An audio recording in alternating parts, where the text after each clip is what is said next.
what's cool they ask you?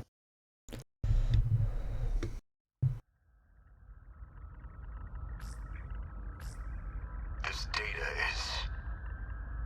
is that you, Goto? It's been a while. The last time I saw you was 2 months before my death. Roughly a year ago, I think. Chairman Ogata? An AI construct based on Chairman Kengo Ogata. Why would this be in Morimura's files? I see. So this is how she managed to raise all those funds. She must have used this AI to access the Shikishima Chairman's hidden network. Not quite. I'm afraid that was originally my idea. Evil Ogata. Professor Morimura was only following my orders. So all of this was by design? Your design? Leaking the prototype nanomachinery to the black market? The catastrophic consequences. You're the one who exploited her. If you blame anyone, blame yourself.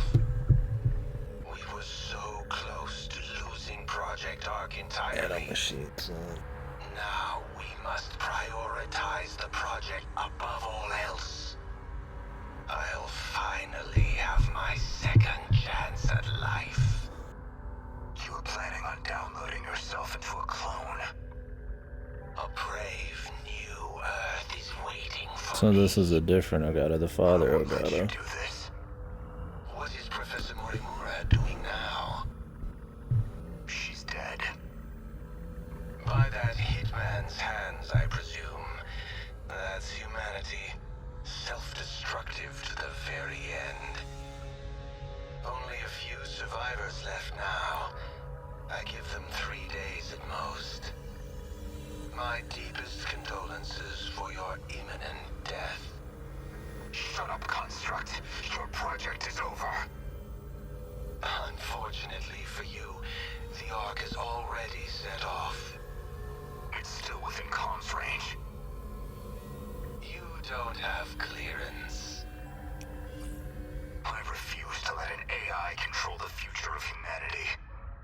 Out of the survivors, the ones who would have clearance. Would be.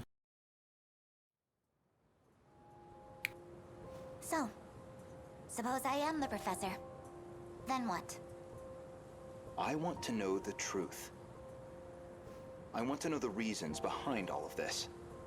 But that seems unlikely. I imagine you're not inclined to tell me anything. And why's that?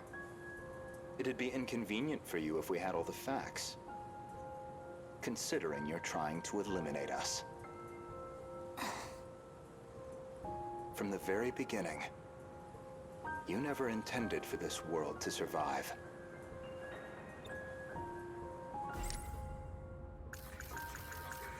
Three months prior to the...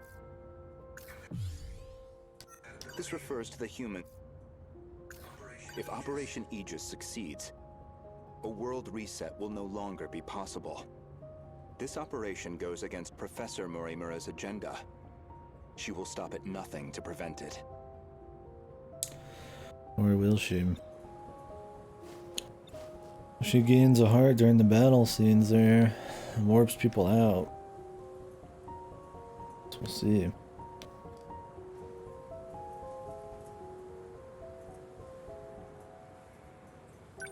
You think I'm trying to destroy the world? I do. So you think I'm enabling the kaiju now? Even though I've got more reason to hate them than any of you? That is true, at least. You're clearly not on the kaiju's side. After all, they are a threat to your primary objective, which would be to carry out the plan you formed in 2188. However, that plan may now be untenable. The situation has deviated too drastically. Recall when I brought you to the underground UFO? I believe you said something like, it was out of your hands. The big brains, man. Well, this is when she asked after they went to 2069 or 21. Something like that. Not 20, man, it'd be like 2080. Anyways, the underground place with the radiation on the surface.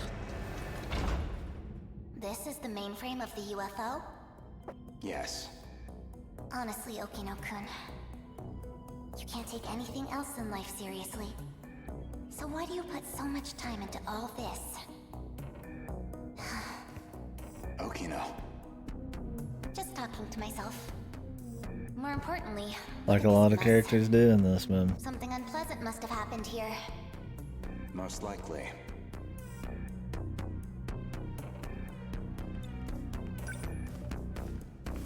A Shikishima android. Probably left here by Ida-san.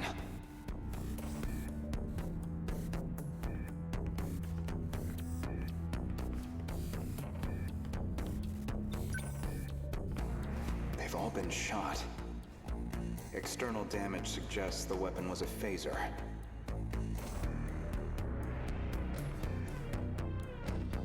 They're all out of commission. Too damaged to function.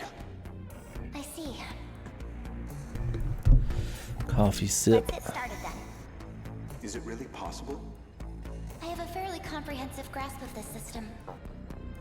This abnormality all comes down to the decode, right? I should be able to get rid of it.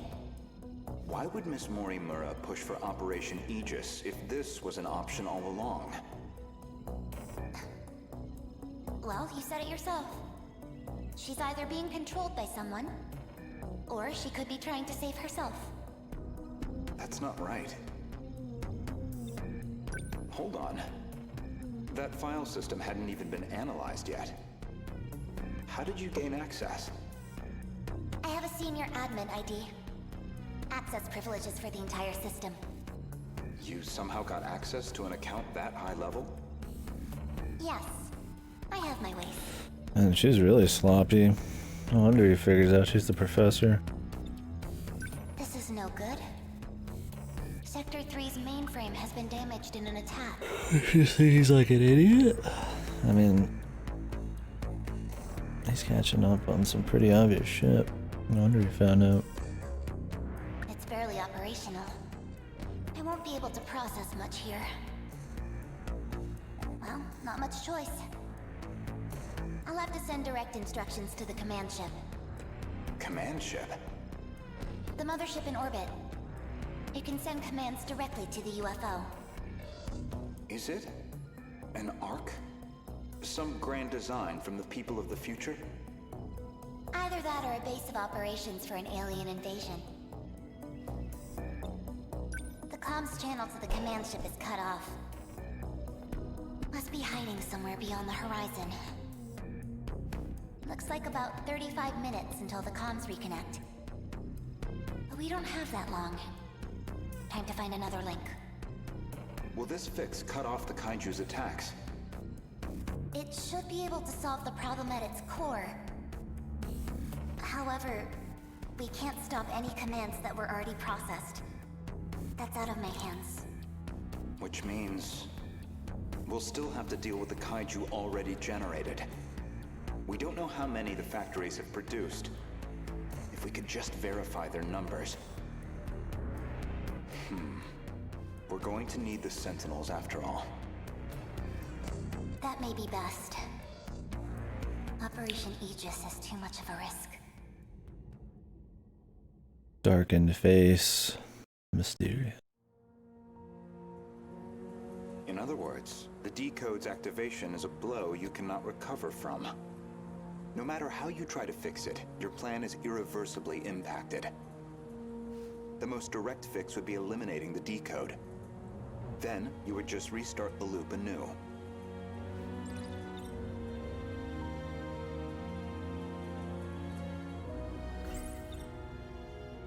In order to trigger a loop, you need them to destroy all the sector's mainframes. And therein lies your goal. You want this world destroyed so the timeline can be reset. But you have one major obstacle, and that's Operation Aegis.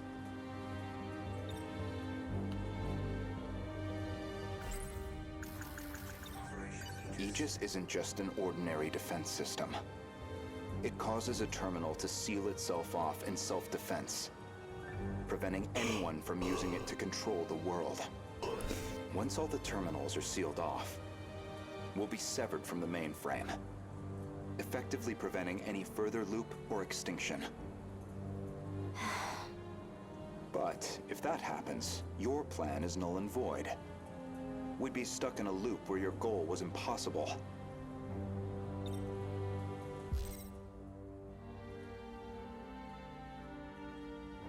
Are you gonna play it? Because you should. I don't want to answer that. If you plan on playing it.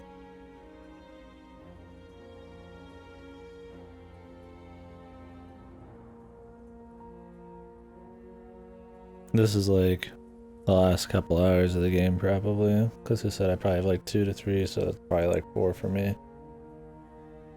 The near future? Well, that's a pretty big deal, so. I'd be extra sure you want an answer to it.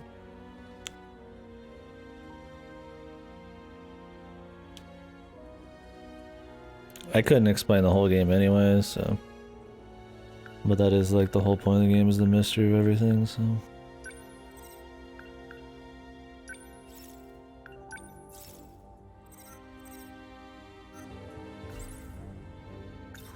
The game's got a lot going on. But no, they don't live in multiple timelines.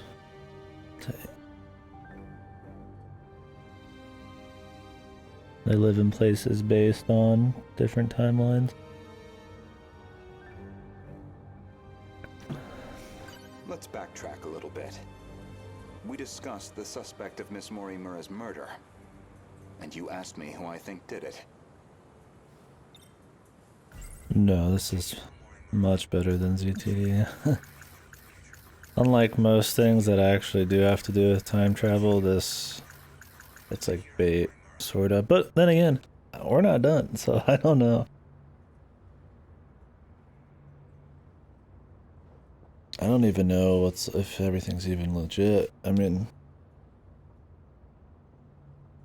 there's a lot of bait and switches and red herrings and all different kinds of stories and shit going on.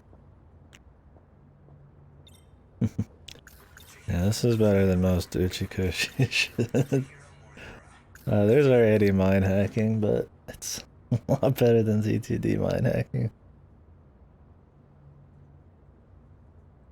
That's where the nanomachines and implanted memories come into play.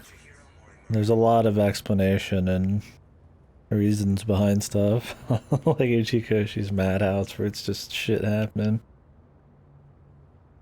Well, I don't want to say this is like better. I mean, I like 999 a lot. 999 has like thriller, almost horror-esque shit going on, so it's really good. This is better than ZTD, and it's better than VLR. I'd say it's on a similar level to 999. It's just very different. This is a very, I was ambitious. It's a very big game that plays off a lot of different kinds of science fiction stories and tropes and stuff. And honestly, the more stuff you've played and read, I feel like the more you just appreciate this, especially in the sci-fi world. Where I feel like, you know, Uchikoshi shit, you can just kind of take it as is.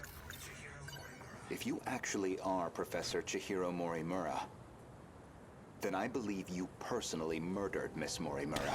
Gotcha, bitch. You fucking lolly bitch. Did I now?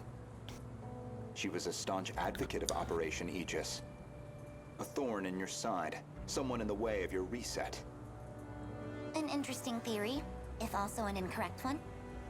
Why is that? Believe me, I understand why you'd view me with hostility. Certainly Renya Goto was responsible for chasing you out of Newman, even if it was on Shikishima's behalf, a buyer simply eliminating liabilities. After that, you took the lead on Project Arc, under Kengo Ogata's oversight. Kengo Ogata, of course, being Nenji Ogata's father, and Shikishima's chairman, who recognized your talent. He passed away in 2187. His age caught up with him. But the other Kengo Ogata is perhaps more relevant. I'm choking on The some one you shit. created after his death using his memories. An AI construct. Coffee's that good. You were letting it control you. I was just getting advice. Dug that out of a log too? Yes. Renya Goto found that AI. The log was recorded in the colony after your death.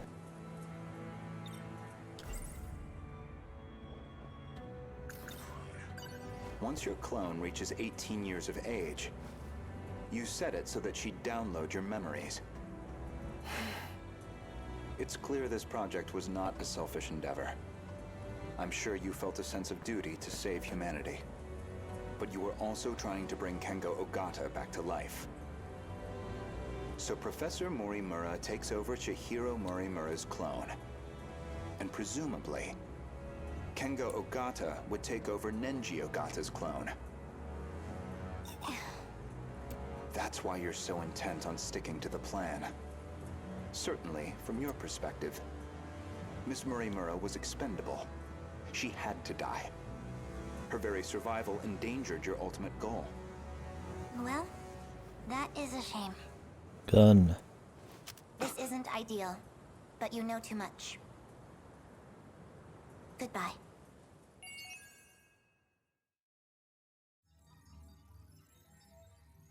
What was my man's plan? Everybody has to be 100%. Oh?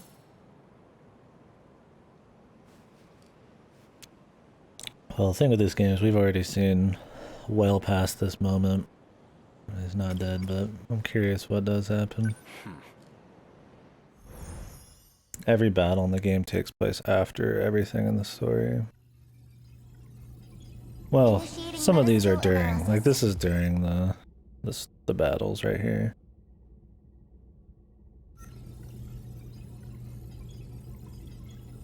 But it seemed like she was helping, so who knows? This shouldn't take too long.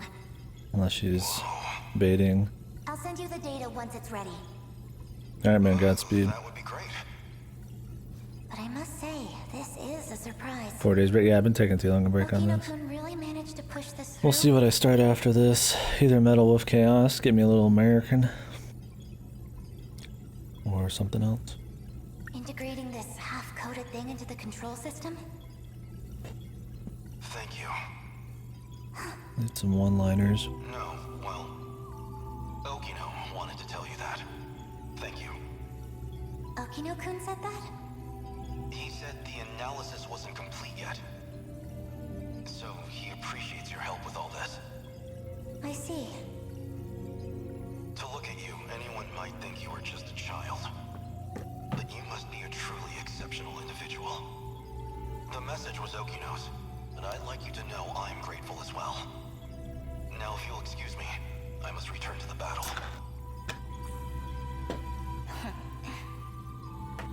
That boy. So he appreciates me, does he? The boy. Well, that is a shame. This isn't ideal, but you know too much. Goodbye. What a fucking G, dude. You cannot shoot me with that gun. So anyone who knows the truth of Aegis is a liability Jesus, to you. what a fucking badass, man. This guy's so fucking just bitching, dude. Fucking 20 miles ahead of the game, dude. And liabilities must be dealt with. Does that sum it up? Fucking playing like... She's playing fucking 2D chess. My man's like on 60 right now.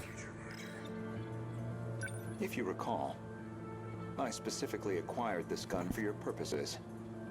You had concerns about self-defense.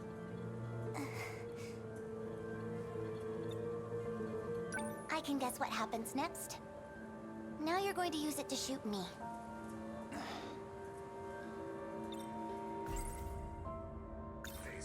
Perhaps I wasn't clear. For safety reasons, neither one of us can be shot with this gun. I configured it very specifically. As I suspected, this gun records the time of its last discharge.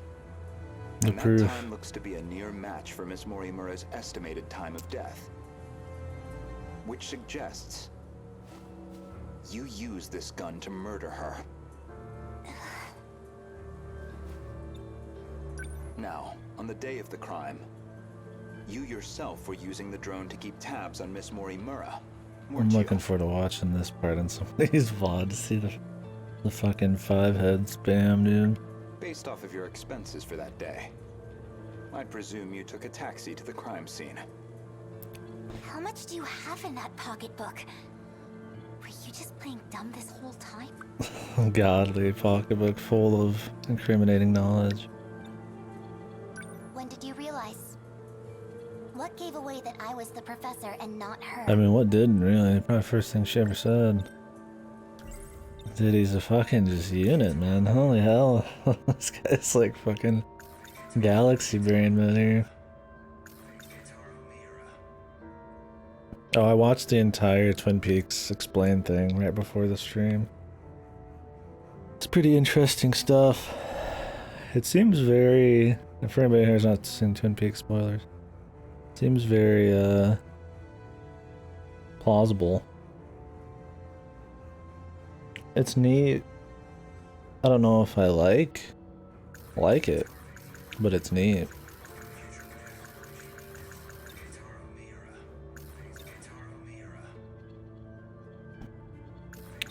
Because if it's right, the original goal of the show seems a little lofty. And at this point, it seems like it's just kind of like sort of shitting on almost the audience. Yeah, pretty meta. It's interesting.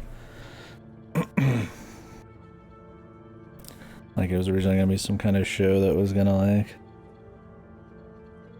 fix audiences or something.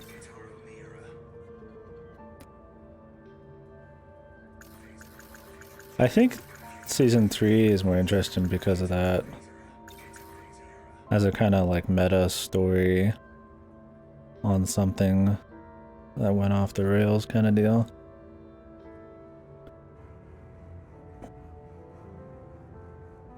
Which was sort of neat. But the original goal for the show seems kind of...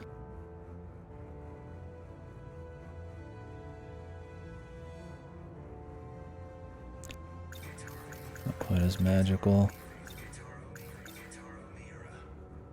It's cool though.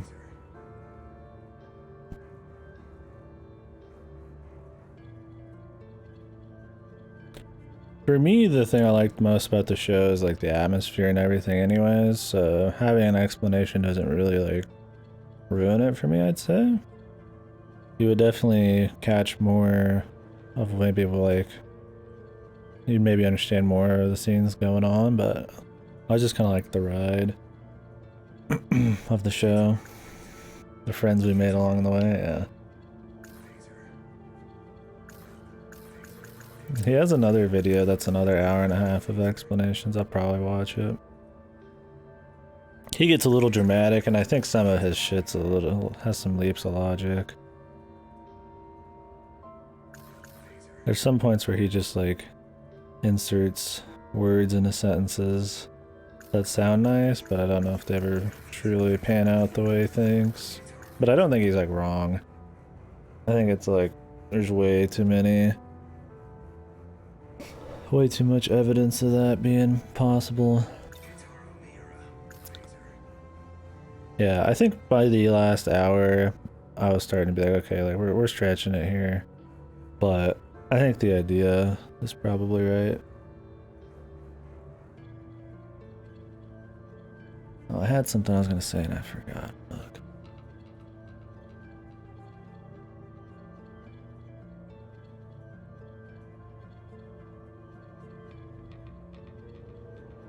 Fuck, what was it? It was important. It was like what I thought of an entire fucking thing.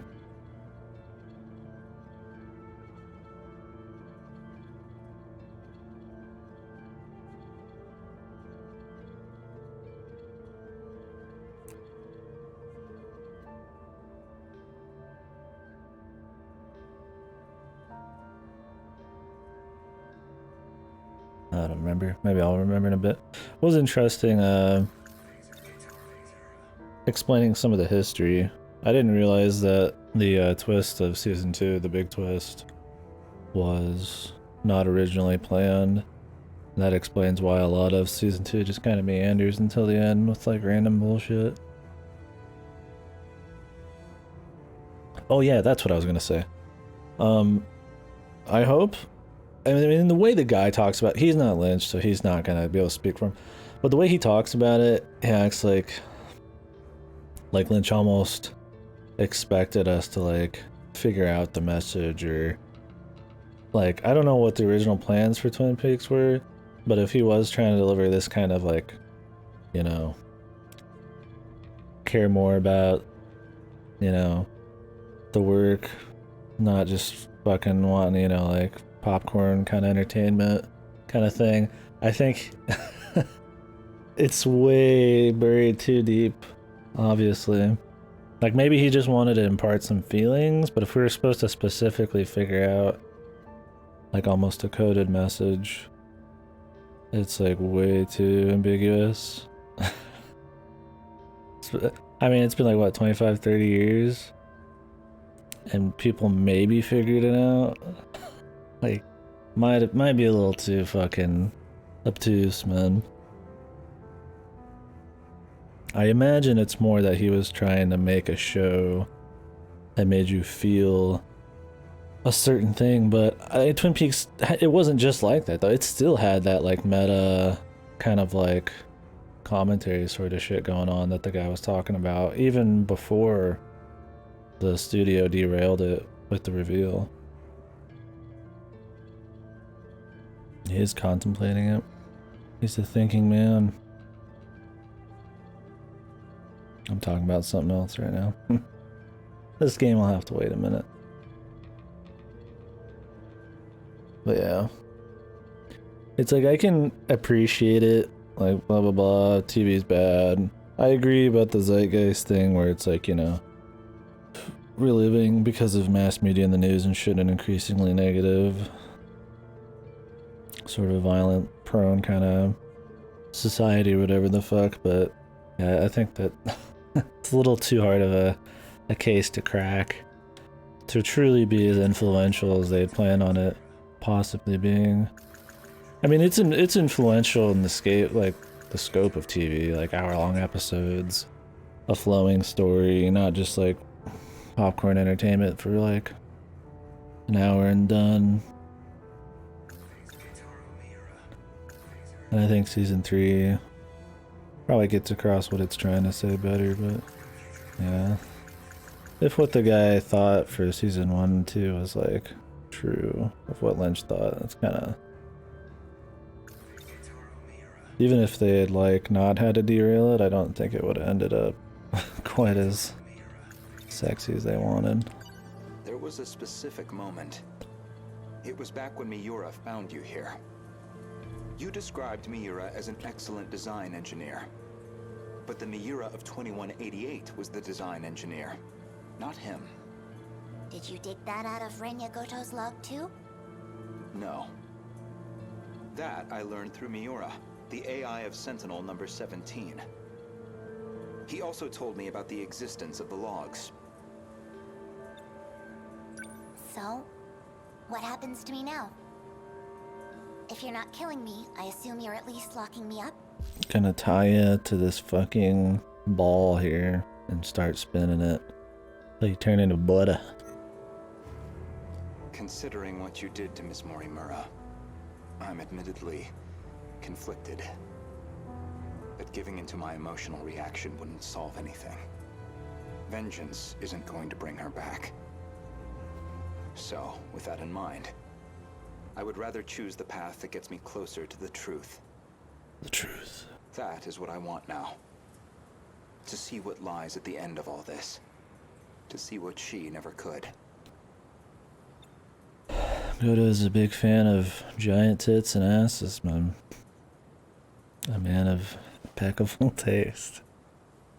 You told an obvious lie. You made Truth it clear path Jiro Izumi was not unlocked. your cup of tea. Yet you and Izumi shared an intimate relationship in the year 2188. That was clear enough from all the evidence I found. How we doing, Andrew? Even the placement seemed intentional. Good to see you. You and Izumi, together in Sector 1. It's true. You died before you could set up the memory transplant. And he had admin access or senior ID access or whatever pretty easily and threw in like new memories and stuff. Why not him? Well, I never said it was wrong. I just said he was. That's it. At that point, There's a lot of people who aren't. Enough that it's worth noting when somebody is, man. And since he's Mr. Cool calculating and shit, it's funny thinking of him as just a big old fucking motorboat fucking kind of guy. Like the joke about it. Izumi sympathized with you and helped carry out your vision. Get lost in some big old titties, man. I can certainly understand Kengo Ogata's motive. He just I wants can't to live get out. again. Where am I? But you, why are you so intent on transplanting your memory? Because Dropped a frame set there there. has to be a leader. Without someone to guide them, teams dissolve into fear, spite, resentment. It'd be the colony all over again. And she's that leader. As I suspected, your devotion to this goal is inspiring in some ways. Are you a gambling woman? Are you again? I'd like to propose a bet. I also think his English voice is pretty good. Makes him seem like a fucking smooth sailor. We'll leave the terminals alone for you. We won't let Aegis seal everything off. Your loop would still be viable. And in exchange? As it currently stands, it'd be impossible to revert to your original plan without some compromise. But consider this. Even this final phase won't truly be the end. We'll have plenty of struggles beyond it. Plenty more pain ahead of us. If we can prove to you that we will overcome that, if we prove to you that we can face the unknown, then are we not worthy to take up your cause, inheriting your goal, and seeing it through? You make an interesting point. We can solve this problem ourselves. So my proposal is this. Let us fight our war. No sabotage. If we fail, then I could hardly object to a reset anyway. That's your bet? You don't stand a chance. Well, I suppose we'll see about that. Thonkin.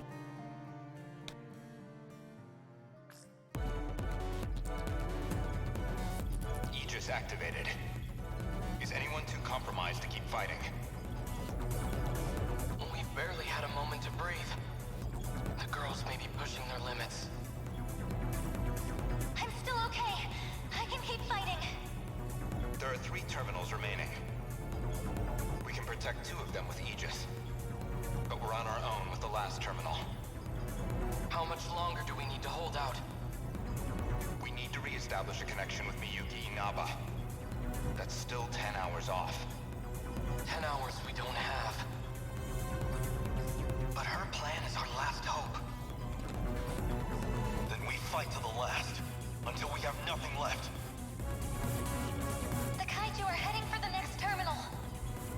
Brace yourself, Keitaro. We are soldiers, and this is the moment we train for. Hours, days, it doesn't matter. We'll hold the line. Let's go. Good thing this is getting broadcast. Or... Chihiro-san. You're listening, aren't you? No, she's just listening. Man. Please respond.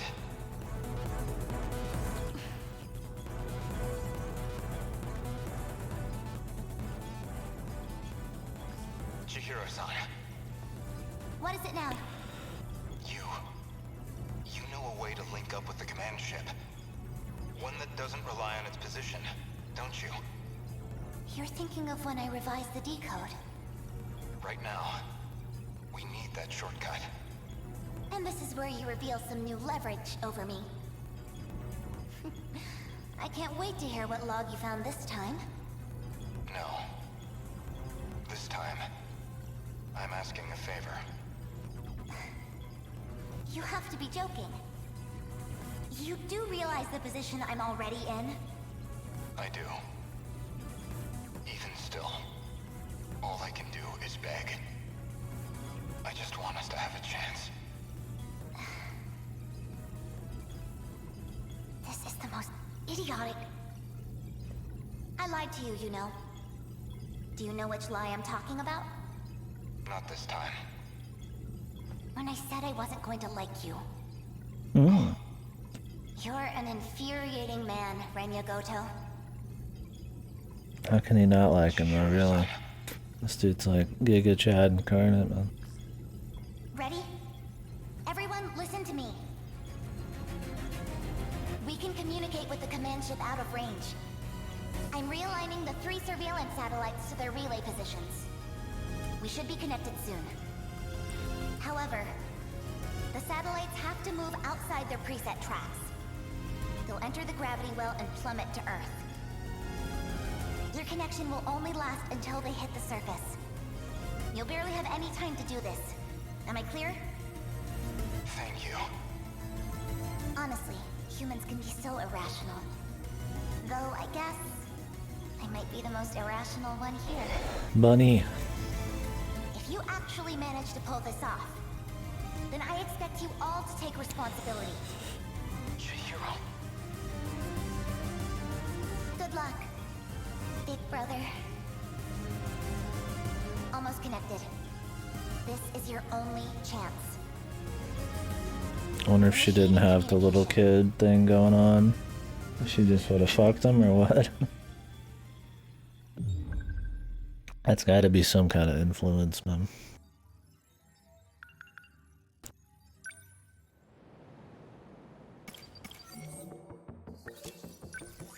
Distraction. Okay. Maximum 4 strike members. Fuck. I guess. High quads.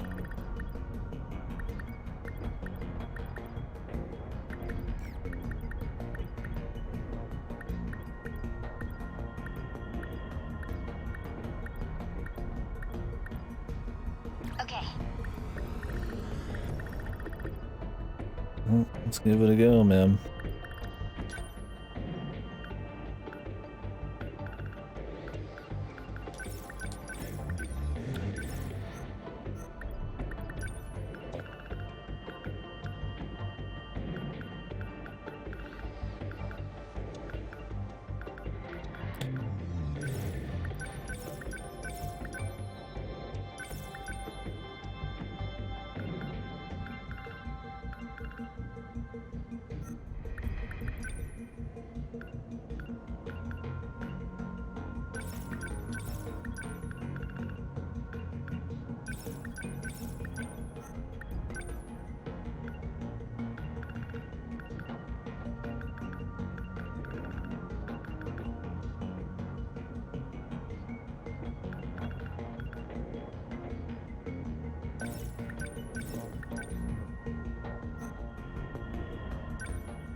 What is ACC even?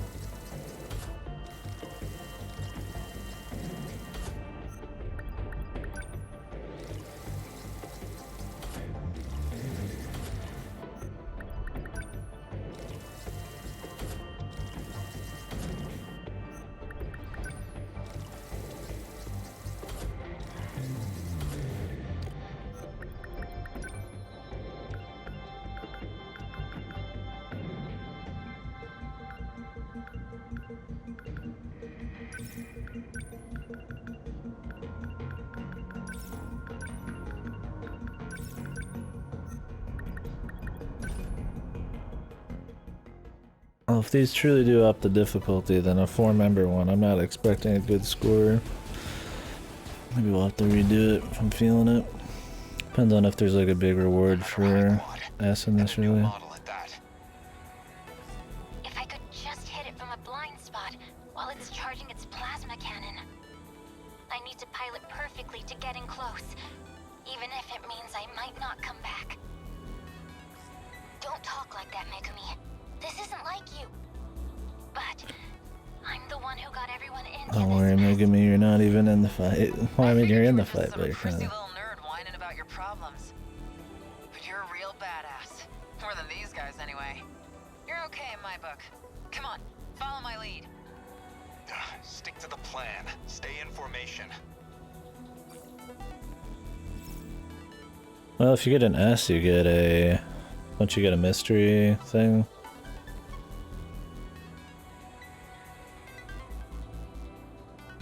Don't you unlock a mystery thing or something, or is it just a point? I thought you got like a file every S you get.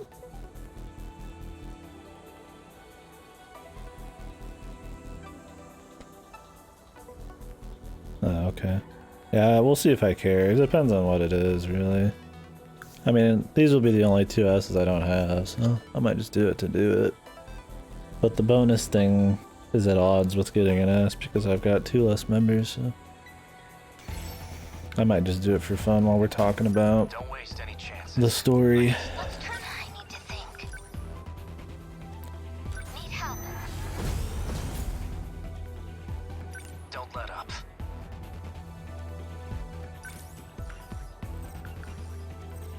Yeah, for sure. Take this! What's the plan?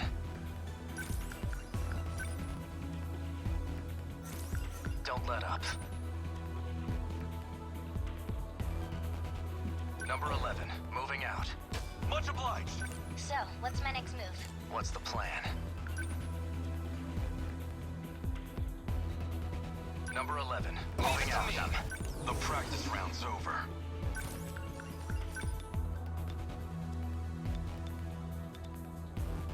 My man's kind of stuck. Where's the arrow on this guy? Really hard to tell. Why manually move somewhere if you can just leave? Because it costs less. And the battle hasn't started, so I have time. Why be like 70 points down for no reason?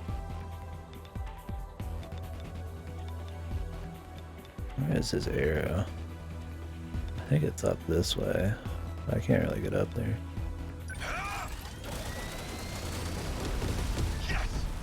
Guess it doesn't matter. This is all pretty freaky. Hostiles.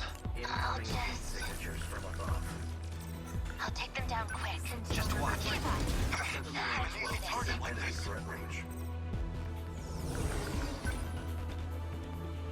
Here goes. How's the Sentinel?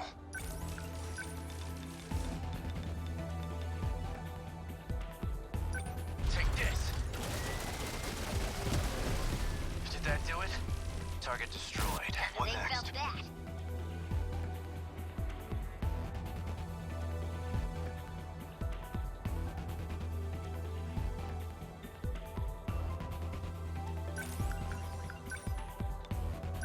Take this. Start moving him up towards the other corner. I'm killing this guy in the way. They're going for me. What's the plan?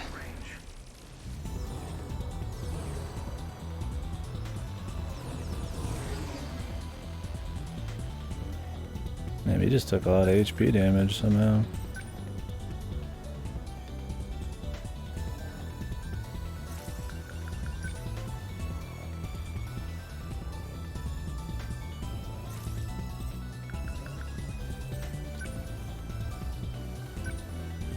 Fall. How was that? I guess life comes at you fast.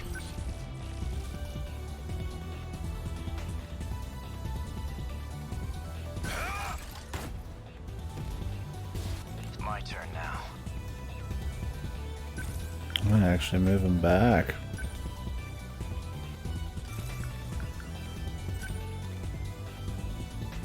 You're done. That work? How's the Sentinel?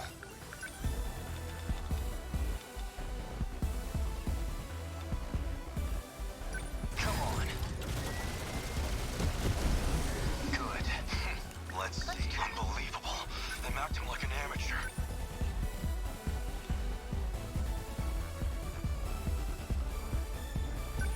I deny you! Let's get him. This isn't so hard. This is all pretty freaky. Let's do this. You don't like me. Need help.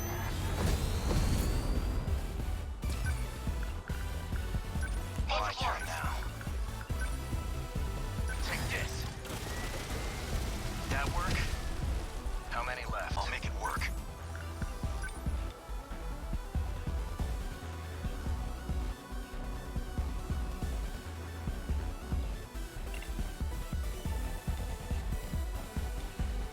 The money shot. Yes!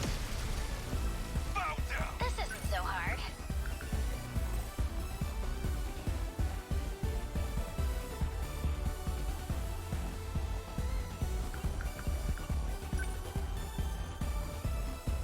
Jeez. I'll take them down quick. Nothing. I'll just... Don't waste any chances. Here goes. Good. Nothing's but they don't stand a chance. I guess life comes at you fast.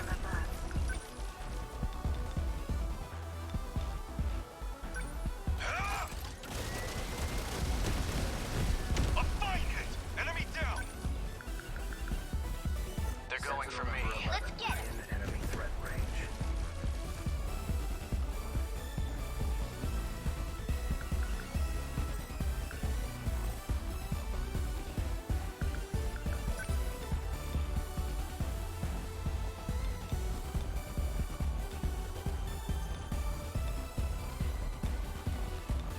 I imagine he'll be alright.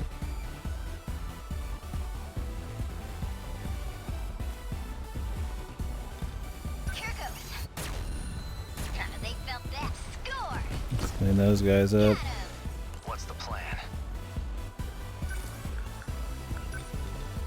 Take this. That work? I'm range. Don't let up. Enemy threat range. You're done. Did that do What it? next?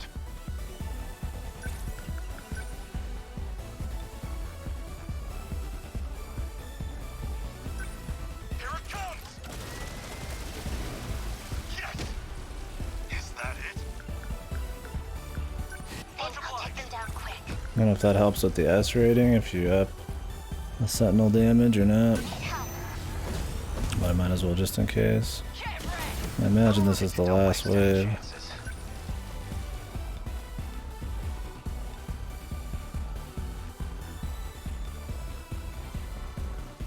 I don't think I need to get behind him, but never hurts. Nah, whatever. Move. That work? How many left? I can do this. Watch this. They felt that. Termination of enemy signals confirmed.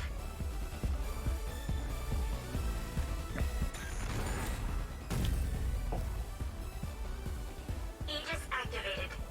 Terminal closure complete. Surrounding 2-kilometer area now fully secure. Ending technical analysis. Everyone listen to me. We can communicate with the command ship out of range. I feel like we got an S. I'm realigning the 3 surveillance satellites. Oh, we to their took some relay damage on positions. him though. We should be connected soon. However, but the damage to everything was pretty You'll good. enter the gravity well and plummet to Earth. The gravity well. Your connection will only last until they hit the surface. Wonder how they're gonna do the story. You'll barely have any time to do this. Surely won't just be cutscenes after battles like Eventually this. manage to pull this off. I'm guessing there'd be like a Then I thing. expect you all to to take unlock responsibility. supersonic type of shit, right? Hero. This game's fucking ripping off Sonic Adventure. The heroes, different hero stories. I need Supersonic Karabe. Super Karabe. I'm connected. I never imagined this kind of workaround. This is where we're at. We've got 2 terminals left. What do we do? The processing is almost done. I'm getting back to working on the mainframe. Even if you cover the next one, there'll still be one terminal left. 2 more battles, or Activate Aegis for yeah, it that looks one, like 1 more. and protect the terminal. I wouldn't be surprised if there's like a surprise. There's another one.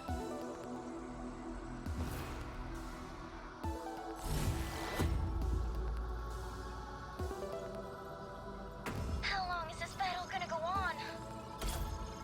That like 1 super missile.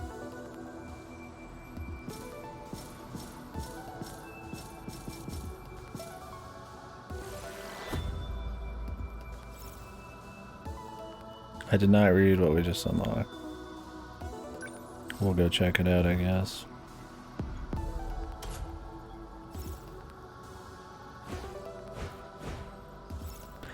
Because we might as well read these as we go. The boss. Because I've already spent like a couple hours looking through all these.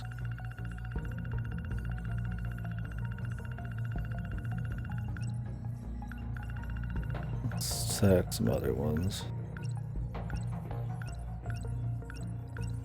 Oh, we just straight up unlocked it. We didn't have to pay for it.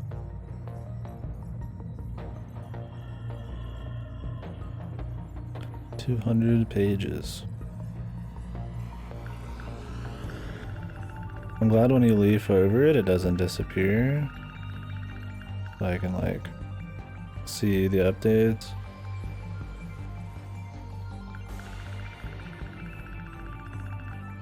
I guess we should unlock these. Wow. Oh, nice. Meta chips, whoa, conversion. Wonder how much each mystery point's worth.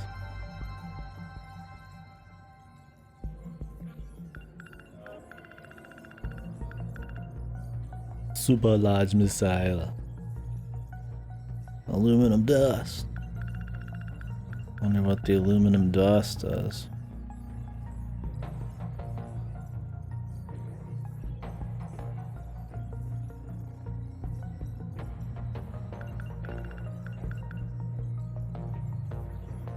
Oof, that coffee, man. Shouldn't have drank it. I'm a little. Oof. I just wanted some coffee. I wasn't feeling tired. But, feeling uncomfortable.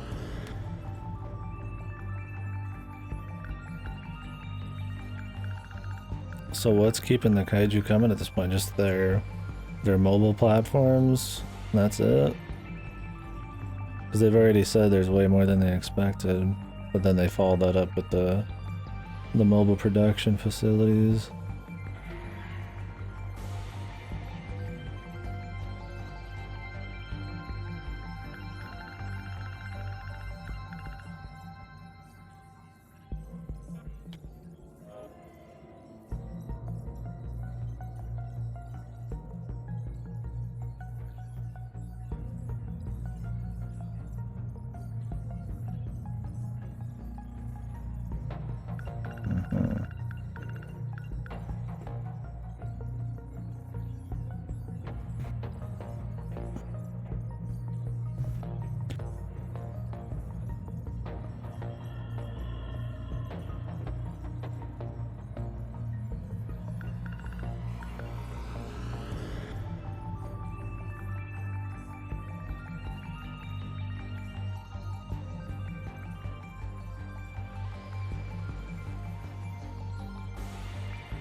I see.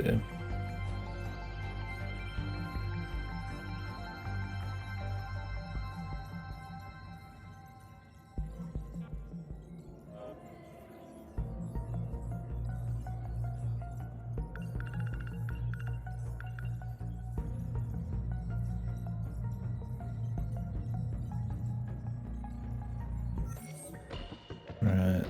There's still a lot of analysis to unlock, dude. What the fuck? Are we just, maybe we get like a huge post game, like just massive dump of knowledge. Oh, okay, so this one's just anything goes. Enhanced high quad. Be ready. You want me to go? No problem.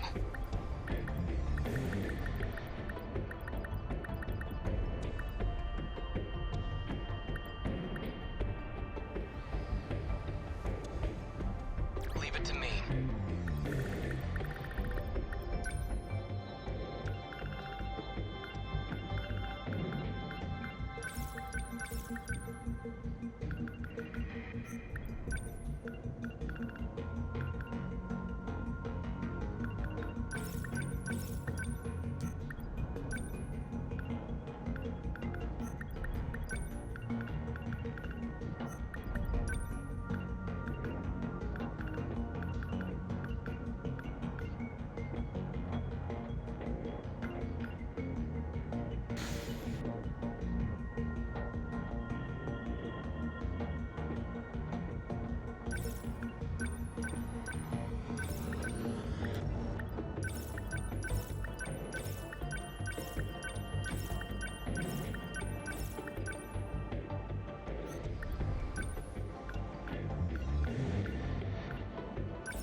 Okay.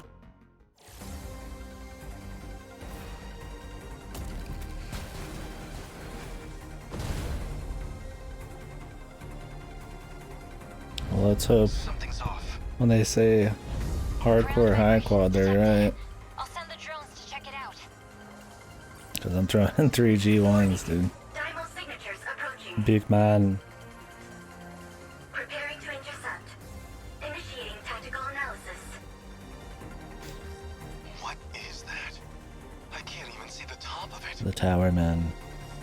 It's gigantic. Pillaman. Guess this is another of their upgrades. Is it related to those four-legged ones? But it's massive. 300 meters in height. It's the largest Dymos we've seen. We've gotten too strong. They're trying to restore the balance. Juro's right. This is the system's countermeasure against you, to level the playing field. Wasn't this system supposed to give us an advantage? It's set to a level that makes sure they can compete with us, at least. It could go either way. What actually happens is all up to you. Guess they're throwing all they can at us. All we have to do is take them down, right? I'm on it. Hijiyama-kun, just remember, the mission is to protect the terminal.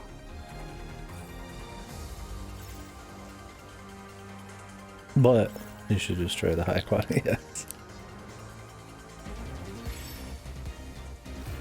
I'll stop. Don't waste any time. Let's see. No This point. isn't so hard.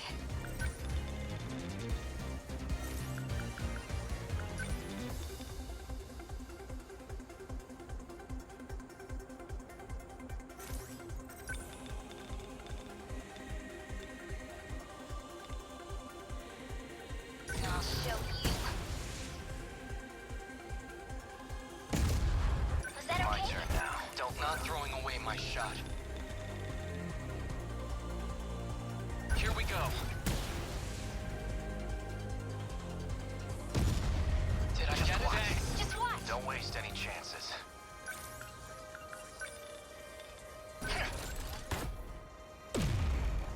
I guess life comes at you fast.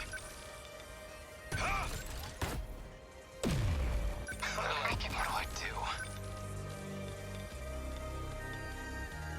Chew on this! I just need help.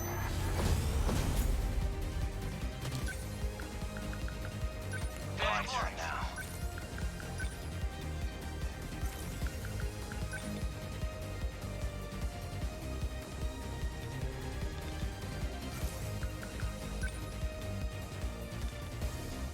Move. How was Where that? Are they?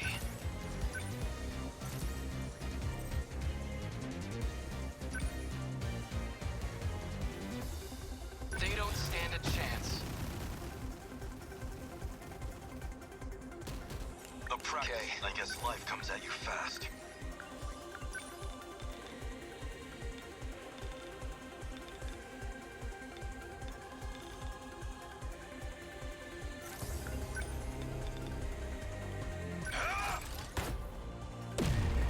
They ought to be used to fights by now. Class is in session. Got him! Let's turn this around.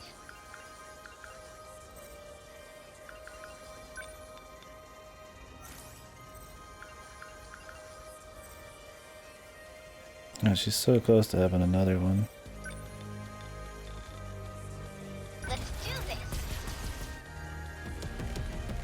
I'll take them down quick. Yeah, I'll pay for it. An easy target like this. I need to think. Deploying decoys.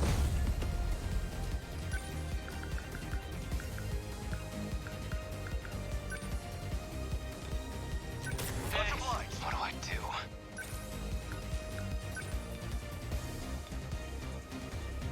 Which way is he facing, man?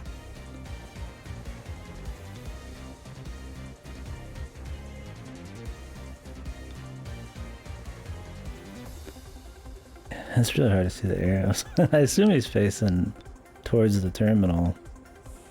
Otherwise I'd have an angle on him.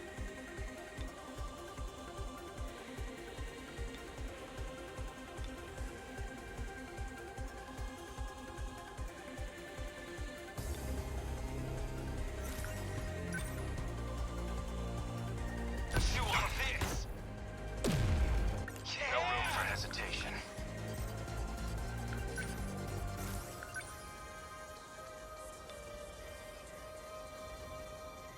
Maybe not.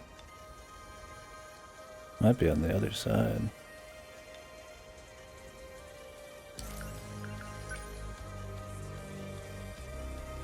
Oops, not. Unbelievable. I'm acting like an amateur. Now it's a real. How's that? Let's see.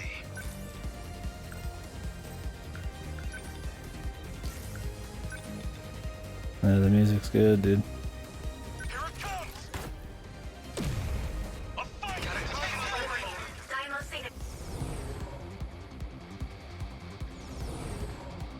More dudes. Universal control processing is at 95%. It's almost there. Keep the giant dymos in check and protect the terminal. How's the Sentinel?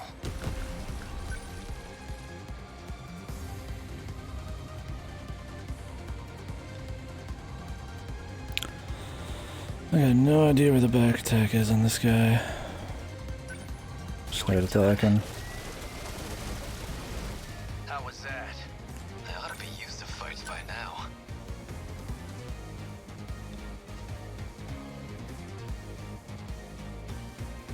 He might not even like fucking have a back attack. Class is in session. Get bit! They're targeting I these guess life places. comes at you fast. Oh, there's a back attack. Take this. How's that? Enemy down. Let's get him. So, what's my next move? I can do this. Let's turn this around. Watch this.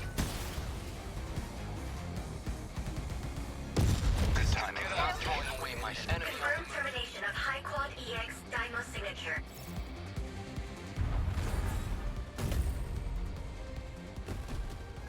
Aegis will activate for this terminal soon. Just one left. Inaba-san, what's happening? Is everything still running? The processing is complete. It looks like it worked. The mainframe Yeah, I'm is glad they picked responding. this song. It's a good one. Really? You mean we actually won? It's the final battle. The last one we can see. But it's There not over could yet. be another one. They're popping up, I guess we did it. at least.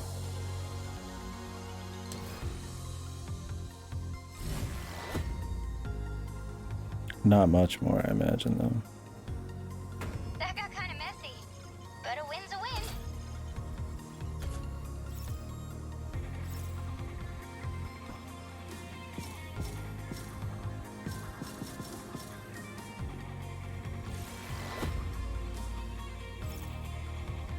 I'll probably start something. We'll see what, though. Either do some Game Pass or dig into something else on the backlog. Or do Metal with Chaos XD. We'll see. Crash will still be a day or two out. So I guess I could do something shorter. But I also kind of want to start something longer. We'll see. I don't think anything leaving Game Pass is a big deal right now. I think it's like Metro. There was one transhumanism game I wanted maybe to try out. I think I might have closed it though. I don't remember what it was. I'll have to look up the list again.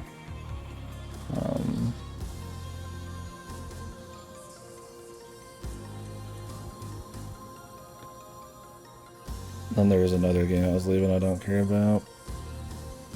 I already played it. I don't remember what they were. So I'm in no rush to do Game Pass, but we'll find out.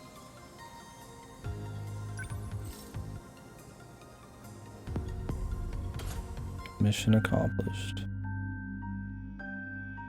All objectives in destruction. Right.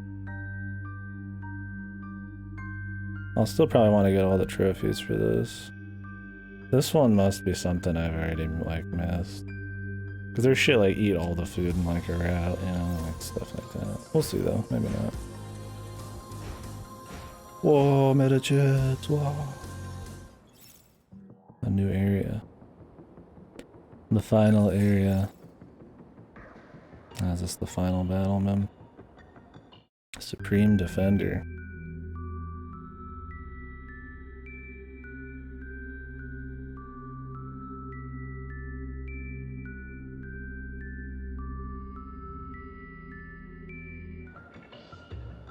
Bowser Jr.'s ass, man. What are you playing? A horde of many kaiju will appear. Oh, Galaxy, that's right.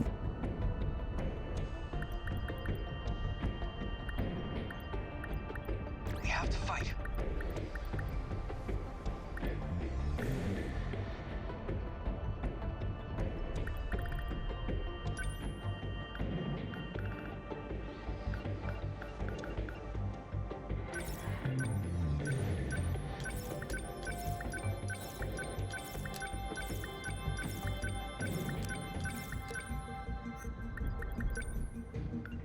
We have arrived.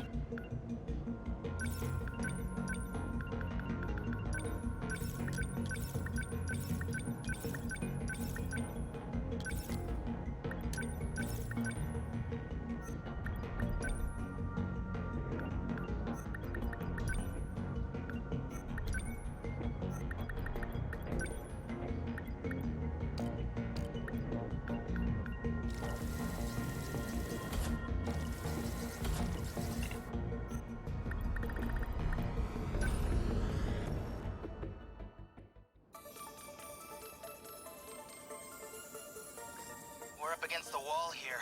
Would really love a clue about what's gonna happen. The How mystery. much do you know about universal control? Well, it manages the world, right? Keeps things running smooth, keeps us thinking we're from our own eras. So why would it let some crazy disaster like this go unchecked? Should I have brought a G4? I don't know. You're saying it's not working? Universal control is still operating. If it wasn't, we wouldn't be getting headlines of this happening around the world. So, the system doesn't think this is unusual? That's right. Because it's checking it against the decode inside you. It convinces the system that's a normal process. That's when the Deimos appear. Universal control has no idea it's under attack. The mainframe gets taken over before it can even register anything. It forces a manual system reset. If it was aware of any of this, it'd never let this situation even happen. It still hasn't picked up on the problem? This whole giant robot apocalypse thing is kinda hard to miss. I'm gonna take a piss. It just severs the link. It can't detect any of this. Cutting off its connection to its nerves. Like a doctor's anesthetic before the knife. It's numb to the intrusion. And that's why we have to wake it up and show it the threat. We have to make the system understand. This is not normal. It's a state of emergency. So how do we do that? I can broadcast the terminal link signal from the command ship I'm on. By routing the signal through here, I can reconnect the link severed by the Aegis. That should make Universal Control finally realize what's going on. So this was your big fallback plan? Yes. It's the only option we have left. And that'll fix all of this? We won't have to fight anymore? Not yet. You've still got 5 minutes and 44 seconds until 5 the minutes, mainframe 44 is seconds. ready. If the final terminal is taken over before then, when the world gets reset, you'll all vanish along with it. Maybe we should have brought This a is Gen the 4 truth. just to get some Final huge fucking thing Please, protect us all. interceptors. Well, sentries are fine too.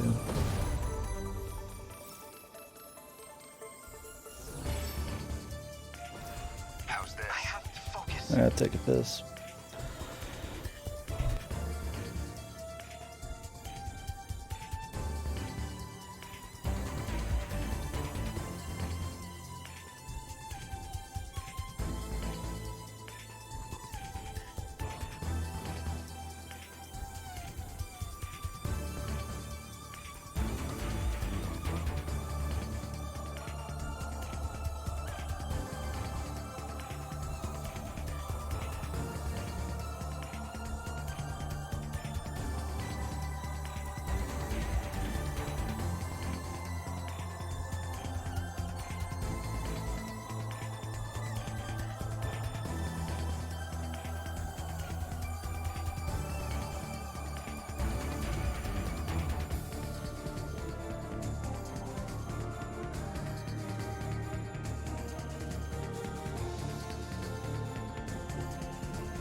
That good music. If it's 5 minutes, dude, and 40, each battle usually lasts like 30 to 40 seconds.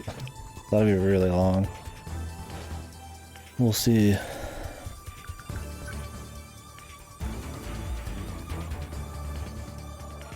Back me up! What's our plan? A practice like any other Let's see. Unbelievable. I'm acting like an amateur.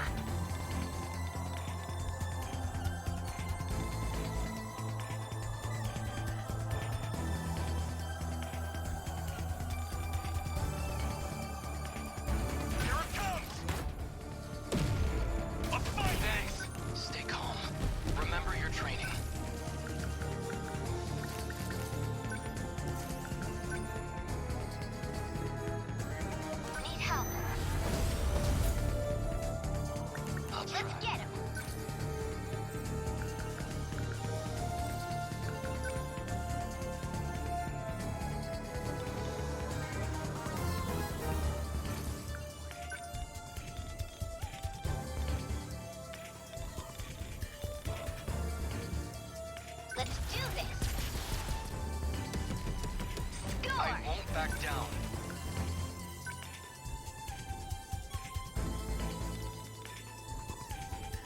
Leave it to me. Should have upgraded missile range, man. A hit. Okay. What now?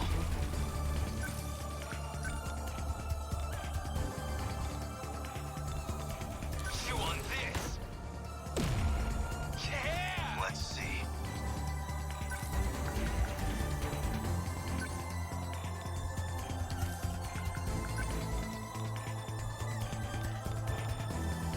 Take this.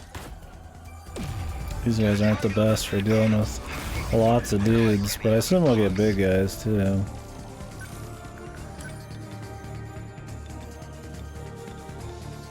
Class is in session. Get bent. That all you got is Unbelievable. I'm acting like an amateur.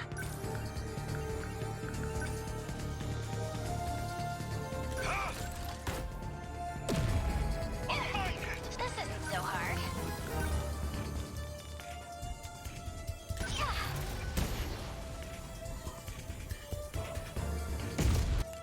Gotta think. back me up. Not throwing away my shot.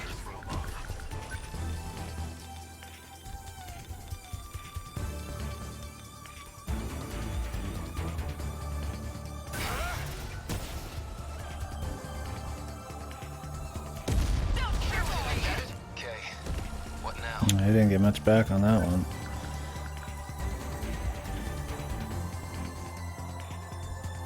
What do I do?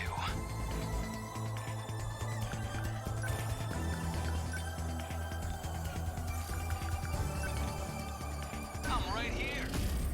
Take it. I'll stop Thanks. that. Let's see. Alright, now the boys can put in some work.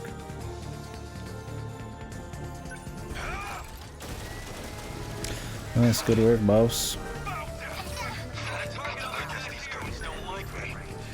Need help. I'll try. They're like any other punks. Come on! Got him! This can get out of hand. I'll make it work. Enemy threat range.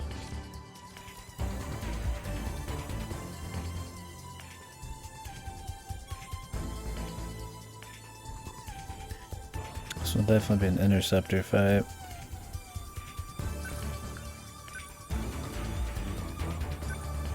Take this. Yes.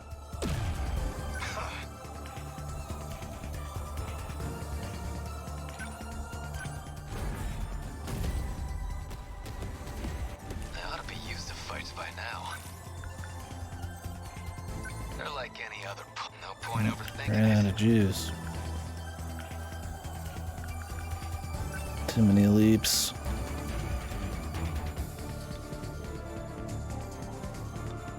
Class is in session. Yeah! Back me up. The last adjustments are going smoothly. Killing too many small guys. Needed to be killing big dudes and or just not bothering using the G1s. Be used to fights by now. They're like any other punks. Let's get them above usable levels here at least.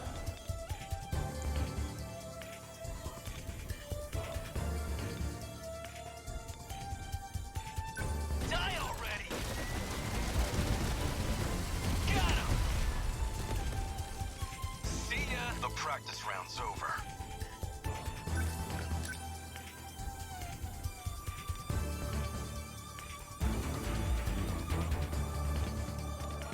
I deny you!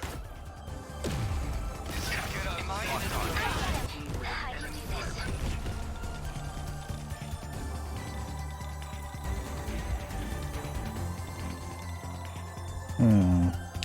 That's a pretty juicy one right here. Here goes.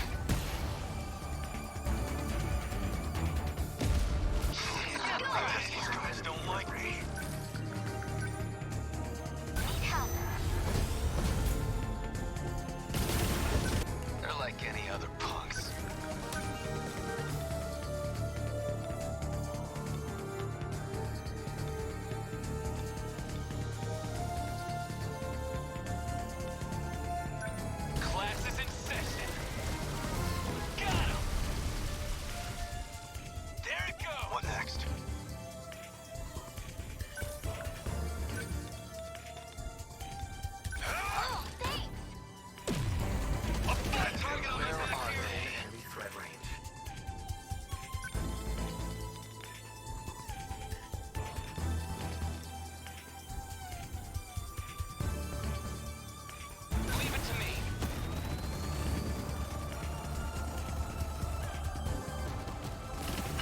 Yeah!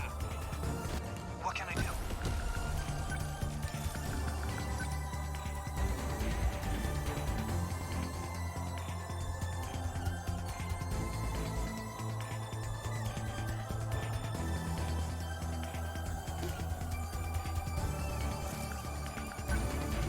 Back me up! I need to get out fast! Within enemy threat range. Yeah, the final battle music's great. Enemy damn lies! Heat signatures from above.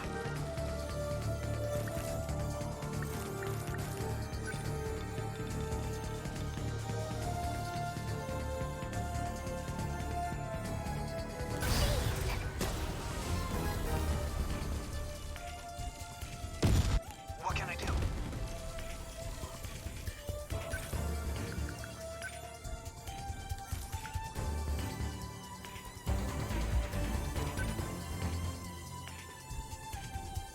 I'm here! I guess PTSD, yeah. Pianos are no good in Mario, man. humanity. Not throwing away my shot.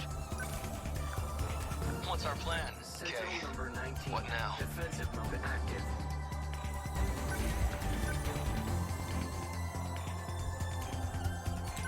Let's get big! Take it! Get I'll take them big! down quick.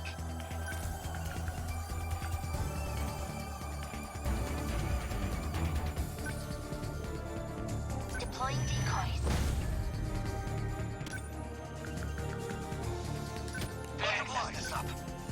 What can I do? Sentinel What number next? 13. Defensive mode active. I'll try. Come on! Yeah! That's it! The practice round's over. I'll make This is all. This isn't so hard.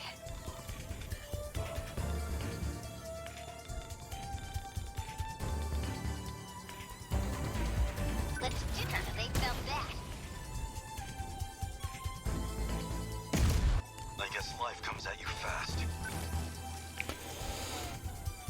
If I had Miura get off a good super missile in the first place, then we'd be golden. I think that's probably the biggest mistake so far, is not getting a self-refunding super missile. We'll see if it affects it in the long run.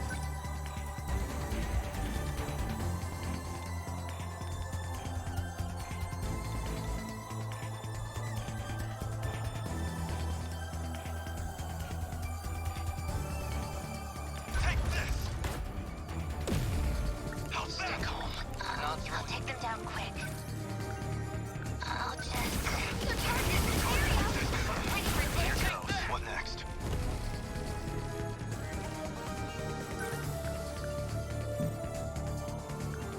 But what about it?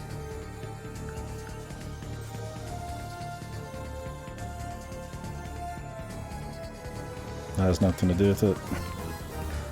It's just that I shot a super missile at not enough targets. Wasn't a bad super missile, but just wasn't enough. And on the last mission, that just means it's gonna be a mix of everything. No point overthinking it.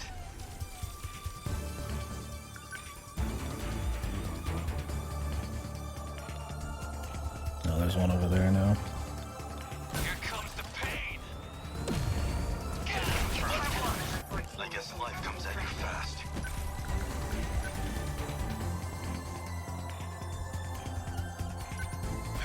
Been doing good with the glasses chick. Is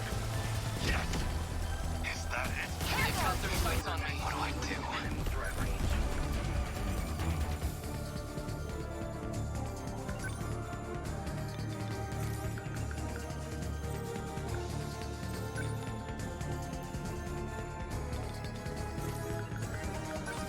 My dude's juice about to run out here. I wish he had surrounders. Surrounders a lot better than a tractor.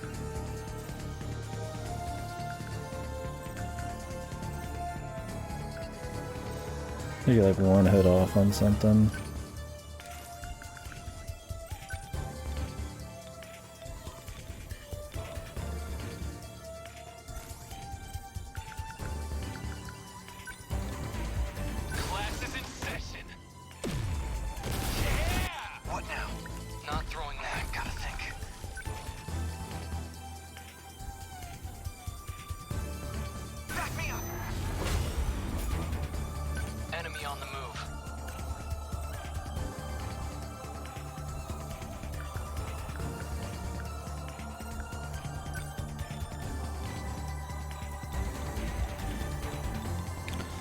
the best hit here?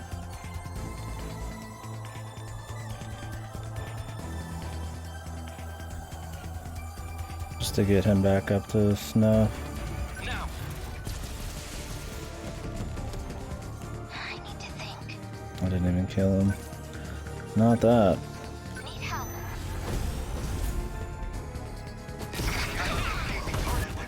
Processing is halfway done.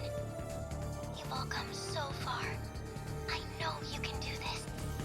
I'll try.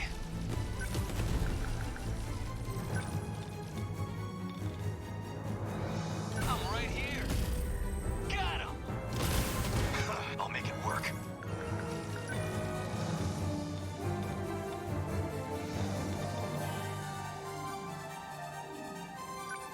You're just small fry. Yes! You meant to. I guess these goons don't like me.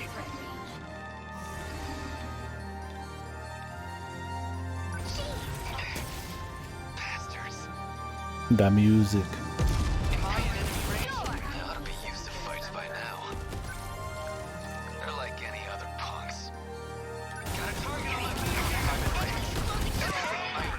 down. Enemy threat range.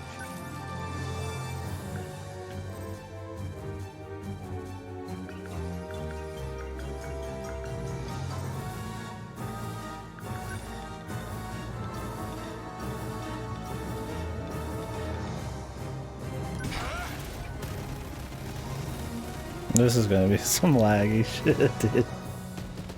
Let's see.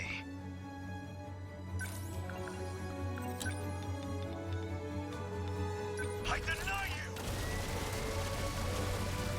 How's that? I should have went for the back attack. Started like this.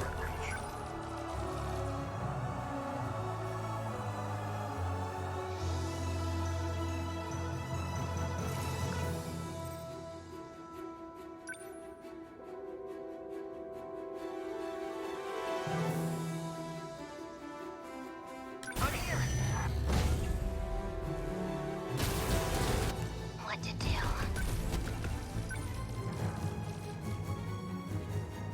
Deploying decoys. They've got the right on it. This could get ugly. Did I get it? Ready for this? Unbelievable. I feel like an amateur.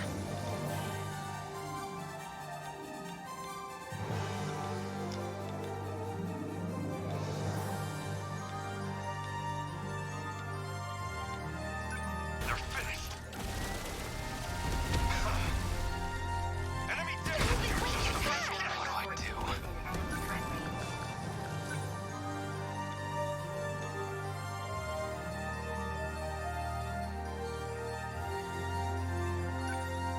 Here comes the pain. Get bent. That all you got? Enemy on the move.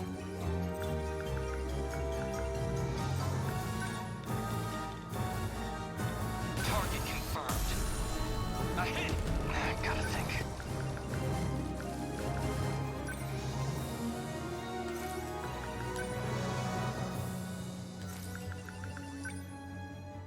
I'm here. A fight confirmed. How's that? This isn't so hard. That might be a good one. I get so many picks, man. I could do this one. I can do finish that one off. This one's where more reinforcements are coming, so maybe this one. But there's nobody up here, so maybe this one.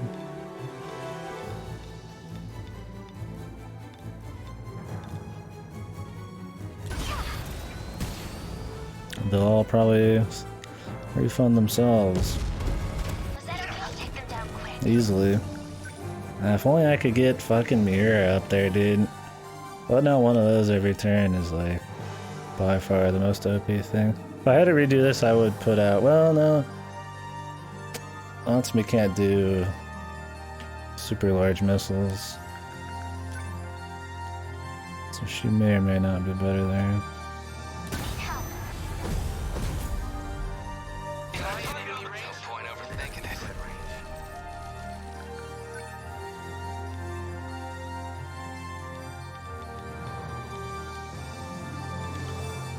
I want to get in there and hit all those guys, but I can't.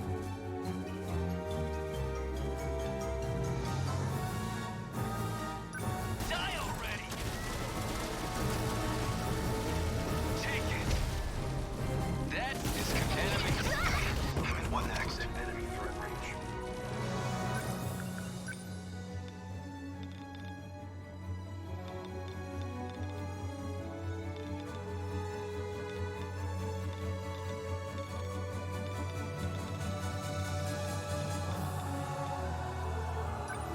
You're just small fry. Life support final processing at 75%. Speed of baby's Final ass. stretch. Please don't give up. Protect us. Not them. Here we go.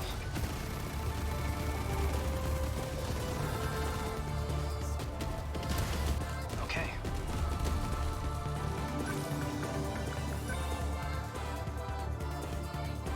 I'm here. What do? Music. It just keeps getting better, baby.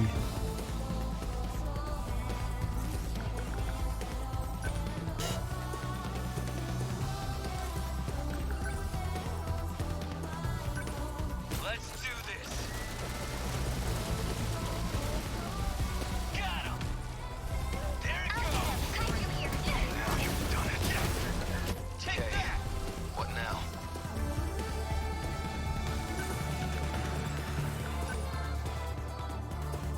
I'm right here. Get bent. See that?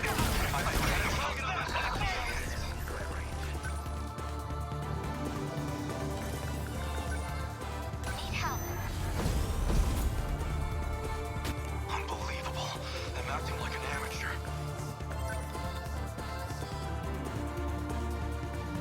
A Dimos.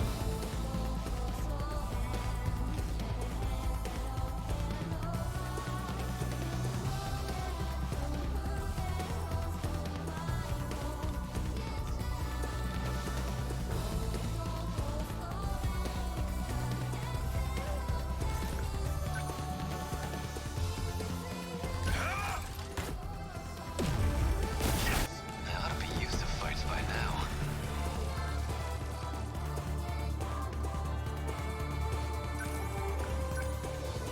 Come on. Enemy on the move. That refuels him pretty good.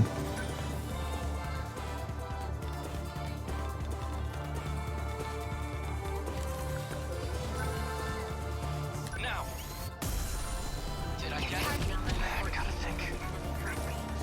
I refueled him too.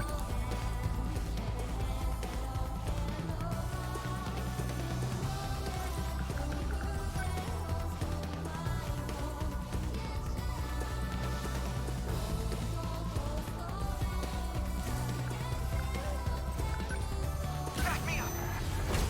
Hopefully they go for the missile.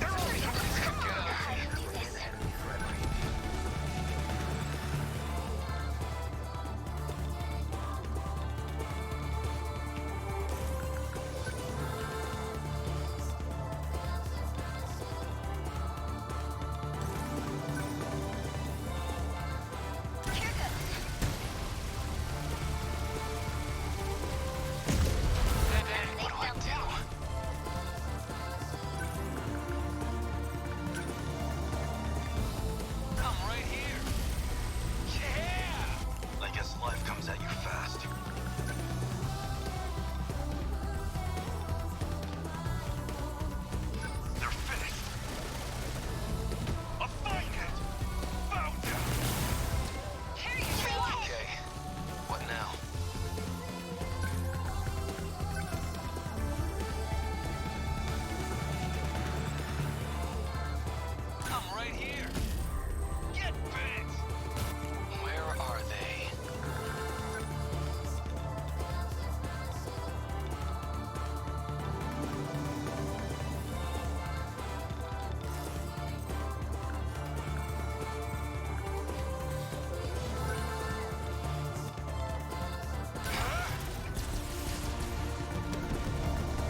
The boys in the back are probably done the most work.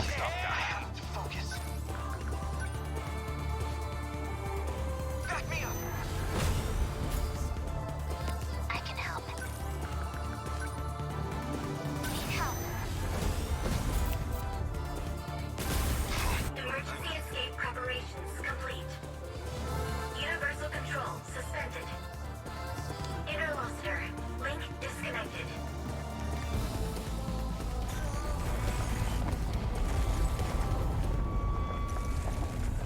GG, boys.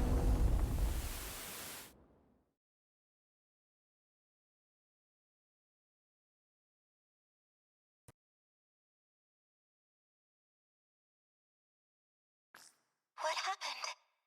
I don't see anything. Analysis complete. Just gave us Where like is everyone? 20%. Right here. I can't tell what's going on outside. How about you? Same here. My Sentinel's not responding. I can't even get out of mine. Still stuck in this damn cockpit. Relax, everyone. Tsukasa Okino? You're alive? And not just me. Tamao-san's safe too, even if she's still out cold.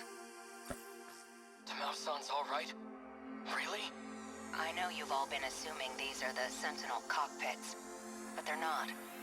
They've always been something else entirely. Then, where are we?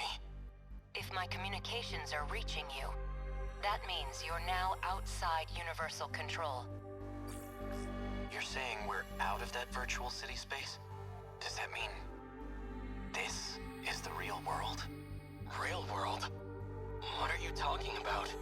The 5 sectors you know? They're artificial worlds. We've been living in a virtual reality. That wasn't real. We were born within the simulation. We spent our whole lives in a waking dream. And now, we're finally awake. We're back in reality. Wait, Jiro-kun. Aren't we supposed to be on a different planet now?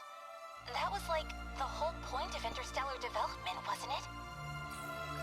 Minami's right. This is a whole different planet. And I think we're in one of the 5 sectors. Almost, Amiguchi-kun. This isn't Earth. But I don't think it's a residential district at ground level. I think it's a pod facility, where we've all been sleeping. So, does that mean everything up until now was just one big illusion? Even if that's true, what we lived was real. What we felt was real. This was Fluffy's plan all along. Or, well, Jiro Izumi's plan. The one he brought from the ruined world. It was your only chance. No other escape plan had any possibility of survival. By reconnecting the terminal link, the mainframe detects abnormal conditions. It then initiates the emergency escape procedure. That's what he found out. So that was 426's plan. But there was one more issue that prevented escape. Namely, your bodies. You weren't ready to live outside of the pods. What? Is that what this cockpit was for? You couldn't survive outside that environment. Your bodies needed conditioning to sustain your lives unaided. It was a very long process. We had to give you all the preparation time you needed. So, are we done cooking in here? Can we get out yet? Yes. The growth process has finally come to an end. So what happens to everyone else back in the city? I knew you would ask me about that. It's part of why I didn't explain the details sooner, but... they are not human. They only exist within the simulation. All 1.2 million people. Everyone who lived in those sectors. They were all AI. Created and managed by Universal Control. That's not going to be easy to accept. If it's any comfort to you, the professor saved all their data. They haven't been erased. They all still exist.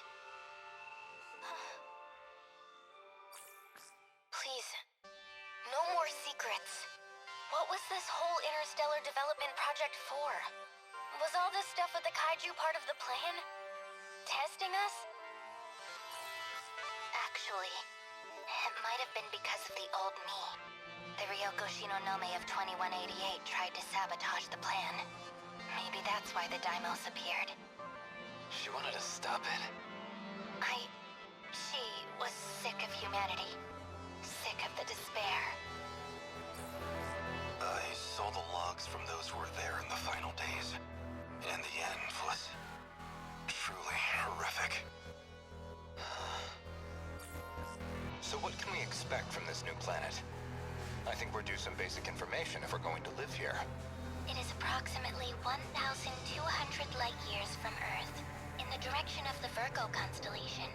The planet is RS-13 Alpha. It has 2 moons. The time elapsed since departing the solar system is... Okay, that's good for now. Any more of this crap and my head's gonna explode. If you say so. In any case, this will be your new Earth. The satellite's about to enter the atmosphere. In a couple moments, you'll lose your connection to the command ship. But before that, please allow me to offer a word of apology. I believed this plan would be impossible. After all, some of you had never even piloted a Sentinel before. I thought I would just throw everything into the plan. That way I could at least end this with no regrets. But, against all odds, you pulled it off. No matter how far technology may come, it's humanity who always seems to make miracles come true. You've done well, children of mankind. Once you're out of your pods, I can't talk to you anymore. But I'll always be watching over you from my place in the sky. Don't ever forget that.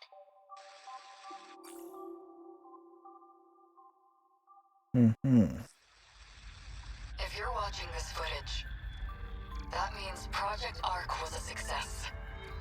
You have left Earth behind. But you are now on a planet terraformed to be a second Earth. Probes were scattered into space in search of viable planets. I can't say how far your planet is from Earth, but even the closest candidate planet is 12 light years away. It may have been tens of thousands of years. No, it's likely an even more astronomical amount of time has passed. Unfortunately, by the time you watch this, humanity will have gone extinct. In the end, we couldn't save Earth from ruin. But you are our reincarnations, our successors. And you stand on an uncharted world full of new hope. Having reached 18 years of age, you'll now undergo a 2-year program of special training. This will give you some vital knowledge for daily life and future development. Once you're finished with that program, you can finally take your How first tasty steps into yakisoba your pan new is and strawberry crepes. Hello, everyone. Important information. I am Tamao Kurabe. My specialty is AI, and that's what I'll be providing in this program. As I've been asked, I'll provide what explanation I can. We're transporting a massive cache of genetic information to the new world. There will be cloning and species restoration efforts for all kinds of flora and fauna, including humans.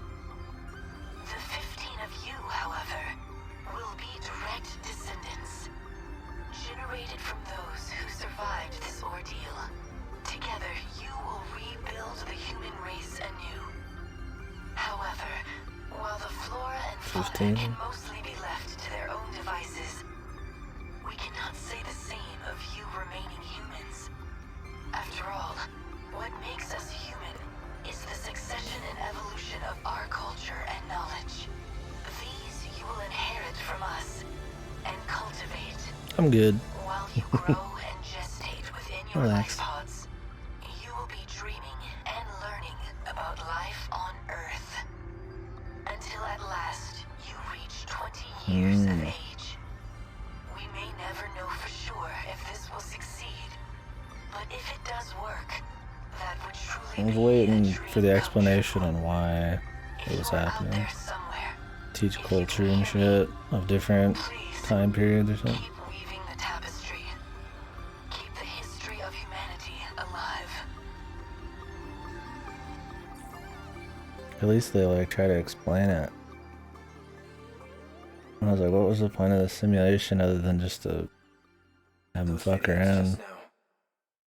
So those were meant to play if everything went according to plan. We're just like in a hellscape. I guess the idea was for us to Fuck. step outside at 20 years old. It's so dark.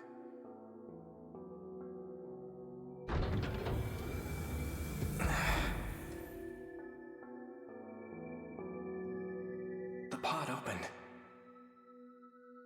Where is everyone? Here. Stand up slowly. Jesus. Your eyes will get used to the light outside in no time. Yakushiji. You're the last one awake, Jiro. God Everyone's damn. already outside. Megumi. Megumi. What's the matter? You look so surprised. Damn, my man ain't looking bad either, dude. Just thinking. This must be the real you, Yakushiji. Do I seem that different? No glasses. Now I can feel you next to me. I can feel your heart beating. We can finally touch each other. Good thing they're not panning down. He's probably hard as hell right now. Real skin. So, it's all over. What do we do now?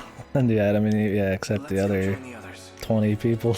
The other 13 or whatever. They said there's Plan 15 was meant people, to right? save the human race. We already know what we're going to do now. Who are the other two? I don't. Maybe I'm just counting wrong. Unless Okina's one of them, I guess. Nice, dude. Already prepped up. It's the terraforming.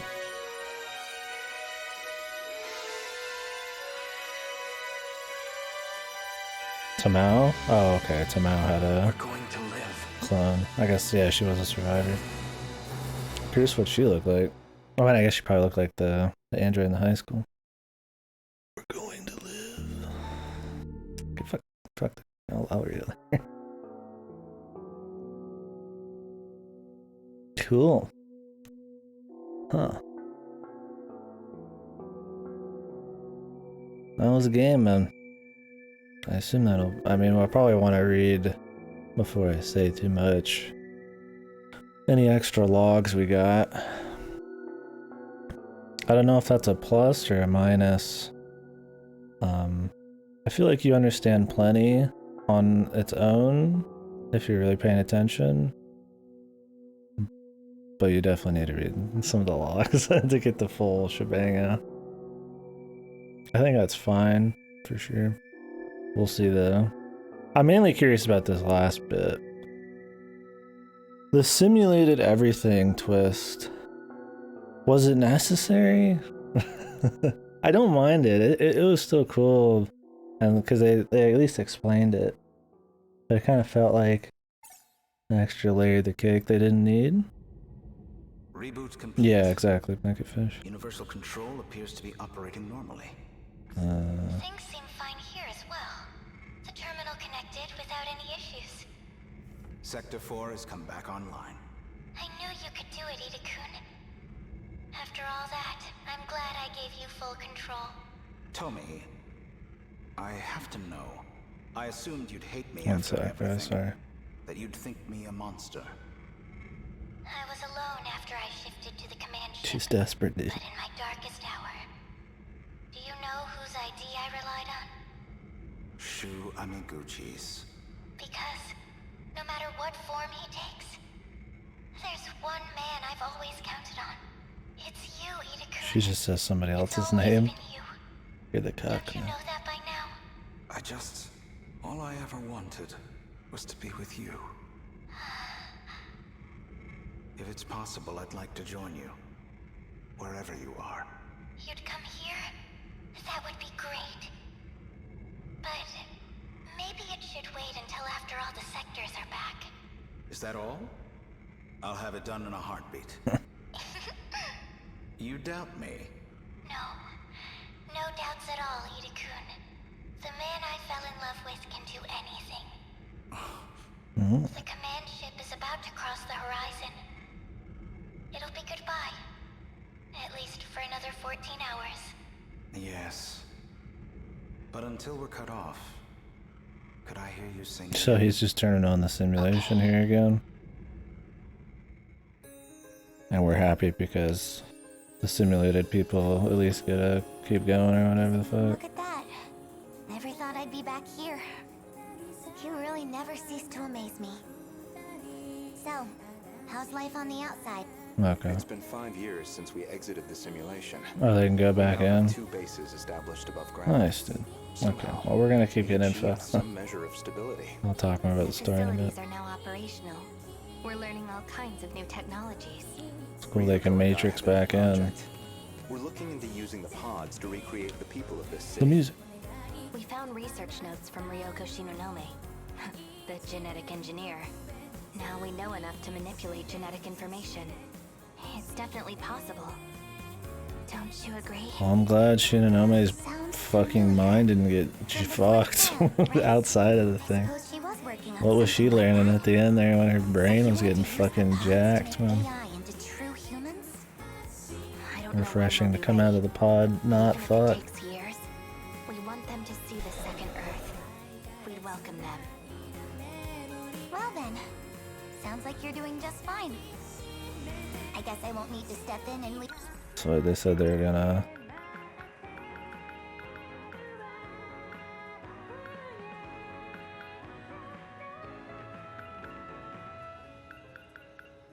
So they're gonna take best girl, fit girl, and make her real.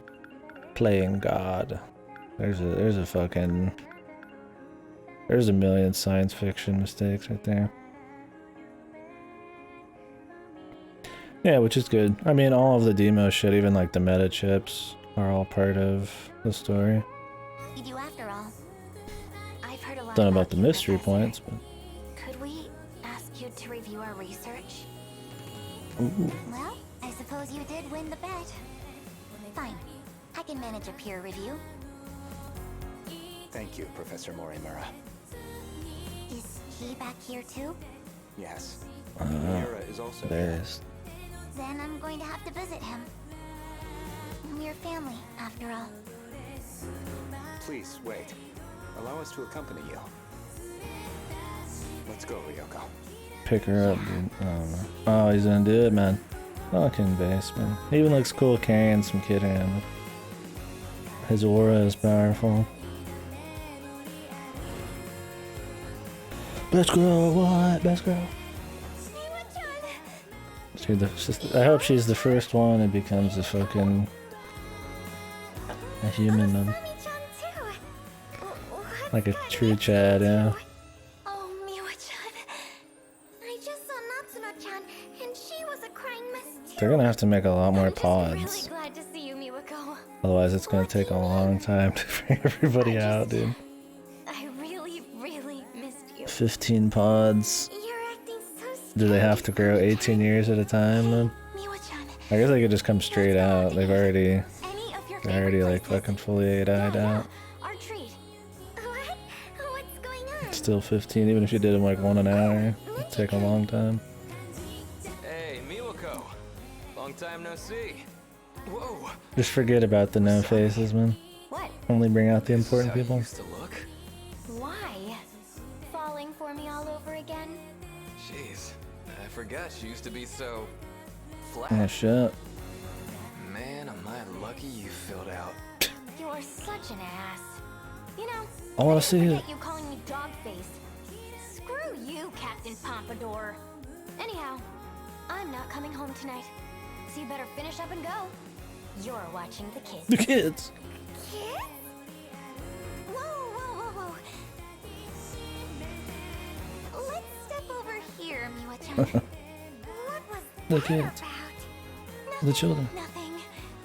I hope the last scene of the game is just my dude, fucking noodle bread guy, just pulling like an American Psycho, just railing fucking Okino and flexing. It winks at us, and then the fucking game just pans out and we're done. That better happen. Sorry. I'm waiting. Where did A go? You know. Need that raw fucking boys love energy, man. Social as always, huh? He said he was gonna hang back and monitor everyone's pods. Yeah, Oh well. that's good that they didn't. Are you two saying- It is good because that's the thing in a lot of stories about simulations is it kind of just invalidates everything that happened. And I'm usually not in the camp that says that's usually true, but it still is kind of a little bit, right? Like nothing matters afterwards. Like, yeah, the journey mattered, you know, they became what they are because of it and all that shit, but they never really, they're just kind of done with it sort of deal. In this, there's too many stories involving a simulation and the other people, so it's good that they're not completely getting rid of it. Especially because they have future technology. There's no reason, especially with all the other AI shit that's happened, that they can't still interact with the simulation when they're done. You both have boyfriends now? What? No, of course not. Don't worry about all that, okay? Today's just for us girls. What do you feel like eating? Like, spoilers, exit corners. We did that one. Spoilers. If you're gonna play that game, it's free online, it's good enough. But it has a simulated reality thing. And it ends up just invalidating every clue you've gotten because it's all just red herrings by the end. And it kind of just makes the whole thing kind of fizzle by the very end. Still a pretty decent VN, but I feel like that's simulated reality kind of done in a way that kind of ends with a whimper. At least this kind of like goes back into it. Well, there you go. All's well that ends well. We'll talk about it in a bit. Still curious what all I think about this. I mean, duh, man. Yeah, exactly, and that's what I respect. I mean, this one's big. It's big. There's so many different kinds of plot points that they know are from other science fiction things because they reference it a lot. And I'm just glad they try to, work them all into the story and explain it in what was mostly an acceptable way. And the time travel was just a big twist, which I thought was cool because time travel shit has been done a million times. And I honestly thought that it wasn't time travel was a cooler twist than trying to have it be one. Yeah, exactly, Manok. Yeah, and that's what's cool, because before this shit, I was like, the simulated reality, I was like, it would be really good even without it. Like, if it was just these sectors, and then they saved the world, and then they just warped the people back in, and it was over. I think that'd be fine. So I wasn't totally sold on the simulation thing. I'm still not 100% sold, but I'm glad that they're owning it. And at least, are like kind of going back and talking to people, and they want to make some of these people real and shit. And I think that's cool. At least, like with the rest of it, they own it, they explain it. It doesn't feel like an extra twist just for the sake of it, since they're expanding on it. It did when they revealed it. I was like, okay, we'll see how they explain it, but we'll see by the end of this. They're doing it. They're at least handling it in a more acceptable way. Because I've seen the simulated reality thing so much, and the thing with simulated reality stuff is it makes every other thing have less impact because it's fake, and it's just like, it's cool for like meta twists, but it's not always good. Like in the Matrix, it's okay because they actually interact with the world, and it's got like, it's important, it affects everything. It serves some big purpose. But like I said, shit like exit corners, it's just there for a twist. And that's kind of really surface level. It's just their avatars being moved? Yeah. I see that now. I wondered how that worked, but... I was inside your nano machines. Because if teleportation was possible, they probably That's how I came out of the pod with you too. would have been able to So far without you, Izumi-san. imagine travel After all quicker. you did to get the new facilities up and running. My eyes. Come on, man. Remember, I'm Kyuta Shiba here. Got it. Shiba-kun. Man, look at this, Juro. Everything's back how it used to be. Still, there are definitely gonna be some inconsistencies. We basically forced a reset to right before the disaster. You worry too much, Juro. Inconsistencies aren't a big deal. Universal Control can handle that stuff. I guess so. My data's all in this place now anyway. So you're gonna be on your own from now on. I know. Oh yeah, almost forgot. Yeah, exactly. Well, that was a cool touch. Mind. What do you say? Movie night? Of course. Churro. Megami. Wow. I guess I didn't realize how rugged you'd become in these last 5 years. You're so cute back here. But you? You're as gorgeous as you always were. Rugged. Frickin' gross. Is that why you two came back here? To slobber all over each other? Barf. Cooing over each other like brain-dead lovebirds. Of course he talks, man. Ugh, this is so boring. Please, do you really have to act like that now? Fine. Guess I'm just a third wheel here anyway. Shiba-kun. Buffy's Come over fun. to our house later. I'll have a feast ready. You know I love that cat food. You'd better show up tonight.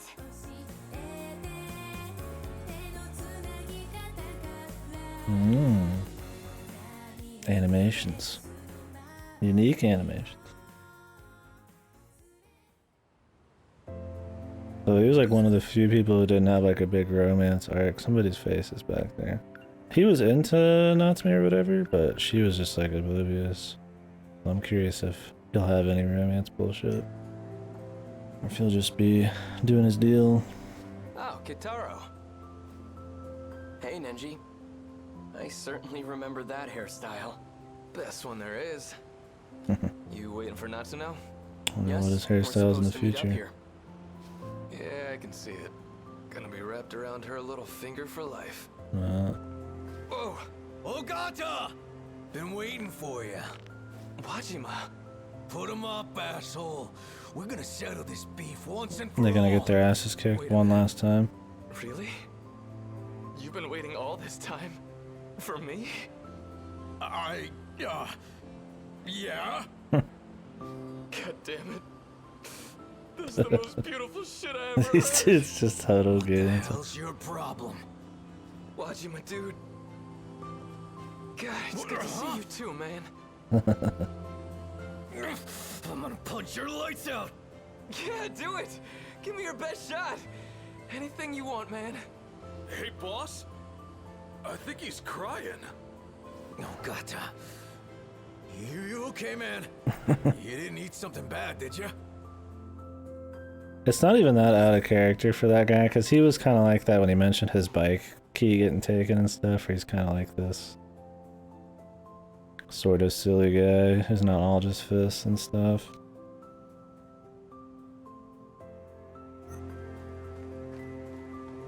Sorry to keep you, Keitaro-kun. Natsuno-san, I just had to stop by the lockers. your eyes are red. Were you crying? Well, yeah, 'cause I finally got to see him again. Yeah, for sure. I think that's one of the strengths of the whole thing, is it's written in a very engaging way, and a lot of like character moments and development. I don't know, that it makes the characters feel a lot more three-dimensional and shit. Because of like the engaging writing, like there's a nice, you know, I don't know if it's some of the voice acting, there's some of the dialogue, like I don't know what to say about it. It's just written nice. You can definitely feel the characters' personalities and shit, and even some of the side ones. They get like cool little things, like between all the stories and stuff, you'll get little things here and there. And He was restored. it's good. It's not just science fiction meta shit. It's got like actual It's character DJ, stuff alright. too. And he's got all his data. The same data that we're still using today. Like a lot of the characters are really fun, or there's like romance We've only been able to or return here thanks to you. We stuff owe you like so that. much. I love you are the incredible ones. Miura, how would you like to enter my nanomachines and go to the outside world? You'd take me? Yeah, PJ. Because if it was just the same story with like weak characters, Let me think about it. then it would not have as much hit to it. Yeah, base BJ, man. So, where are you taking me today? I'm taking you home. It's about time you met my parents. They've got to meet my future husband. What? Ah. Right now? Nan-chan! Yuki-chan, did you just get here? Konatsu was so fussy today. Took forever. I feel like everybody's getting paired, Because man. Konatsu loves Mommy so much. She looks just like you, you know? Spitting image of you when we were kids. When I look at her, sometimes I feel like she's as much your kid as mine. Well, I don't know if I had any hand in it. Anyway, I heard the news. Finally getting hitched, huh? Gotta say, Keitaro needs to unclench a little. I'm just trying to take this seriously. This is a chance to take responsibility. You definitely... Yeah, it definitely seems more fresh and more surprising because they hadn't really grappled with it. Like, Miura would act like he was enamored with her a bit. A lot of it was like in a sexual way because she's kind of like dressed differently and shit. But she never really did, so they never really took it to any level, which was good because everybody has got fucking romance. 5 years later, I could see there being some. It was cool having their story not have as much because everybody else had some.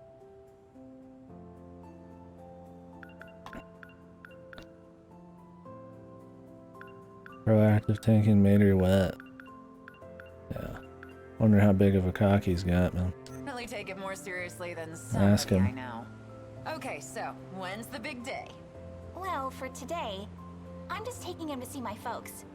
Wow, meeting the in-laws? Man, now that takes me back. I wonder how your mom's doing. Let's go see her. What about Shukun? What about that sleazebag? Yuki.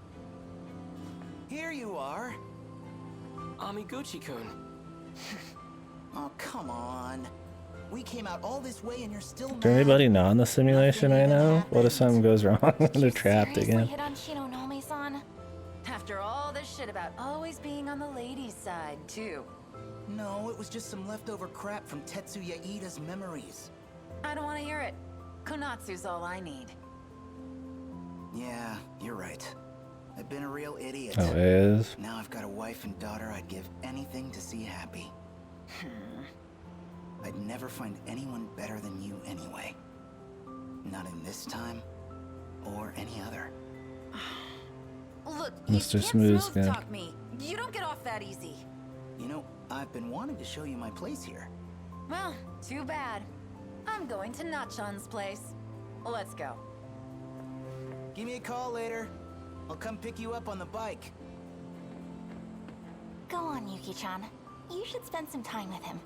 No, well, considering the game is as long as it is and goes into so much depth everywhere else, it'd be really disappointing if they didn't at least spend some good time epiloguing. Like, you could have just ended it when they came out, like Danganronpa style, just white light, and then, you know, showed the landscape, but this doesn't feel like one that... I feel like because of all the human relationships and stuff and all the crap that's gone on, feels a little better having actual closure, if you will, here, than just ending it. Because then that just highlights the twist more, if they just ended on the terraformed planet and move on. Like, yeah, it looks more artsy and shit, but it's been done a million times. Like, going into the human stuff here, the emotional shit, is nice. I think it matches the game better.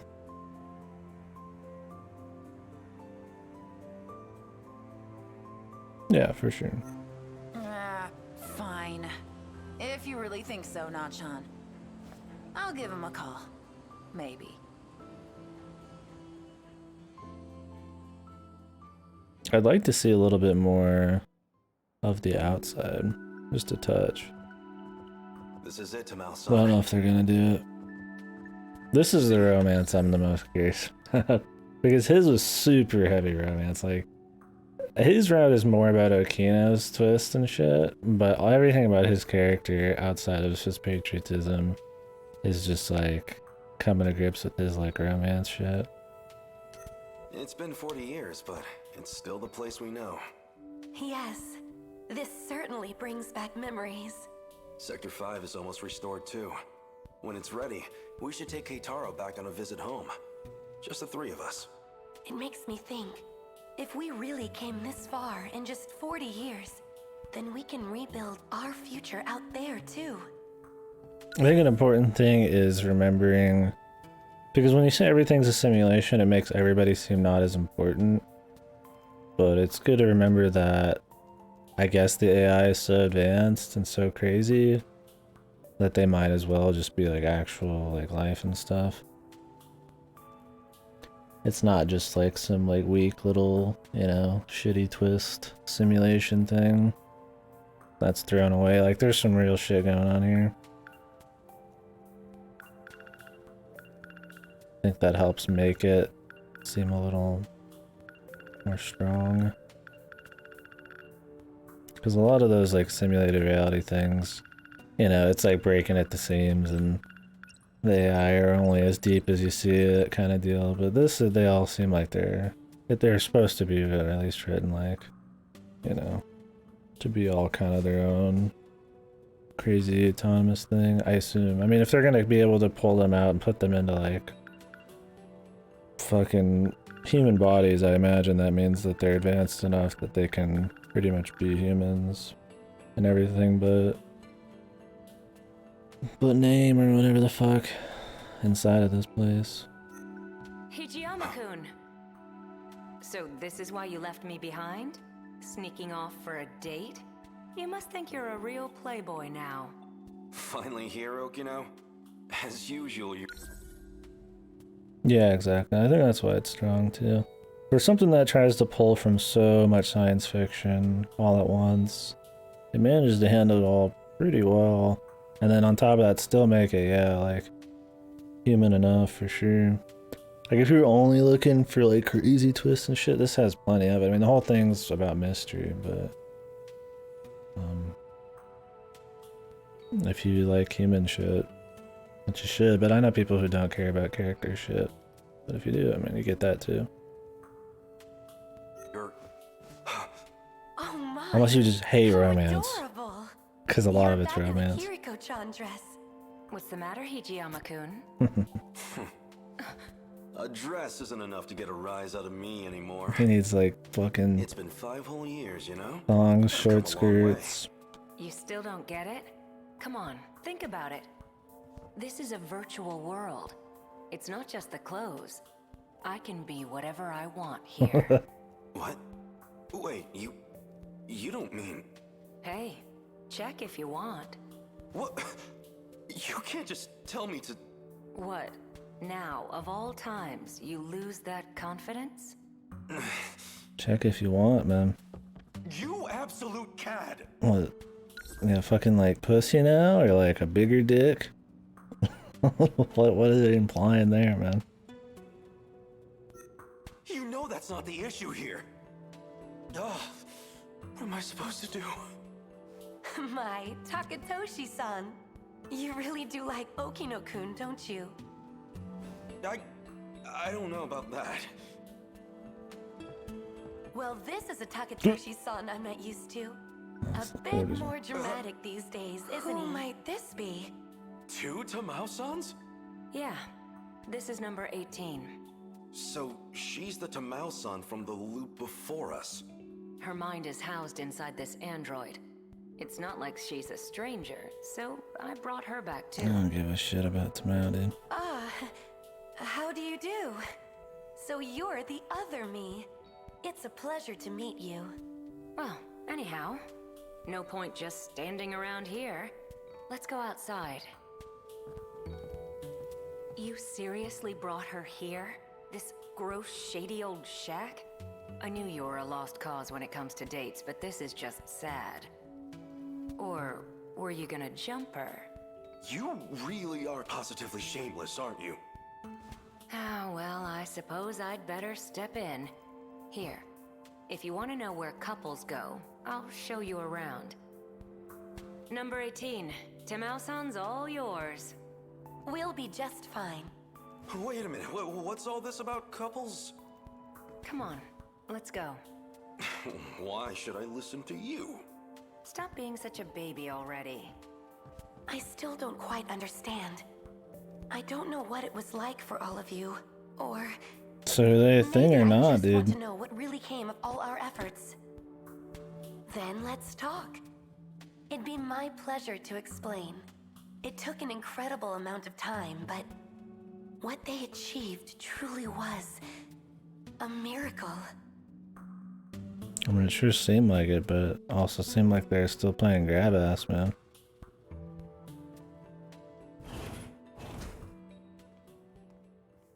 Sorry to keep you waiting. Is he? What's up, Ms. Morimura? So, what is this That about? was the one romance I was hoping for, just the one-on-one there, man. Because it's him battling with either you like dudes or not. Not whether he wanted to fuck everything that walked, man. Interesting.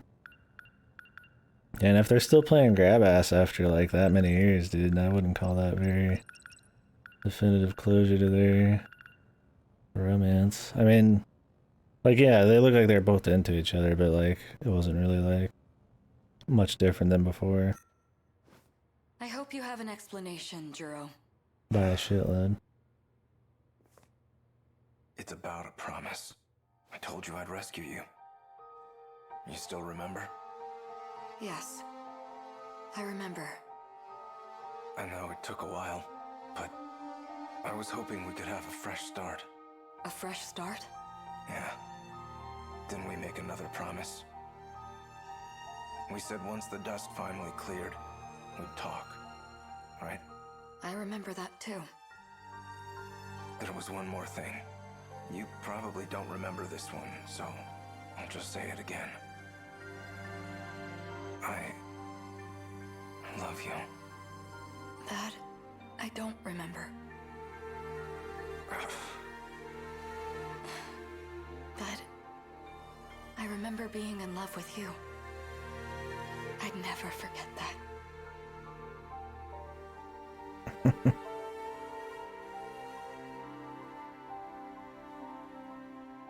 Yeah, Izumi probably was the most punished super journeyman, yeah, by far. Top of being tortured by fucking Ida for like a super long time. Slowly worming his way out. That was an extra awesome journey step there. The end.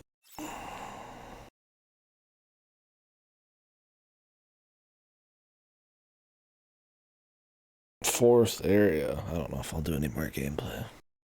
Yeah, that's just gameplay for gameplay's sake, I'm sure.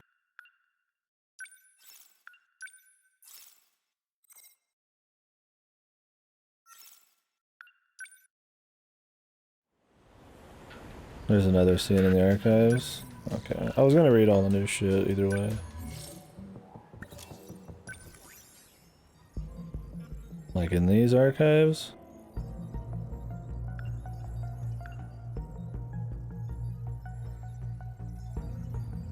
Or mystery files.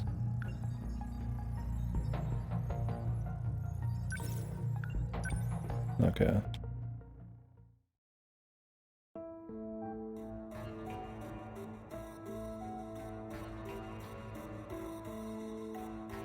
Well, here you go, Manok.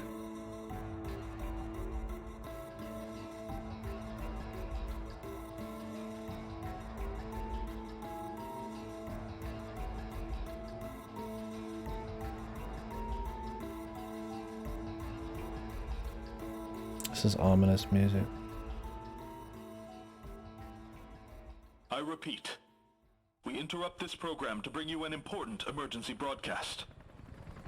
A large unidentified object has crash-landed in the city. It is headed north toward Kasumicho, destroying everything in its path. A state of emergency has been declared in Ashitaba City. The neighboring 3 wards are advised to evacuate immediately. You gotta be kidding. Kaiju? Minami, we gotta run. What's happening to this place? What's happening? Period.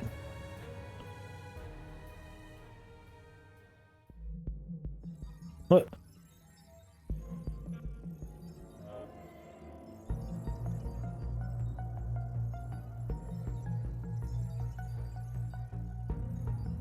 Oh, I see. There's countless bounds drive for survival. The probes repeat the cycle of self-replication, creating infinite possibilities on the. Okay, but I thought that there was so they were growing in a probes big enough for 15 people to get grown in, but like with a bazillion probes. I figured that there would be like a bunch of probes and then they'd send out their facility with the people growing in them. But you told me the probes were the facilities and there's like that many? Huh. That's a neat little extra twist.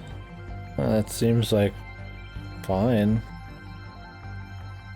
Explained enough. I mean, if it's infinite possibilities, why couldn't it be happening again, I guess?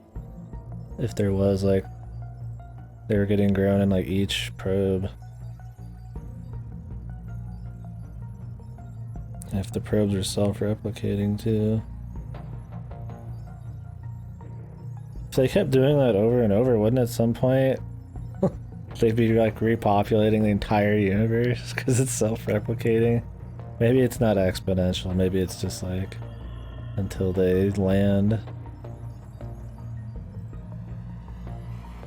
Well, the arc of the genetic info and everything got sent to several planets that could support life because you don't want to put all your eggs in one basket. Okay, I see it. For some reason, I just assumed, like, logically, it would just be the probes first, and then it sends out the important shit. But it makes more sense that there'd be multiple, right? Why just, yeah, at one egg? And the probe built the facility on the planet? Oh, okay. So all the probes go somewhere and then it starts self-replicating the facilities. So does the probe terraform the shit too? Like replicate shit to terraform?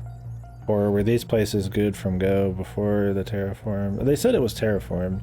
I don't know if that just means the probe makes the facilities or it has to like create like, you know, the intergalactic machines to like terraform it as well.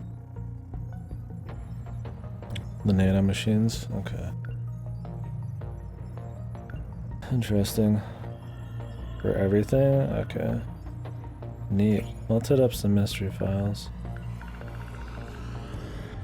Ida.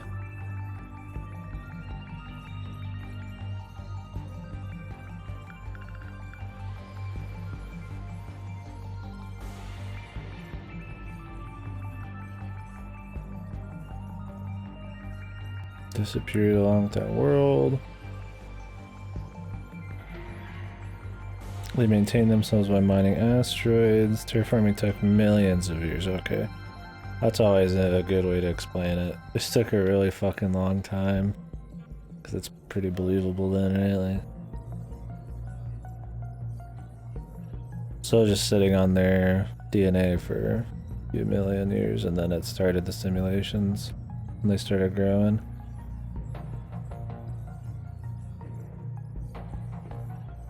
And the simulations are there to teach culture and everything from humanity's time and all that shit while they grow, so they don't just come out 18 years old like babies or whatever.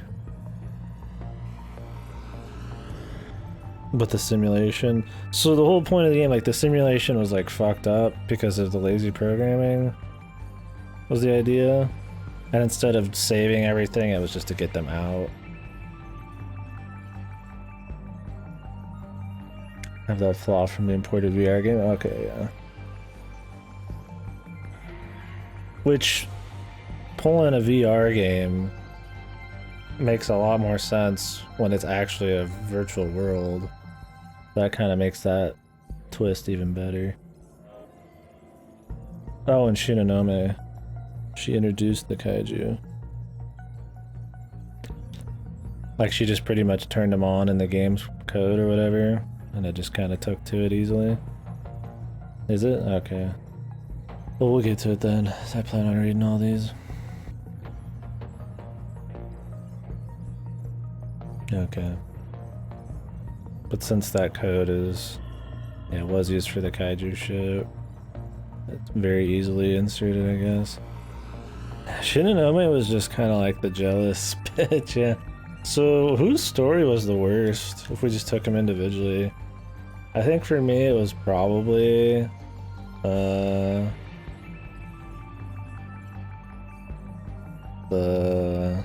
what's her name? Fuyusaka? Hers was pretty shit, compared to the rest. Shinonome's wasn't that good either. It had some stuff though. But yeah, Fuyusaka was like... I get that it was trying to play off of like rom-com or romance kind of shit, like that was the idea. Like Sekigahara, he was like the Mr. Badass, right? Mr. Smooth and all this shit, and like it played off a lot of that tropey anime shit, but I don't think that it was as interesting. Like the others had like a genre they were kind of going for, but that one wasn't feeling it. VR game from 2154 made by Vanillaware? Oh really? The Tetsuya 28 was also an asshole, apparently also structured and I'm in the same way. Yeah, that's what it seemed like. I mean, that's what the log said. Was to transfer only the genetic information, where cloning and species restoration events could occur, or would occur. However, essentially, human is defined by the inherent established culture, also came with the growth mod to teach necessary information in the virtual world. Okay. Well, I'm glad they explained why the virtual world exists, and it makes sense.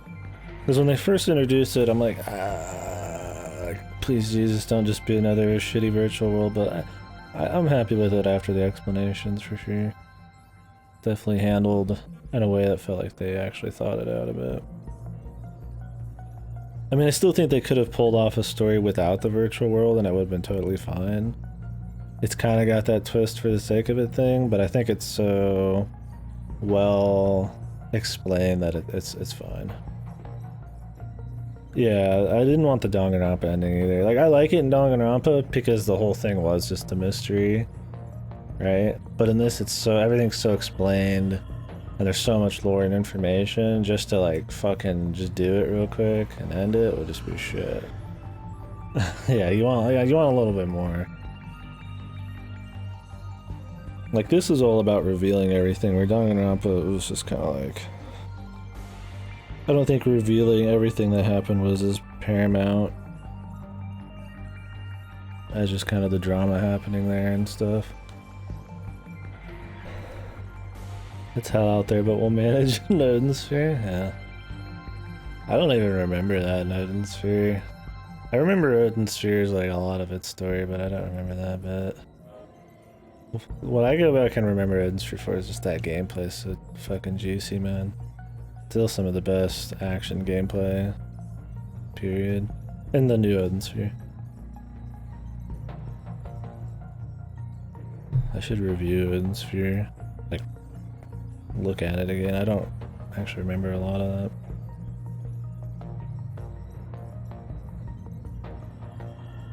I'm surprised how much of this is actually a story game. Like, I mean, they've got stories. Oh, okay, yeah. I remember a bit of that now. The Dark Knight. He had the best gameplay. But yeah. Yeah, when I first saw this game, we were watching gameplay on this and shit, and we're just like, I feel like this game's gonna suck, right? Then it comes out, everybody's like, it's fucking amazing, the storytelling is like fucking, you know, insane, it's just, you know, it's totally different and shit, and I'm like, what? And then it's like not even much gameplay, you know? I think it's an acceptable amount of gameplay. I thought the gameplay was fun. It was pretty addicting. It was fast. The animations and all the moves felt really good. Big hits, shit exploding everywhere, points flying in, you know, it felt cool. the tactics. It wasn't a slow thing. So I was happy with the gameplay for how much of it there was. I mean, maybe if it was like 50-50 gameplay story, I'd get sick of the gameplay, but I thought as something that you only did 20% of the time, it was pretty fun. Yeah, good customization, a lot of cool different moves. I mean, apparently there's a lot of post-game shit if you want. It's just interesting, they went pretty much 180, right? Like from just godly gameplay to like just all story, man. And it works. I hope the game did well. I heard that it didn't do well at the beginning, but because of like its good reception, it slow burn. I've heard it's done better now. Good overall. I hope it picks up more in the West. There's a lot of it, which is good. I mean, why not? Did it well over time. I hope it does well over here, but I don't know. This game's pretty big beast. People see anime. People see that it's mostly story. Maybe they're gonna be afraid. I hope it does well, but I don't know. I feel like anybody who plays it would like it, but just trying it. The way like AAA, like Western AAA games are and shit nowadays, I don't know. This thing might seem... I think it's easier to get into for probably a mainstream audience than, say, a VN. Because VNs inherently kind of have, like, you know, the sprites and, you know, it looks anime and that scares people and shit. Where this, it's like voice acted, there's movement, there's stuff going on. I think it's written in a very engaging way. You don't really get bored of shit and you can just jump to another story. So I think that would be a plus for it. But who knows? Story, because most of them are bad. Yeah. Yeah, Klitz, I was like, so if they're just gonna repopulate, man, then no wonder there's a lot of romance. What if they hated each other's guts? I'm like, yeah, they're gonna have to fuck a lot, dude. By, you know, those are the wishes of their creators and everything, man. Like,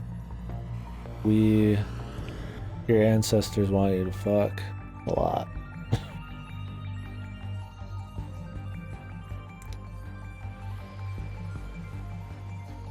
It's like people like movie and story games, but this isn't like a popcorn, like fucking, like brainlet, like cape shit kind of thing. Not that those things aren't fun in their own right, but not a lot of AAA Western games have really a lot of scope, or they're not very ambitious, right? I mean, they might be good stories, they might be very ambitious in a we're cloning movies kind of way, but this is like pretty fucking hardcore.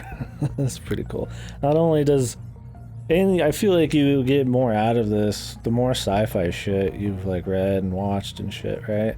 Because they're playing off of, you know, certain twists, like their virtual reality. They got like Terminator stuff in there and ET. They got all this shit and they know it, but they use it, or like Madoka shit, right? They're making fun of magical girls. If you've never seen Madoka, you've never seen a magical girl thing. The whole cat story has that entire like referential parodies, whatever the fuck, lost on you, right? So there's a lot of shit that's like, if you just fell off the turnip truck, there's still a lot to enjoy here, and maybe it'll blow your mind more, but I definitely think it's intended that maybe it's for a little bit more experienced sci-fi people. I'm not saying I'm like experienced, but there's a lot going on that plays off of known tropes and stuff. Would rather make 13 games out of this than one amazing one. Yeah, exactly. And that's what's awesome. There's so much music and fucking just, it's all voice acted and a lot of assets and just this huge like 40-hour story, just shitload of effort into it. You could just read these mystery things forever, and yeah, I feel like it, you know, a lot of studios would prefer to, which is cool. That's why it's cool that Vanillaware still does their thing. They just make their deal. Apparently, wasn't this, somebody said this was just like one guy pretty much just got free reign to do whatever the fuck he wanted.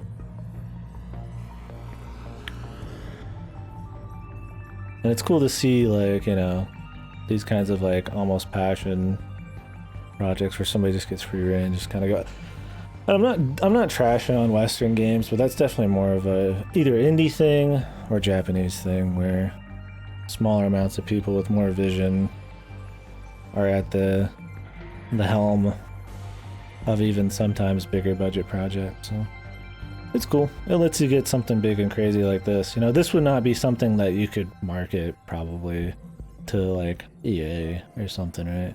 Even if it's great, you know, you're not gonna like, hey, we're gonna do like a 2D 40-hour 90% story game about fucking insane meta mysteries and shit. Sci-fi realm. There's like, oh, whatever, fuck you, right? They'd rather make a 10-hour like popcorn sci-fi game.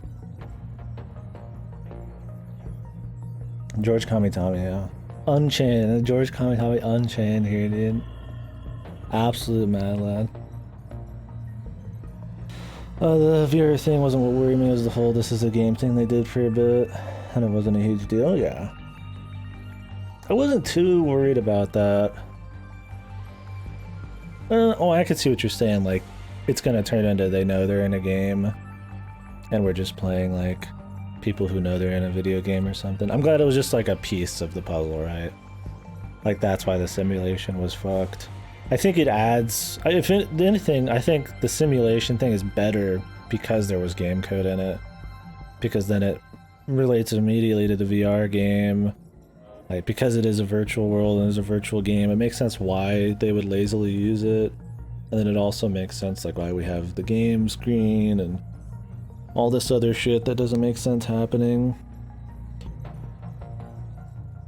I think they kind of like yin yang kind of make each other feel a little better.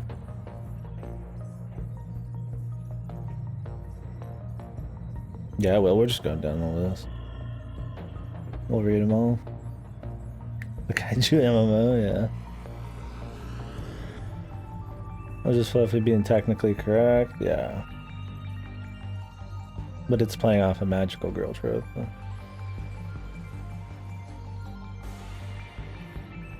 They've already said that the VR game was like super advanced, like everything just autonomously going on its own, like even like it was lauded as just like really impressive even without the kaiju shit. So I imagine it's gonna be something similar there. Anyways, that's all this.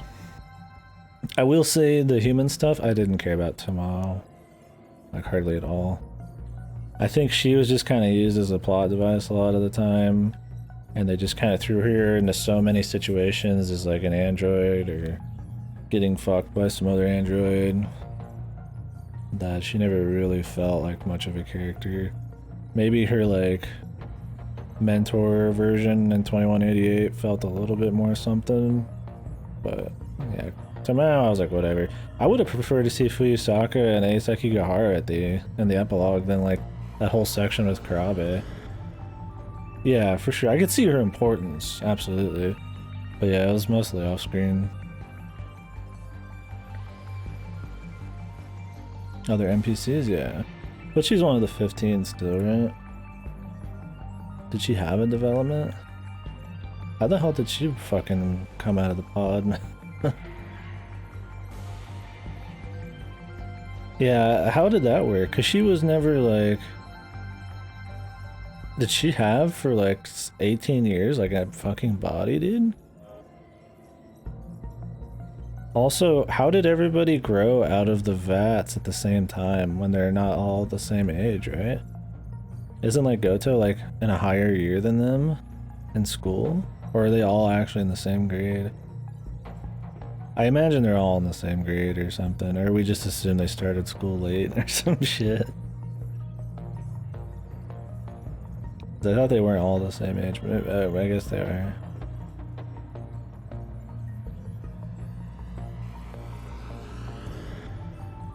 Or maybe some of them came out earlier than others, I don't know. I don't see why would not just start them all at the same time.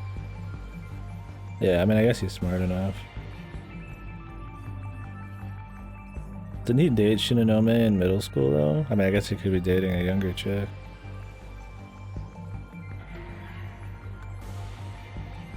But why even like grow them separately? I don't even see what the point with that would be. Like, oh boy, there's somebody who's a year younger.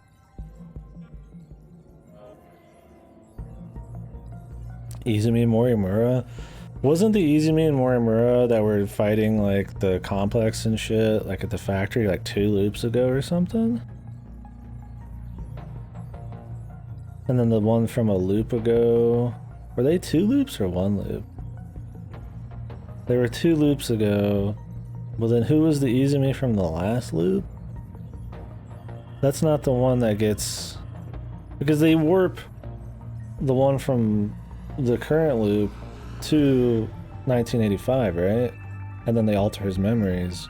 So he's not the one from a loop ago, right? Or did they take one from a loop ago and then bring him to this loop's 1985 and alter his memories? Like...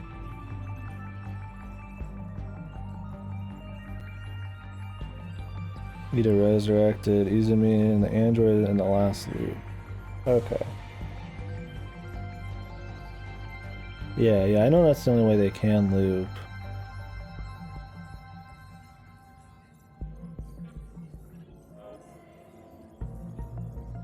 So... The Izumi who got his memories fucked was from within this loop, right? Because they never went to 0. Wasn't Megami and shit? She was an android too, right? Or supposed to be? Because Izumi kills them or something? Didn't he say that? Like she was an android. Not an android or something, but they had their memories thrown in there. Maybe she wasn't an android, but... They said that just really quickly. Like all the people Izumi killed had like different memories implanted in them in the next thingy. Killed them all 1 loop ago? Okay. So the Izumi from 2 loops ago killed everybody from 1 loop ago.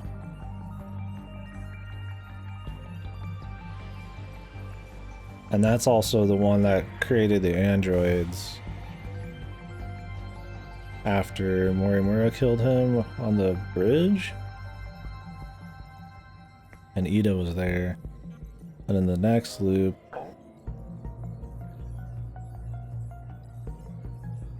Morimura is giving herself memories. They just totally change Kurabe's and Megami, and all the dead people are just there.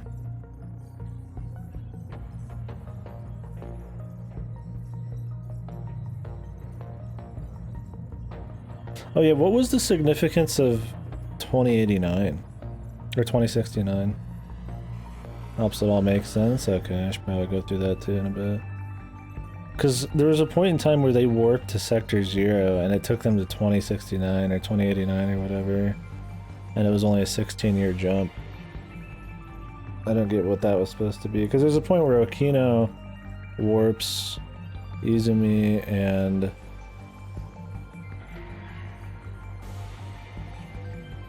Fuyasaka to Sector 0. Oh, is that what happens? He warps them to Sector 0 and they just come back on the next loop? Okay. So it makes it seem like it was instant, but they just came back on another loop. That's just the storytelling, making it seem that way. I get it now. And then it said here that he died back on that last loop. Okino did. Anyways, I guess we should keep going through these. Relatively little plot holes, I guess. I mean, I'm sure there are some, but for something as big in scope and as crazy and juicy as it is, so much stuff going on, it's pretty well... It's a pretty good explanation for everything.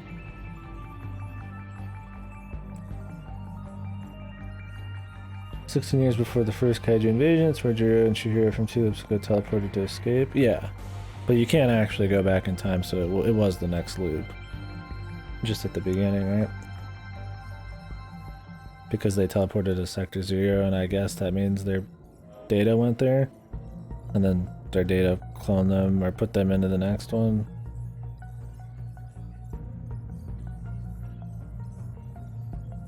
Okay, yeah. Okay, I get what happened there now. That's supposed to make it look confusing or mysterious as to what happened when it does happen in the story. But now that you know everything about Sector 0 and when the loop starts, then it makes sense what happened. Because I was rewatching, because I've been watching somebody's VODs of this while I've been playing through it. And that happened, I was like, wait, what the fuck? And now I'm remembering that. I'll mainly just probably watch the end, though. I don't think I'm gonna watch the rest of the whole VOD.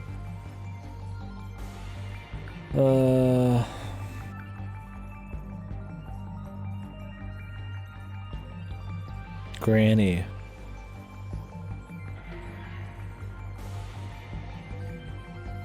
Oh, erase the granny. Okay, I was always wondering what the hell happened there.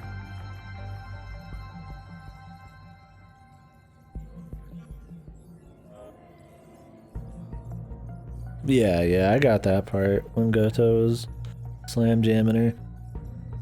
Which was an awesome, I love that whole Goto fucking bit where he's just fucking like, just mind fucking her. Yeah, I imagine so. I feel like I'm getting most of it for sure. There's just little things here and there. We'll refresh by looking through the seed order, I think. After I do the mystery files, and then that'll probably be it. I mean, I'll look at the distraction, but I'll go put this in the mail. I'll probably, when we're done looking through this, it'll probably take another like hour or something.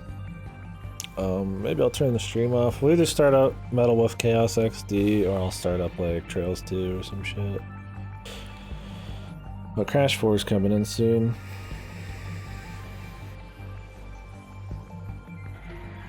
Project Arc file. Oh god, I wish this was in order. Alphabetical order. Be like Arc system? There was one about like the facility that they were in, which now makes sense as well.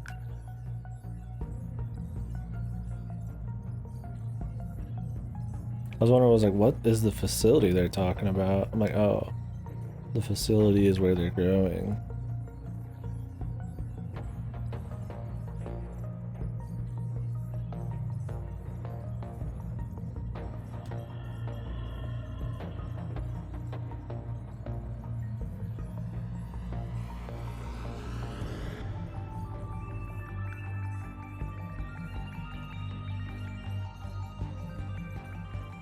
Okay.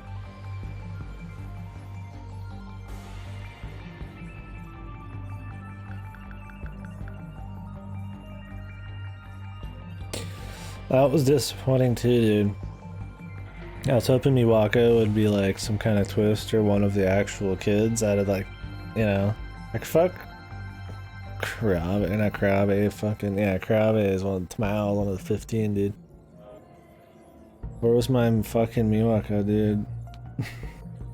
She was just like the flagship fucking AI, man. Shame, dude. She deserved better. AI, they're gonna have that for like everybody. Huh? No wonder it had 20% left.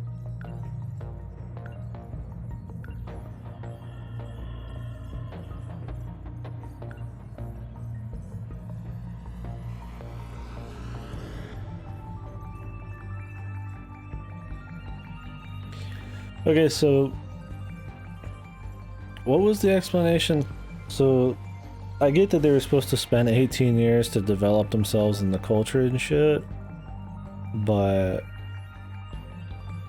what was so why did they have to keep doing it like over and over? Were their bodies not like growing when it was doing it over and over and over? Like what the fuck? How does that work? Like, I know that the code's all fucked and shit like that. I know why the invasions are happening and stuff, but like, if they're spending 18 years in the simulation and 18 years in a pod growing, when does all of this other loop shit happen? Do they just get shat out because those bodies suck and then just make new ones? Yeah. Oh, even the cloning was. Okay, that would make sense then. Jesus, I wonder where the bodies are. I just threw them outside manure, dude, for the corn. Yeah, that would have to make sense. They have to wipe the bodies. Which makes the stakes more real because you're dying legit, right? They just don't know.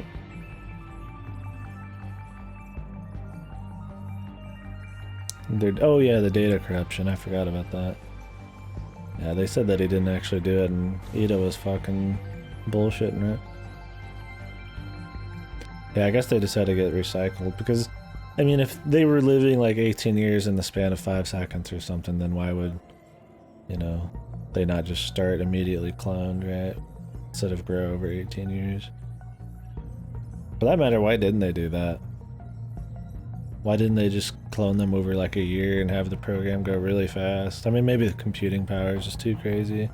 It has to be perfect 18 years. But that's not really a plot hole, it's just... We just gotta assume that's how the technology works.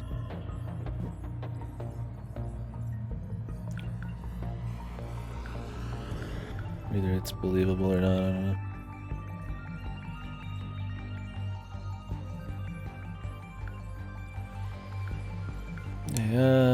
AI, track members...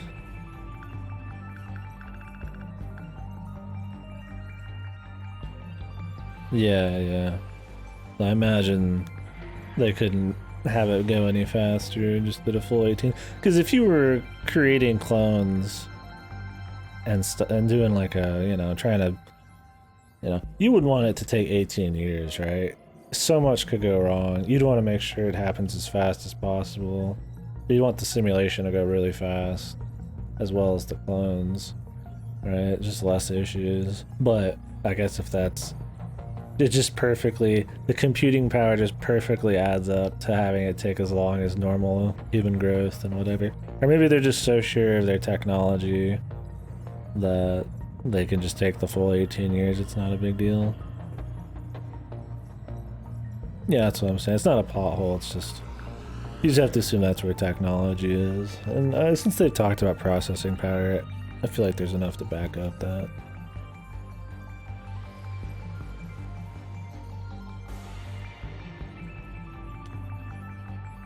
Psychopaths, yeah. But I mean, if you... Yeah, I guess it depends on how your brain's taking it, right? It's not like they're androids. Like, if they were cloned to be 18 years old, or 17, and then they grew, like, over 1 year, and just had, like, a 1 year expedited growth. I guess you want them to grow from being kids with the kid's brain up, right, instead of expediting it. And I doubt you could like force age them from kids to adults. That's probably like crazy technology. I guess it makes sense you'd want to take the full 18 then. Anthropic principle? I'm not sure. Because if you just created them at 17 or 18 and then just had them live 18 years within the span of 1 year, because it's a simulation, time's just like whatever they want, right? They would be like, have adult brains though in reality, so it wouldn't be the same. And who knows how the brain would take having that many years in like 1 year, because they're not like robots, so yeah, I guess 18 years makes sense. No matter what, I don't think it's even a problem. I don't even think you have to assume much. Just assuming they're normal human bodies. I don't know. I don't know if I take 18 years in 1 year? Just jack me in with fucking 18 years of memories real quick? Probably not. I'd probably explode.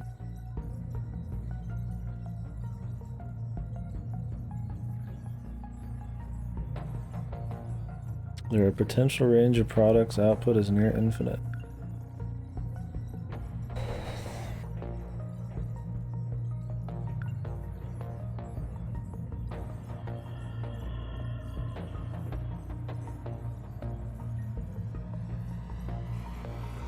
She believed peace could only be obtained through genocide.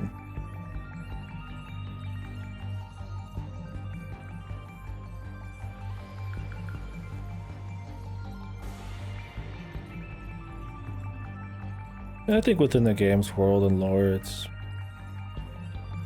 likely enough. But that's why they have to do the full 18 years in the vat. I don't think it's that crazy of a deal. That's funny. It's funny even by the end they're pulling from the Matrix too. was like, I wonder if they got any more movies for us, any more sci-fi references, and then it's like the Matrix at the end. But it's like this is an example of they pull from a shitload of stuff, but it doesn't feel like they're just copying it straight up, right? It feels like its own thing. It feels like it's playing off of it purposely, like tropes we know, stereotypes and shit we know, and kind of like doing its own deal. It's not like, you know, I've read stuff that's like pretty fucking like overly similar to shit like, you know, like Zero Escape or something, and like those feel a little more dirty. For this, it's like, it's not just reference, like it's a big deal, like all of the different sci-fi shit they're putting together into one thing, but it doesn't feel like it's just ripping off of shit. Probably because of just how many it's doing at once, right? That's just kind of unique. I did see the movie poster for it. Had the moon and everything, if I remember right.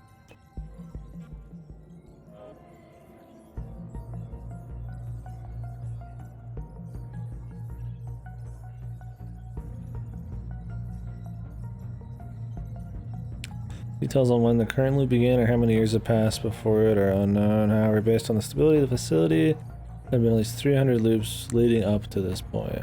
Okay. At least.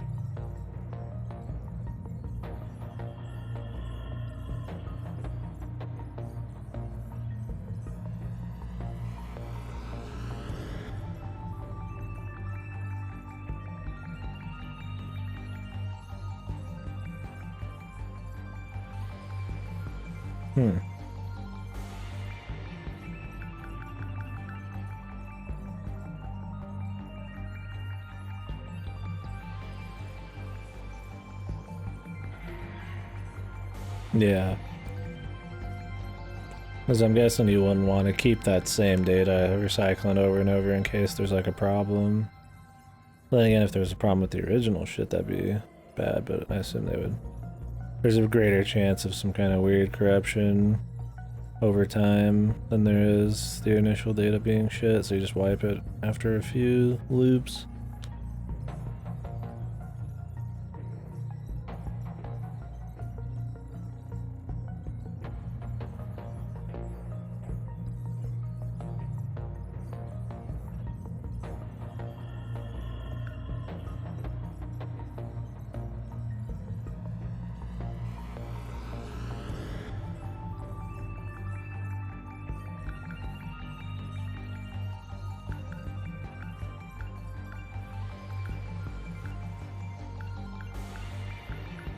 Let's look at the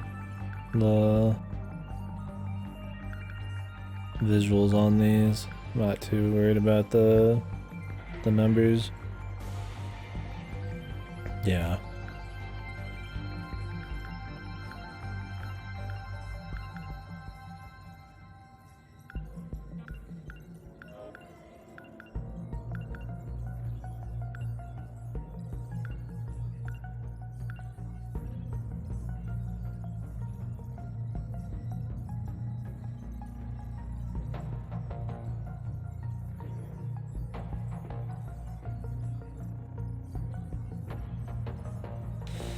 Shouldn't know, man. His old school self was a fucking hyper bitch, dude. Fucking hell, man. She must have gotten really fucked by Ida, or she just was really mentally fucking broken, man. Either way is not a good enough justification. Although I guess it's not like she was physically killing anybody, so it's probably easier for her to do. She's just trying to eliminate a future, which is still a pretty big deal, but who knows if she would have done it if she was like in there and had to like kill every 1.2 million people and the 15 real people. Yeah, no, it's realistic, I guess. Just interesting.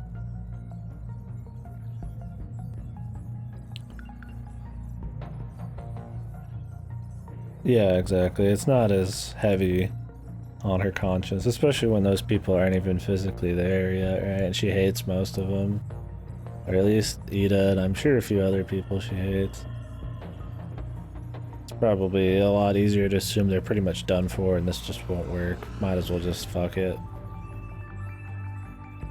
But if she could see how it was at this point, how it's affecting things, she probably, I imagine, wouldn't do it. Or it would be a lot harder for her to do it if she were in the sim. And just the sheer amount of time it's been and all that. But, yeah.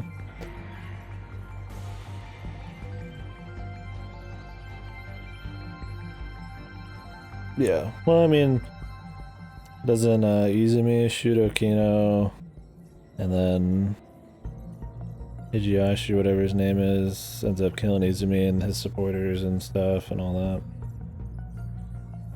Over disagreements with the project and shit like that. It's interesting that the original, they kind of just barely dropped it, but that the original Morimura and Izumi had like a thing going.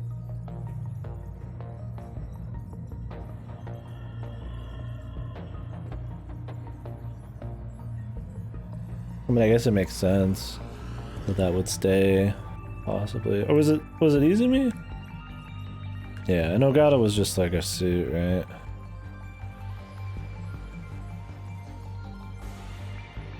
I don't remember all the Ogata AI thing they were talking about.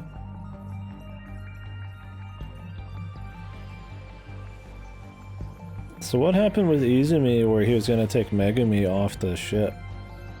Maybe he did take her off the ship, and then they just never came back? I thought, though, that Hideyoshi or whatever shot him. Oh, Ogata's dad, yeah. How did that work? Was his son... I guess his son was on the ship too, we saw that. His dad didn't get a spray, but the actual Ogata did. Oh, just 24 hours? Wonder what happened to Megumi then. Is that why he feels like attraction towards her or something? Just like rooted from some kind of like fatherly thing? Because some of the stories from 2188 have parallels to how they act in reality, but because they're the same age and shit, it's different.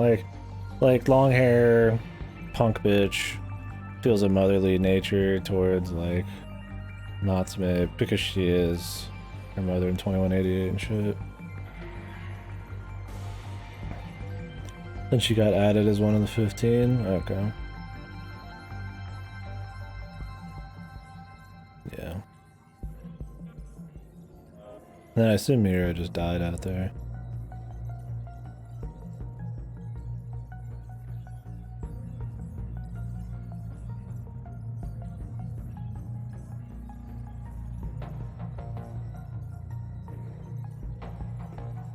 Even as a clone, yeah. I mean, it's possible that there's some just kind of like, I mean, it's supposed to be their clone, their DNA and shit. It could just be that there's some slight imprinting of some really subconscious shit going on. And even if we just assume that that's not happening, the parallels make for a really nice story, right? Like a cool human story. Where you're seeing some of these romances and shit, kind of like, you know, like Okino and Hideyoshi or whatever the fuck, kind of pan out and stuff like that. Although I was hoping it would be a little bit more lovey-dovey with them. I kind of feel like they bitched out on it a bit. Like everybody else got this like super lovey-dovey, we got like 20 kids, see you tonight, you know, kind of thing. But Okino was like, I couldn't even tell exactly if they were in like a big relationship. Like it looked like he was, like Okino was almost fucking with Hideyoshi or whatever his name is. I keep forgetting his name. That he was on a date, but it like wasn't actually a date maybe. So it's like, it didn't even seem like it was like a real, I couldn't even tell what their relationship was like. I wish that would have been a little bit more set in stone. I mean, you don't even get to see Sekigahara and Fuyusaka. So we get a bunch of Karabe shit. I was like, okay, that was probably the silliest part of the epilogue for me. Big follows. There's a big band for you. Our studies find that people do have some form of genetic memory, that behaviors change in future generations when someone experiences extreme events. Yeah, okay. And I could see that then. I mean, I think that's not even like a huge leap. And like I said, it makes for a good like human story that they do have these parallels with the 2188 and the current ones. It's kind of cool. And as we saw with the infinite possibilities thing, it doesn't like always happen. Like Ogata was with like Natsumi and the other thing. Although they might not have been romantically together, just different events, right?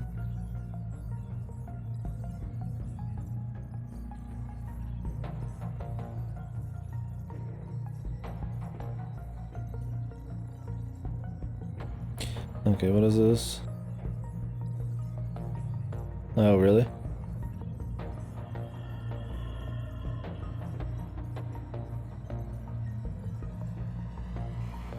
Is it just like auto ban the person if they type big follows? Is that the idea? I guess I'll do that later if I remember. That's good enough.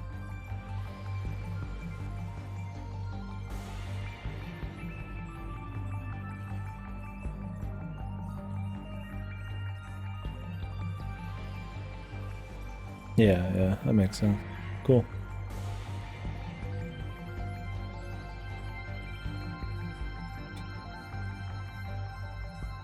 Better than having to do follower only mode or something.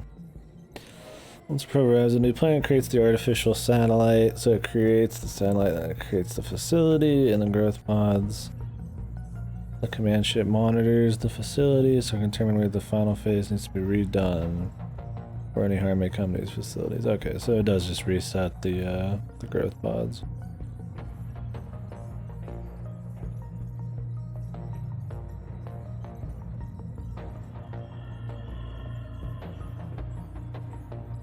But didn't Mira meet Minami?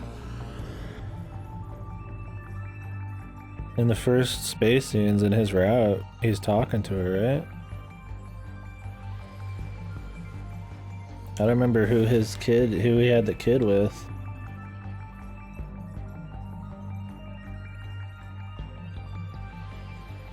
I assumed it was her.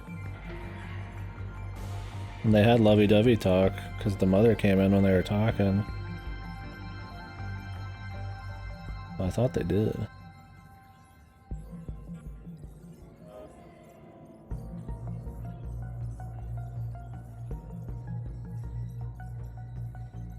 Oh, from one loop ago. Oh, you just are talking about body or not, right? Yeah. I mean, I'm thinking, yeah, not really. Bodies. I mean, none of them had bodies in there. More of a mind thing. But yeah, I see what you're saying, okay. I thought you were talking about them. Dr. Zero.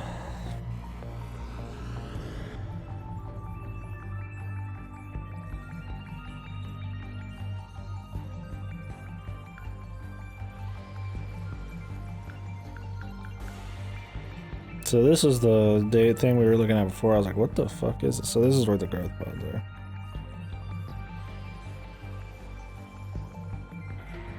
Built to last for 5,000 years.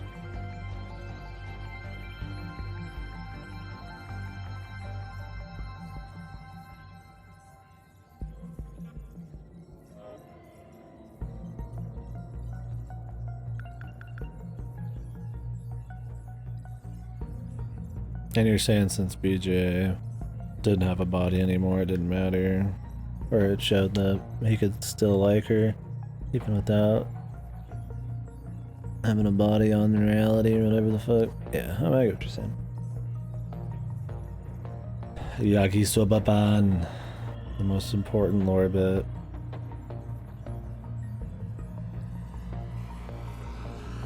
Yeah, very important. Yakisoba pot angel.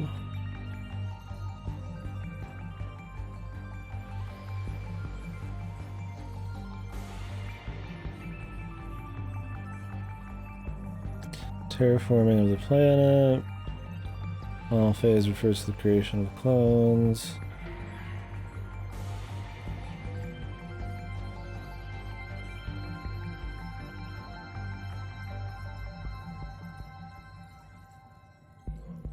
So they have a giant repository of all of Earth's information, right? Mankind's information. It's not just what they learn in the simulation.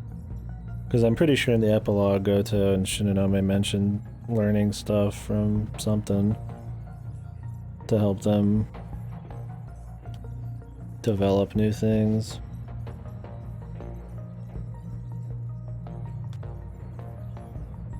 The textbooks? Okay. There's so much going on, I wasn't 100% on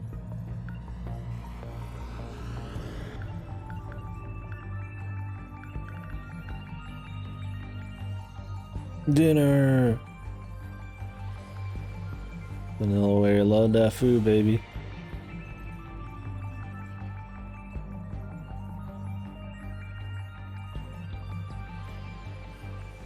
All the fucking by themselves, yeah. Lovingly depicting food, yeah, every time, dude. Crepe, soft serve, hot dog.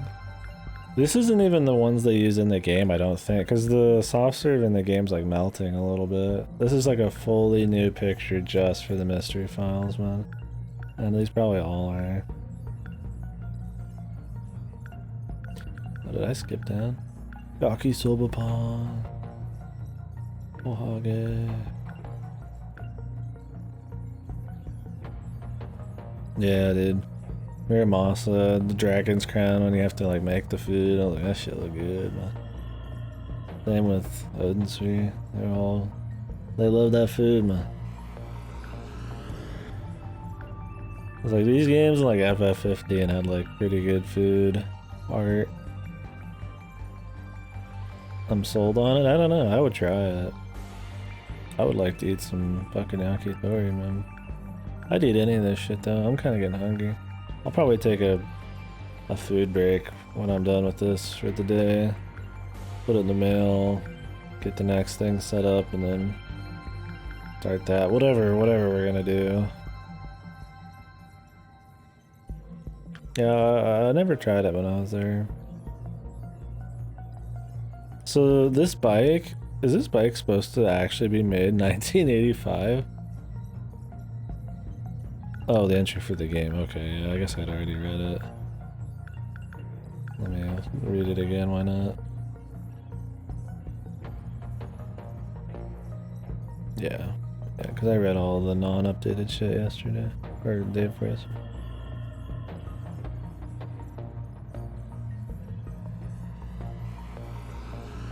When was this made? 2154.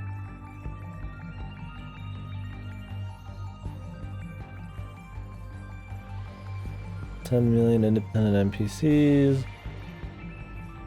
Yeah, 30 kilometers long.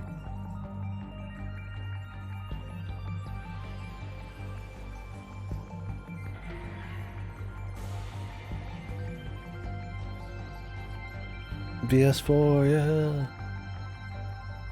Yeah. It's pretty neat.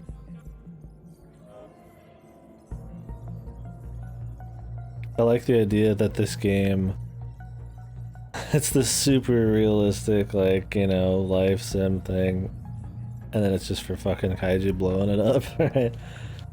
Like, how much extra money do they have to make games that immersive? I like the idea because it's that you, like, apparently live your, you live your life for like 5 days? Yeah. Before the kaiju appear. Kind of fun. Seaside vacation.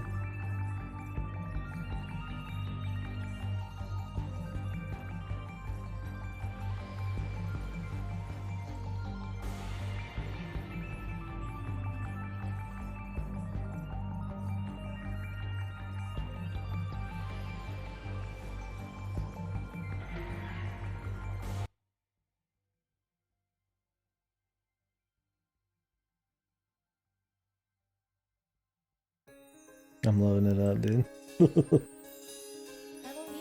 Seaside vacation.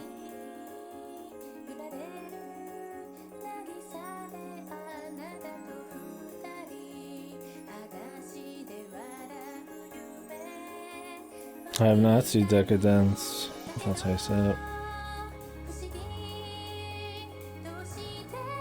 Yeah, how did this bike work, dude? Like, was this just some future bike they made in 1985? Or is this just a plot hole? Or did he like create it somehow with his own data?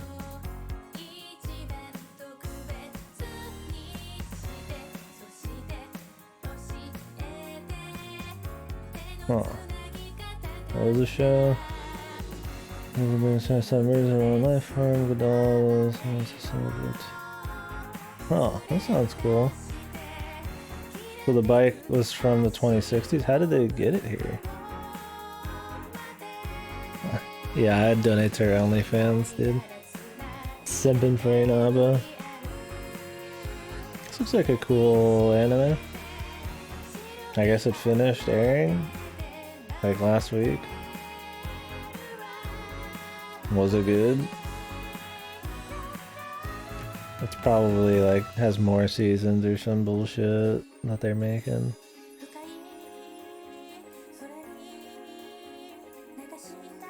Or does it actually end? I'll have to remember this. Add it to my list.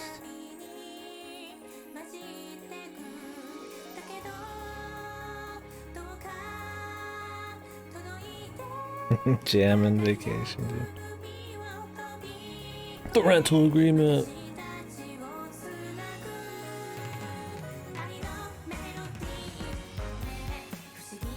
Why not a bike? But weren't they supposed to be special? The Sentinels within the world. Smash invitation. The truth, dude. Oh shit. Art. Oh shit. The truth's too much for your eyes. Oh, you see the two moons, that's cool. Like clothes I could see they're not very big. Maybe there was like a bigger facility that could shift it.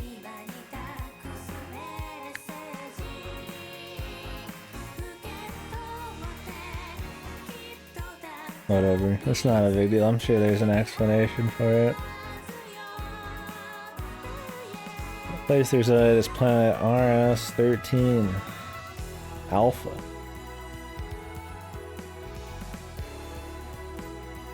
$20 million years, dude. I'm glad they gave us an actual date. They said it was millions, but 20 million.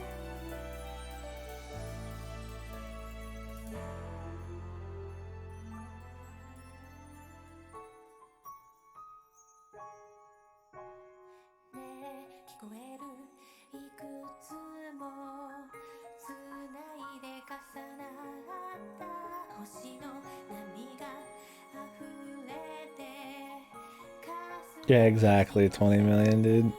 On the money. No extra days. No extra years. Yeah, we had 20 million estimated around. Tommy, your game sucks. Give me your fucking real years.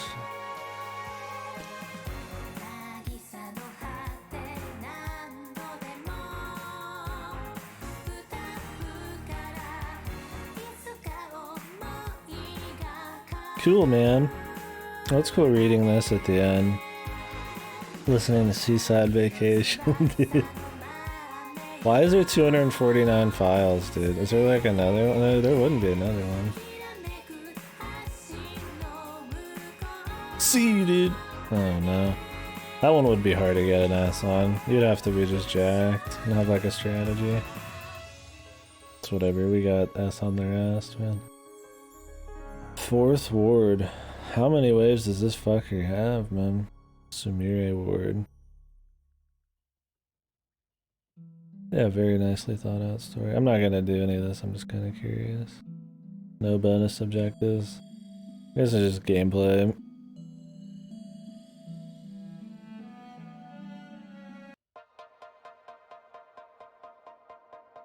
Do one every few days, yeah. Now get back to me if it ever ends, man. I guess we could run through. Do we want to run through? Oh, you can just restart somebody's. I will say the charts were kind of confusing. And that's just because of old anime. Or not old anime, other VNs, right? Like when you're trying to figure out the time travel shit, you're like, wait a second. Okay, so like this is a point, right? And like here's a timeline, and like this is another timeline. But that's not how it works. Because the game and the story usually makes sure that instead of another timeline, it's just another day. And this is more for the game's sake, not really the narrative's sake. Like this is just another option branching from this event, which you will come to again in like a linear progression of days. Because when I watch other people play this, I've only watched one other person play it, they're like, oh, this is a timeline here, this is a timeline here, and that's what they think for a while, and then it's like takes a bit to try to figure it out.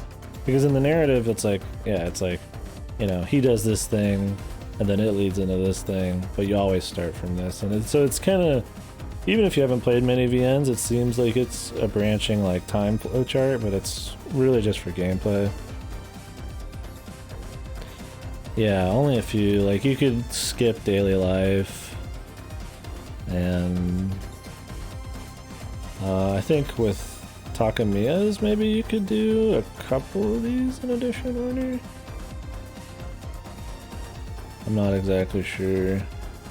Like I think maybe these two. Yeah, for the most part it was just linear. Hers was kind of weird to do. I think gameplay wise, Hijiyama's was the worst because you had to just run around that fucking school.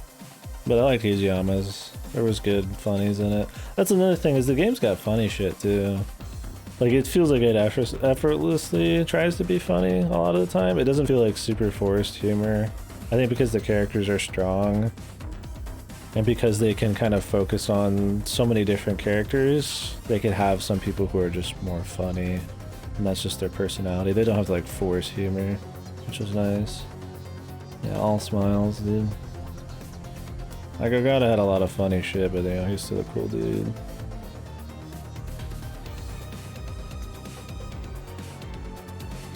Not pretty well defined characters, really. I don't think any of them really just felt like nothing. Fuyusaka was like the shittiest. I think Fuyusaka's story didn't feel like it was that much impact. It wasn't as engaging, and her character's pretty fucking just straight-laced. I think all of the other Morimura counterparts are more interesting. See, this is the problem, is I bet you a lot of people are like, dude, Fuyusaka's the best just because she looks like she does, man. She's like the pure, cutesy, blonde ass, like, she's like the worst girl by a fucking country mile. But she's like, and I think that's the whole point of her character and her story, is because she is the cute romance girl, and I think that's gonna like definitely give her a lot more credit than she deserves, in my opinion. I thought her story was not very engaging. It was still good, but it was like comparatively, it's just not. See, they got Manok, man. They got him. Yeah, for sure. Best girl's hard to pick.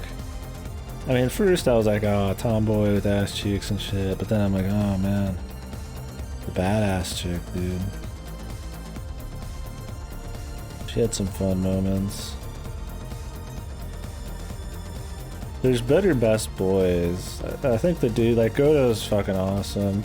I like Miura, Hijiyama, Okino were good, Ogata's great. Amaguchi has really, every one of his story bits is cool meta shit, but he's really smooth too. Like, I really liked his shit. Kurabe, he was interesting in a meta way, but his character, I was kind of whatever. Like, Sekigahara has the cool, like, Memento paycheck shit going on. Like, really the dudes are a lot stronger than the chicks, but the chicks are still good. Fuyusaka was kind of shit. Shinonome is kind of weak. The Megumi stuff is interesting. Natsuno's kind of like denseness was cool. Kisaragi's Sunday shit was cool. I liked her punk shit. I'd say the dudes are stronger for sure, but the chicks are still good. I'd go with Takamiya as my favorite, but I'm also a big fan of the badass bitches kind of thing. Oh, Miwako's, yeah, the shit. If we're talking supporting characters too, I'm sad that we didn't see Miwako in a mech, dude. Best Boys base Hiji? Yeah, Hiji's great. I saw people in the chat from one of the VODs I was saying, like one person or something, that Hijiyama had like the worst story. I'm like, you suck, dude. You fucking suck, man. Like, yeah, it's not like fucking non-stop meta, but it has big revelations by the end, and he's just like fun. His romance shit is too. Which is why, because I liked his story enough, and his romance enough, that it kind of... That's why it sucks that I feel like the resolution for his romance wasn't as good as it could have been. Because his romance was the most interesting. His whole thing is like founded on boys love romance. Everybody else has some romance in their routes, but his was like the main thing, right? Like Okino was doing shit and he got revelations and stuff, but it was mainly the driving factor was him. I mean, his patriotism and like Okino.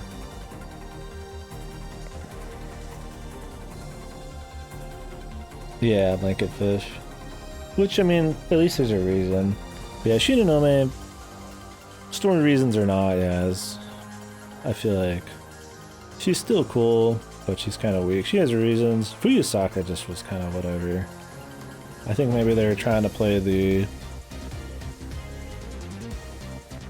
Fujo story a little too hard there. The bad boy, you know. He fucking rolls up on the bike. I need you, baby. You know, that kind of shit. And it's like, I think maybe they played it a little too straight. It was not as interesting. I also played hers really late, so there was nothing really to, you know, gain from it.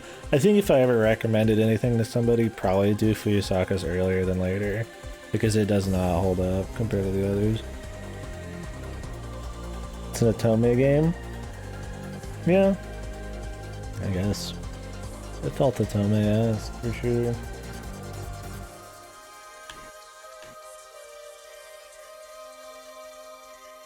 Also not being honest with her, yeah, I still like Shinonome, I liked her story. It's just that everybody else had really good shit. Like, even Fuyusaka's isn't bad. Everybody just has really good stuff. I don't know which one was my favorite. I loved Gota's character. He might be one of my favorites. Him and Hijiyama are fun, but Ogata's awesome too, man. I think Ogata, Hijiyama, and Gota are badass, man. The Unga boys, man, are pretty great. Sekigahara's good, but Gota, I just like the fucking mental takedown, dude. He was just cool, man. His animations, his VA. That's another thing. The English VA in this is actually pretty good. I thought it was pretty solid on the voice acting. Which for a game, I don't know what kind of budget this had for the voice acting. It's pretty impressive that it actually had a totally competent English dub. And because the English dub was good, I got more into the characters, because you got that voice acting, the subtle shit that you could feel the emotion and stuff. Like, I don't speak Japanese. I play most of the shit in Japanese, right? But if I could get a good fucking dub that actually accurately portrays the emotions there, then I think that would heighten the experience. So it's nice that it was good. The mental Tyrannosaurus, dude. Yeah. The animations on everybody are like really good too. Like Mira's got some really cool shit with the hat, and you know, Gata's like fucking punk walk, and I think the weirdest animations are Kisaragi's like alien walk. She looks kind of fucking weird. Other than that, everybody's pretty good. 100% for guys who like broken girls. Yeah, she's definitely the broken girl thing. Most protect kind of shit. I'm not my go-to for sure. Sound like a time for another Otome stream soon? You say that. If I put this in the mail quick enough, we'll get one next week, man. Pio Fiore. It's a mystery, Otome, dude. Murder mystery. We'll see if it's any good. If it turns out to be shit, I'm just gonna send it back before we play it. It's just coming out, so I figure fuck it. The fucking mental Tyrannosaurus, dude. Yeah, I think Goto's... If I didn't play this in English, Goto... I don't know what his Japanese VA is like, but his English VA is really fucking cool. And so it really went with his intellectual bullshit and his animations well. And I liked it, I think, a lot because of his voice. It definitely sold it for me.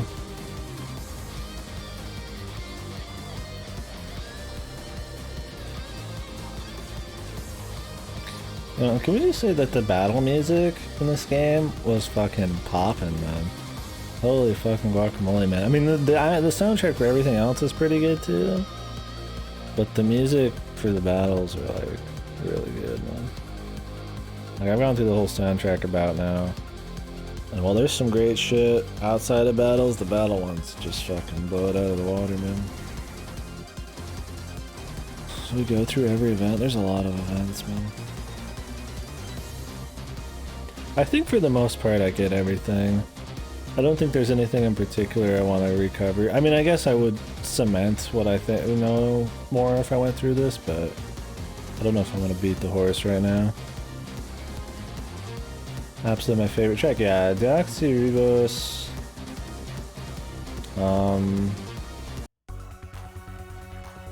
This one, so I really like the strings in it when it gets past 3 minutes. Probably up there with that one, and then the title theme is really good. Like, I really like this one. It reminds me of Ghost in the Shell a lot, where they've kind of got like strings going to like these kind of like epic sort of strings going to like this crazy electronic thing in the back of the synths.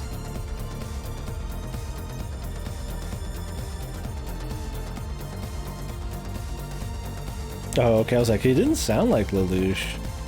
Was this Lelouch? It's not Johnny Young Bosch, is it?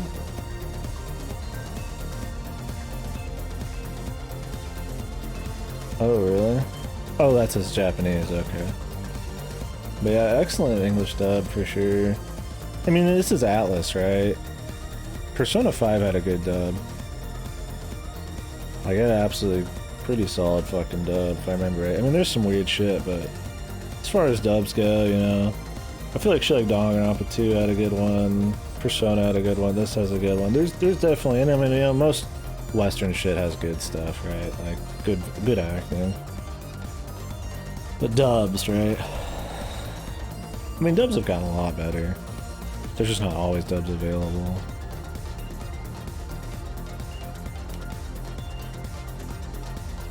But this one was like, it's set in Japan, but I just wanted to do the English, and I'm glad I did. I think it was better for me.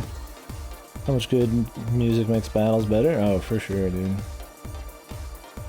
I've always been a huge advocate of music should take the center stage more. Music can set a feeling for most of a work, man.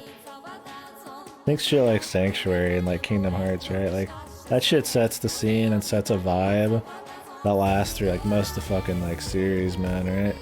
Like, just that, mesh with the visuals and stuff. And I think music in a lot of Japanese works, it takes a lot more center stage than a lot of Western shit, which isn't wrong that most Western shit doesn't, but since a lot of Western shit, especially like high production stuff, tends to try to like copy movies, it's a lot more scores, a lot more ambience. The music is there just to kind of enhance instead of, you know, be a huge part. I like when the music's actually fucking cool. Indie games do it plenty. When I say Western, I just mean like AAA. But AAA also plays it safe, right? You're not gonna get this kind of shit randomly popping up in like an Assassin's Creed or something. I mean, Assassin's Creed 1 maybe, but that was new IP at the time. Jun Fukuyama did voice Goto, didn't even notice. He said something silly. Yeah, Goto's not silly guy. I'd be curious what his English one is. I recognize some voice actors. Apparently a lot of these are like in Three Houses. It's the person I was watching. It's like a Fire Emblem stream a lot of the time. But Three Houses has like a bazillion characters, so that's pretty meaningless.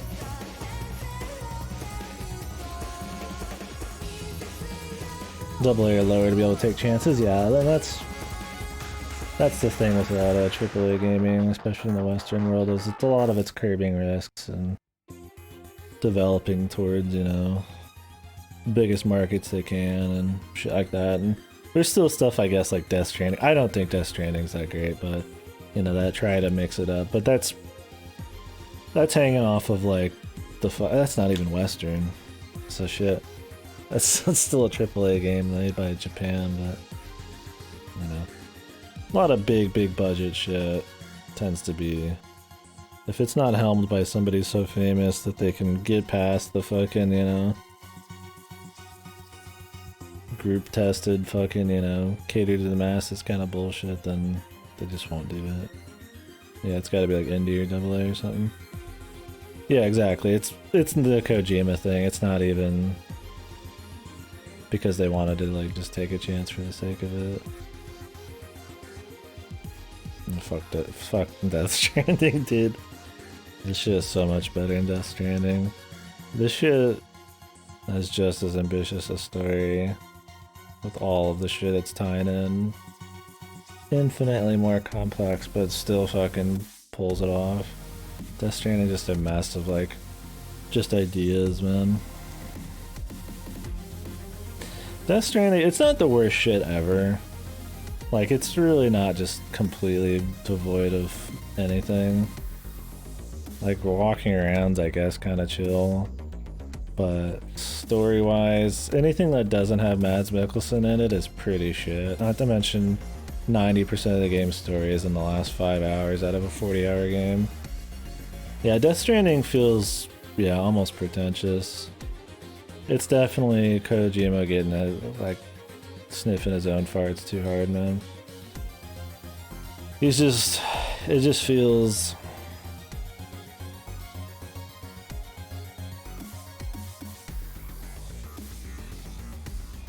Yeah, I don't know, dude. I mean, the gameplay's not that great. I don't think it does that much unique stuff. It's technically unique for a AAA game with a huge budget, but that doesn't mean much when there's stuff with way less budget that does way more interesting shit. I'm playing one. Yeah.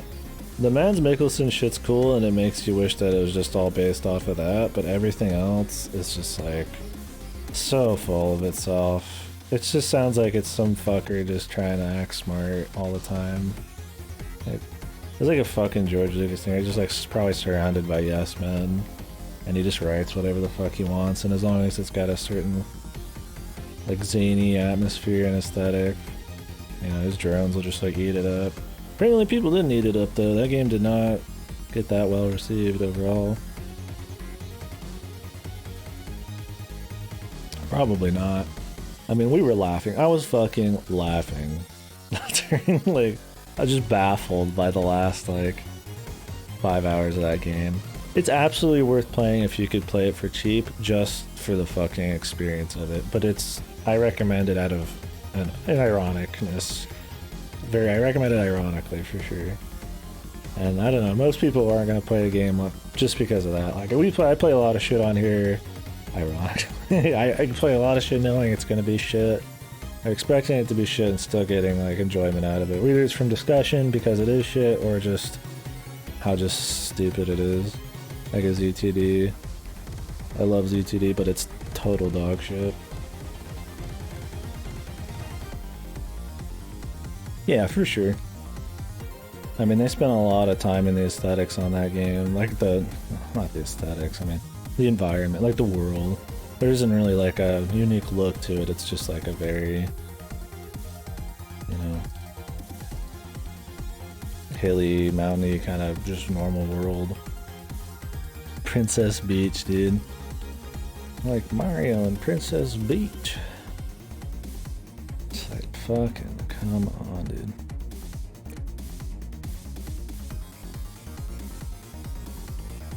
Yeah, exactly. Even the sprite and it's just them idling, them thinking when they're walking has just so much just thought, soul put into it, right?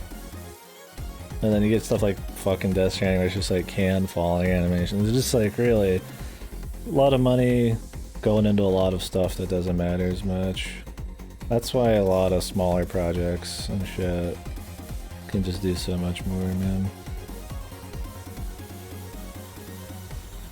People have passion and they want to like actually have a fucking plan and know what they want to make and control over it. And their heads aren't big from 20, 30 years of making games like Kojimbo. I don't know, I've never been a big Kojimbo guy. I think half the Metal Gear Solids are overrated as fuck, dude. 1 and 3 is like the best. Police Knots is fucking overrated as shit. Snatcher's great, but Snatcher's just like fucking popcorn thriller shit that copies like a bunch of other popular cyberpunk shit like Blade Runner and fucking Terminator, but it's still fun. I like it. Yeah, you should do it. It's a good emote. Anyways, I'm not here to talk about Death Stranding. We could talk about it, but I'll probably finish up on talking about this. So yeah, was there anything we're really missing talking about? Like I said, I like the gameplay. I don't know if I would like the gameplay if I had to play it like 30 hours straight.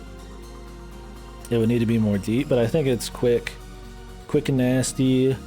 I think, you know, the animations and shit, while you're not looking at the enemies, which kind of removes a little bit of immersion, because you are just kind of looking at like holograms on the screen, I think it's fine, because it lets there be more on the screen, and they all explode, and it feels nice when you're shooting shit off.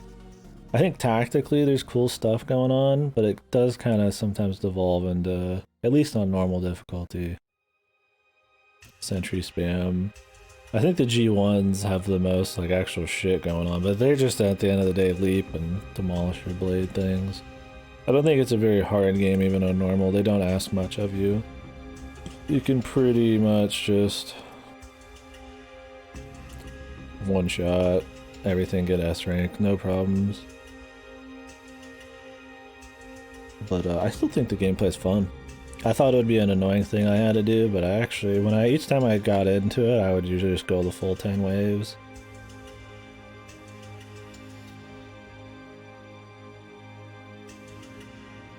Lots of numbers, where numbers?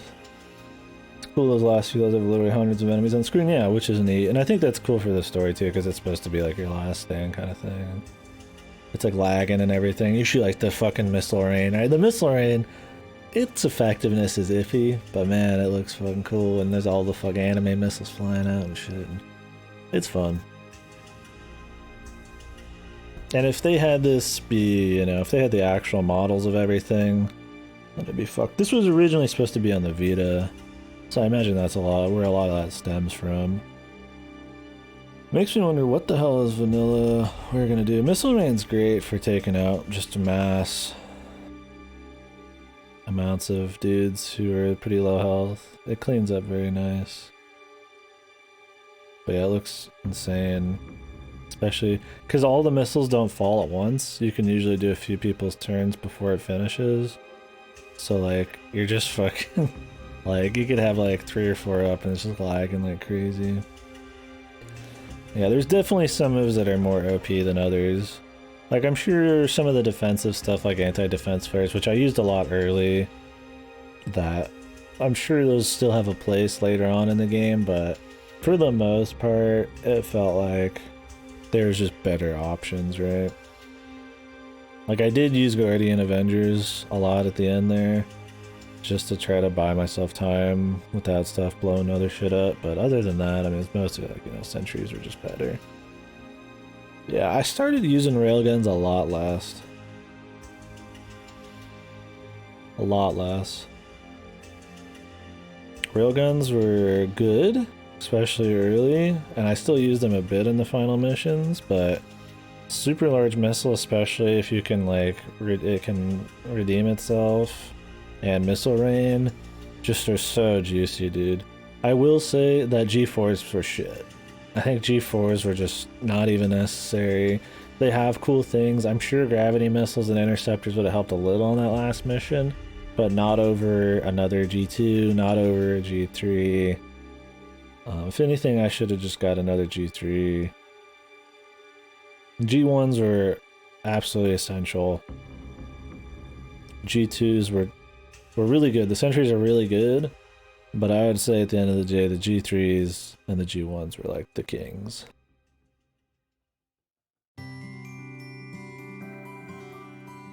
Yeah, I like that for sure, that they showed what it looked like. Yeah, interceptors were great. I used interceptors on G-Force for most of it, but when I didn't have to level everybody up, I didn't put G-Force on.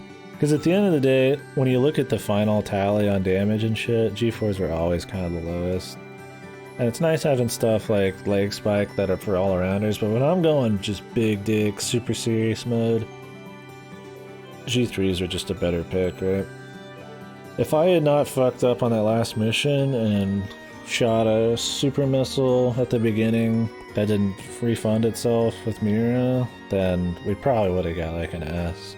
That would have been a super missile every time. That's almost half the map. G4 just can't keep up.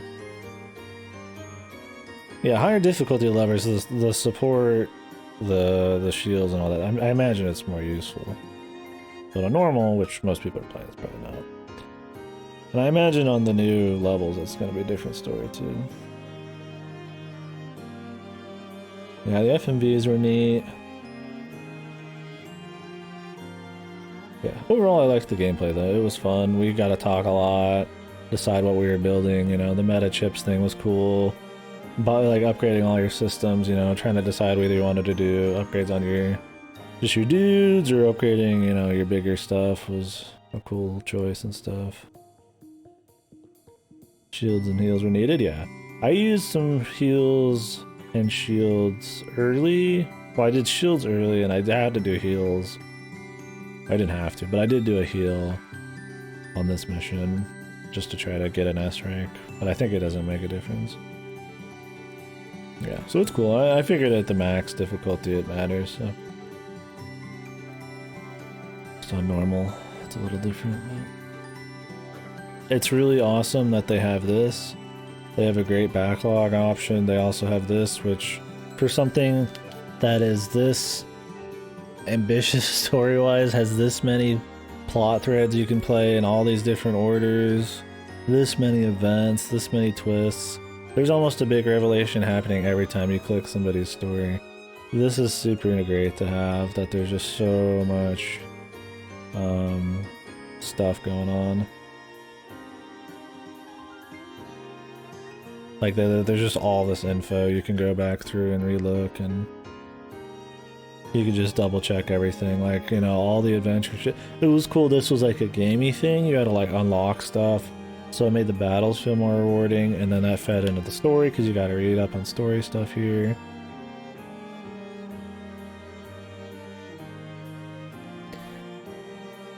Five WTOs per hour, yeah, exactly. Am I already following your stream? Could be. Well, thanks for the host, too.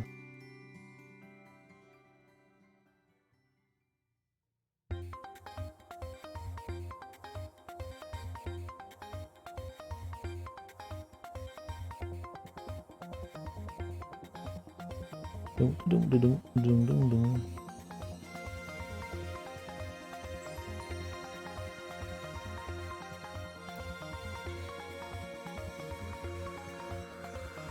But yeah. Yeah, exactly. There's so much going on all the time. Even people that I've watched that are like not into like maybe VNs always, like they're just very entertained by it. I mean, I've only watched like one person play, but you know, everybody's into it in the chat and shit. I mean, people in here were interested in it, but I did try to tell people not to watch if you've not been here for most of it, right? Because it's worth playing. A lot of the VN lads I talk to a lot in the Discord or in here, you know. I've got nothing but recommendations for it, so I think it's really good. Yeah, I think it handles mystery really well. I really like jumping between the different people. I think all the dialogue is very engaging. And even with the meta stuff, they explain it enough, you know? I think it's explained totally well enough. It's not just engaging dialogue with like, you know, like a human shit, but then like a weak actual follow-up to all your questions. Like it feels like it's fleshed out a lot. It's good. Just well written. Yeah, and I like that it's so focused on the mystery of everything. Like, if they just played this straight and just had this exact same story, like, in order, and they explained, you know, the year is 2188, X and X has happened, right? The humanity has shot their last hope out into the world, and they're inside of a simulation where something's gone horribly wrong. Can they survive? And then they just played it straight from there.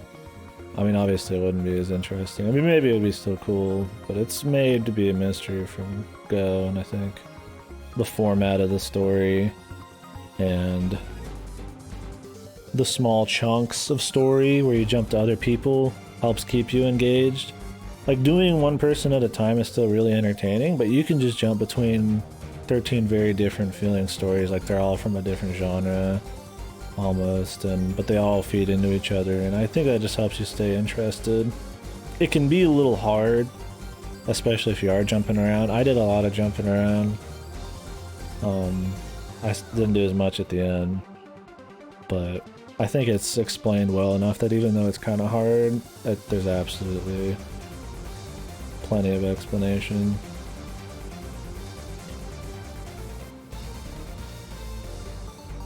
Too really without the proper context leading up to it. Yeah, and it definitely locks it at careful places, like you said. And it's neat because I've watched, the person I watched, you know, I would find something out in a certain order and it makes something else make more sense and makes it surprising, but on theirs, they knew that earlier, so it makes another twist seem more surprising to them, and it's kind of neat, and it's cool that it kind of works like that. And just because of the format and how the locks are, and how the writing, how engaging the writing is and shit, it can still be just as good, even though it's told in a non-linear way. It's like, it's linear in that it's like, there are choke points, right? But like, the flow is different.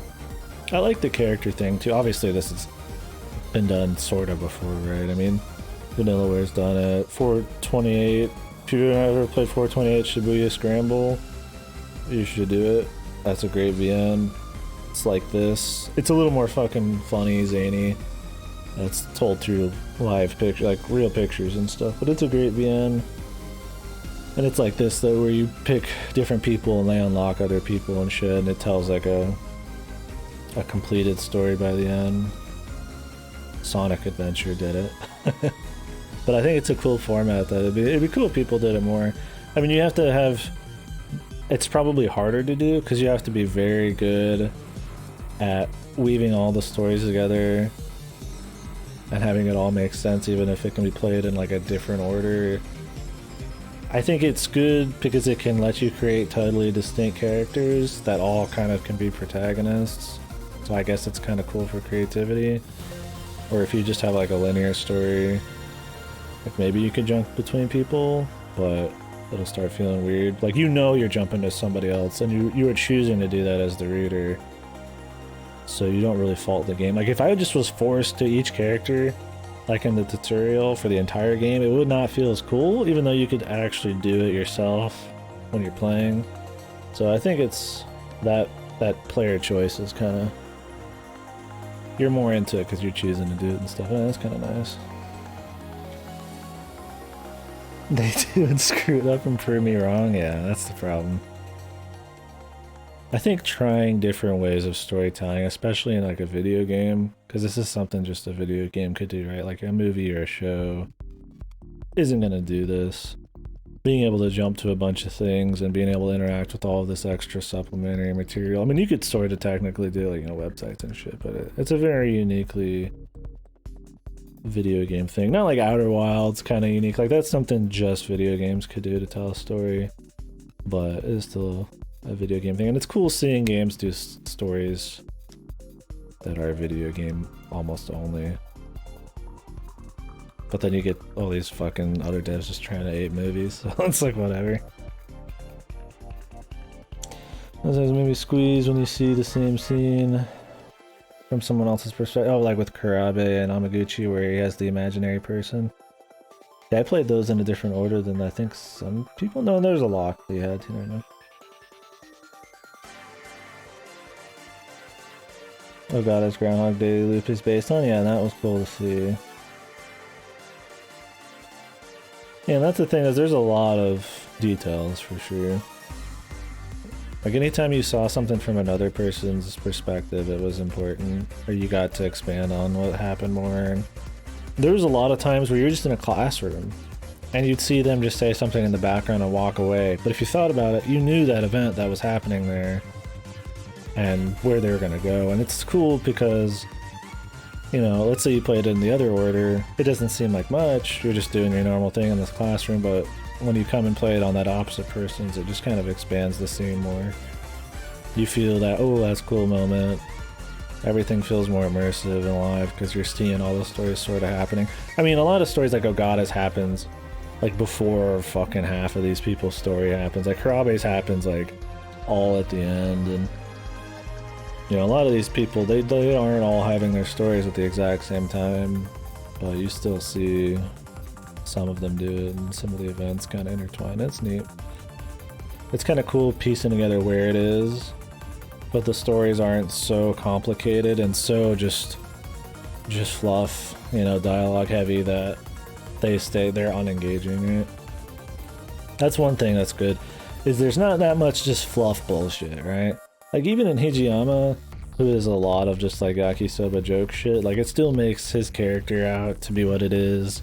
A lot of it's like romantic, him just figuring shit out, you know, like it still serves a purpose. It is very light on just fluffy, pointless fucking like dialogue, which I think keeping it tight like that is why it is so engaging, and being able to jump between shit. And there's just so many concepts going on in this. They could just whip out reveals every 2 seconds, right? like to have that many reveals, you have to have an insanely ambitious, just complicated story. There just has to be a lot going on, so that it's harder to pull off, but it's impressive.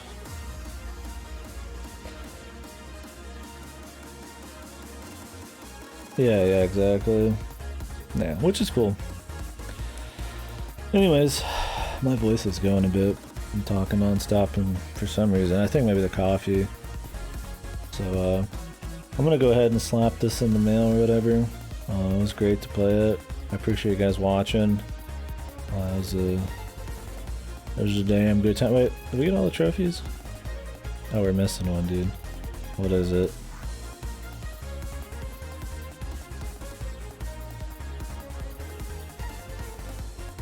Unlocked all Artemis and terminal functions. And enhanced each terminal function. Oh.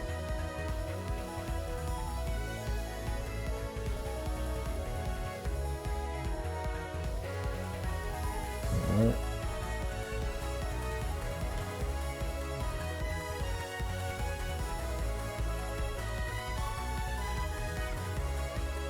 Fully upgrade the terminal by everyone's stuff.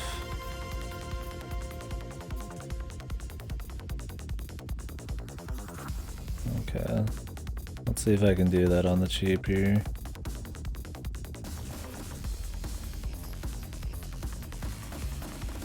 Score boost is hilariously broken. Yeah, I should have bought more of those just for the... I didn't know I was going to add it to meta chips. Yeah, I bought the meta chips one like immediately because it's just like way too good not to.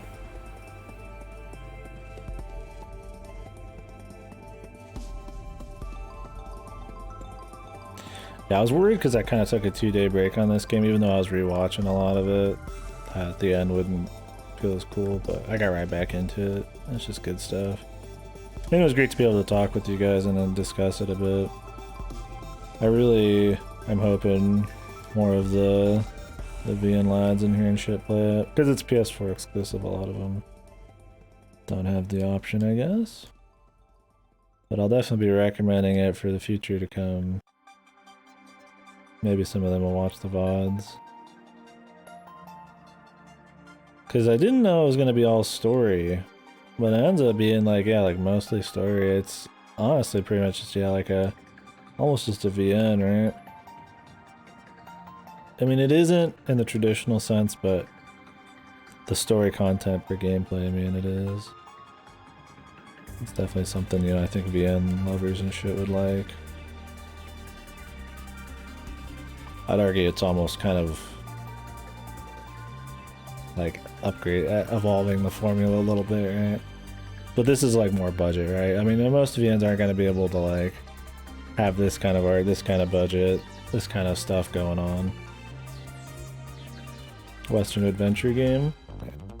No, there's not much like actual interaction with like items in the world. It's mainly just your cloud thought and stuff. But I mean, I see what you're saying. Chivos all platinum.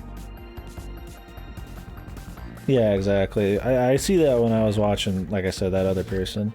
The people in the chat are just like, what the fuck, where's the gameplay? No, what there's barely any gameplay, what, that's stupid, right? But they haven't watched much of the game yet, and then they get into it and people are like, loving it. But it's one of those on the surface. I mean, I thought it was gonna be shit. I was paying watch gameplay for this, we're like, this game looks like it's gonna suck, dude. Yeah, you have to like wait for people to tell you it's great and why, and then go into it like that. I didn't know it was gonna be this much story, but I'm really glad it was. The game part does suck. Well, I mean, it's not their old style, but I think it's totally fun for how often you do it. I was never bored by it. I liked it, and the music was popping. I don't like it enough. I'm gonna do some more right now. I think it's totally fine to do some more, but I mean, obviously it's not good gameplay like Odin Street or something. But I'm not going for hard modes right now. I didn't go for hard modes during Dragon's Crown either, dude. Right now, it's that good. Yeah, it's not that good. It's not Odin Sphere's remake good gameplay, but it's not trying to be. I think the gameplay is totally fine for what the story is. It's totally good. Like I said, if I had to do it 30 hours straight, I wouldn't like it probably as much, but you don't. So it's like a mini game almost.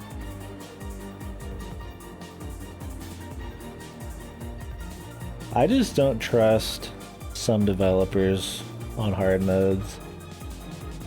Unless I'm told otherwise, with the East games, I do those on hard or higher. Because I trust Falcom generally with their action difficulty. And then I'll do like, you know, Devil May Cry's or Bayonettas and shit on harder modes, but there's just so many games that have shit fucking difficulties that I just assume that the game is made for normal before anything and just trust it. And then if I want to replay, I'll play on harder modes, but sometimes I'm like, maybe I should just do harder modes because usually shit's too easy, but then you get burned sometimes, I don't know. I tend to just do normal mode and then I'm like, I'll just do a replay if I really care, but I don't replay that much. Yeah, that's fair. Starting on hard then lowering.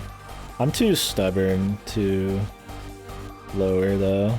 That'd be my problem. I would call it a personal failing, but I would suffer through hard even if it was shit.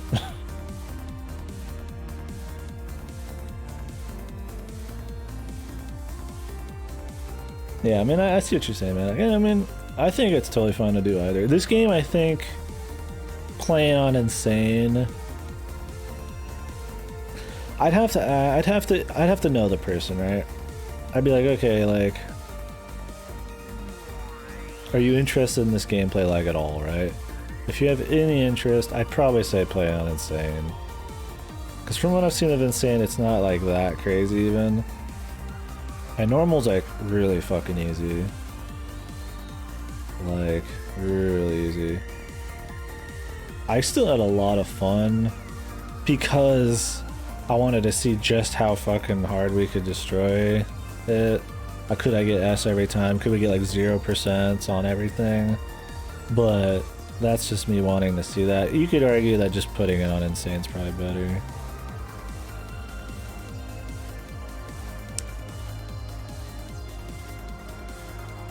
Yeah, it's mainly just, it's one of those plats where it's just for doing all of the stuff that's focused on getting S on 30 missions. Yeah, I agree, Blanket Fish. Action games tend to be the ones I usually start on higher difficulties. And I feel good about it. Like I said, like Bayonetta and stuff like that. I think Bayonetta gets better every playthrough, the harder you go. Really great stuff. 30% finish it's really good. Yeah, I feel like that's been happening a lot with trophies. I see a lot more just full finish. Like, look at these, like 45%, like finish the game?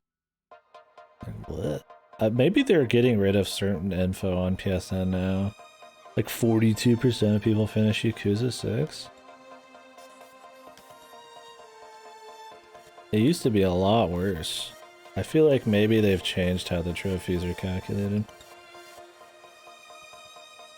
Yeah, I mean, I used to be all about trophy hunting or achievement hunting, but I totally don't care anymore. I mean, I just do it if it's there. Why not, right? It's a fun little thing. Oh, I'll just do it real quick. And I think the pros of trophy and achievement hunting for me when I used to hunt them was you really got to see every part of a game. You got to see things you didn't know could happen because they made you do it. You know, you got to try all the different difficulties. When I used to go big in Xbox achievements. And I always went for thousands, so getting everything more than I went for just points. So I liked that about it back then, but the problem was it felt kind of like an addiction. I didn't play as much. I mean, I played a lot of stuff, but you know, I play a game 5 times to get all the achievements. I'm done after 1, but I gotta play, you know, like Mass Effect 1. I had to play that shit like 4 or 5 fucking times to get all the achievements. It's like, I could just play 3 or more games then. Now that I stream, I don't have any lust to go back for trophies. I only get plats. And I only do plats when it's just like really easy to like knock it off. If it takes me more than an hour to finish the plat, I don't bother. But with the stream, it's like I just got more to play. I got more to talk about. I got more to do. I think it's totally cool going for achievements and trophies, but those days are behind me. Yeah, exactly, Blankenfish. I mean, like Assassin's Creed 1, collect the 50 bazillion MacGuffins, or you get stuff like Gears of War 2's Seriously 2.0, where you just sit on one of the final missions and just reload this one checkpoint that kills 100 guys each time you shoot something over and over and over for like, you know, 10 hours. And it's just like, that shit sucks, right? But a good achievement list when I did my thousands, 'cause I was pretty high on the old leaderboards back then. One of the highest in the country of just like straight percentage completion for how many points I had. A good achievement list lets you kind of see everything in the game and really delve into a game on a different level, and I thought that was neat, but it's not necessary, and I think the game should just want you to do that on its own. And I have too many games to play. My backlog's too big now, I'm beyond that shit, but it can be fun. For me, it's just kind of like a bonus thing. I'll look at it right at the end of the game just for shits, mainly to see how many people finish the game more than I do anything. Later, man. Yep, love chatting, man. Catch you in the future, probably. Yeah, Ghost of Tsushima's like that too. If you just do everything in Tsushima, you get a platinum.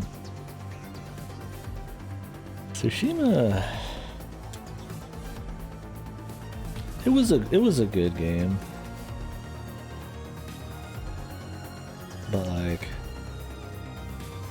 I don't know, dude. It's still just the usual open world bullshit. That's what I expected. I expected it to be a good but typical Western AAA open world game, and that's what it was. Whatever. I'm not gonna get a Tsushima. I was definitely done with it. It's totally, we'll just forget about it over a year. I ain't got to forget 13 Sentinels, right? I'm much more interested. I mean, I've just played so much shit. Just period, that like I'm much more into the different experiences, man. The 50,000th fucking AAA Western open world bullshit is just not gonna impress me as much as something like an Outer Wilds or 13 Sentinels or Hypnospace Outlaw, shit like that. You know, like those just are just so much more for me. Yeah, exactly. I would rather have another fucking Yakuza game, dude. I want Ishin and fucking whatever the other one is. But yeah, so overall, 13 Sentinels. Kenzan, yeah. I think if you design an RPG, you'll reach the level cap before the final boss. That SMT usually does. So, not to spoil, I'll just, if anybody's come in since we've started sitting on the PSN homepage. Overall thoughts on 13 Sentinels, the final word here. Thought it was great. Thought it was an excellent game. One of the best story games I've played in a while. Ambitious. Great fucking assets. Or the art, the music's good. I think it's a really awesome story game with pretty fun little mini game gameplay going on. Everything's pretty damn well explained. For as crazy as it is, it's really impressive. Especially if most of it's like one guy. I just think it's good. It's a great game.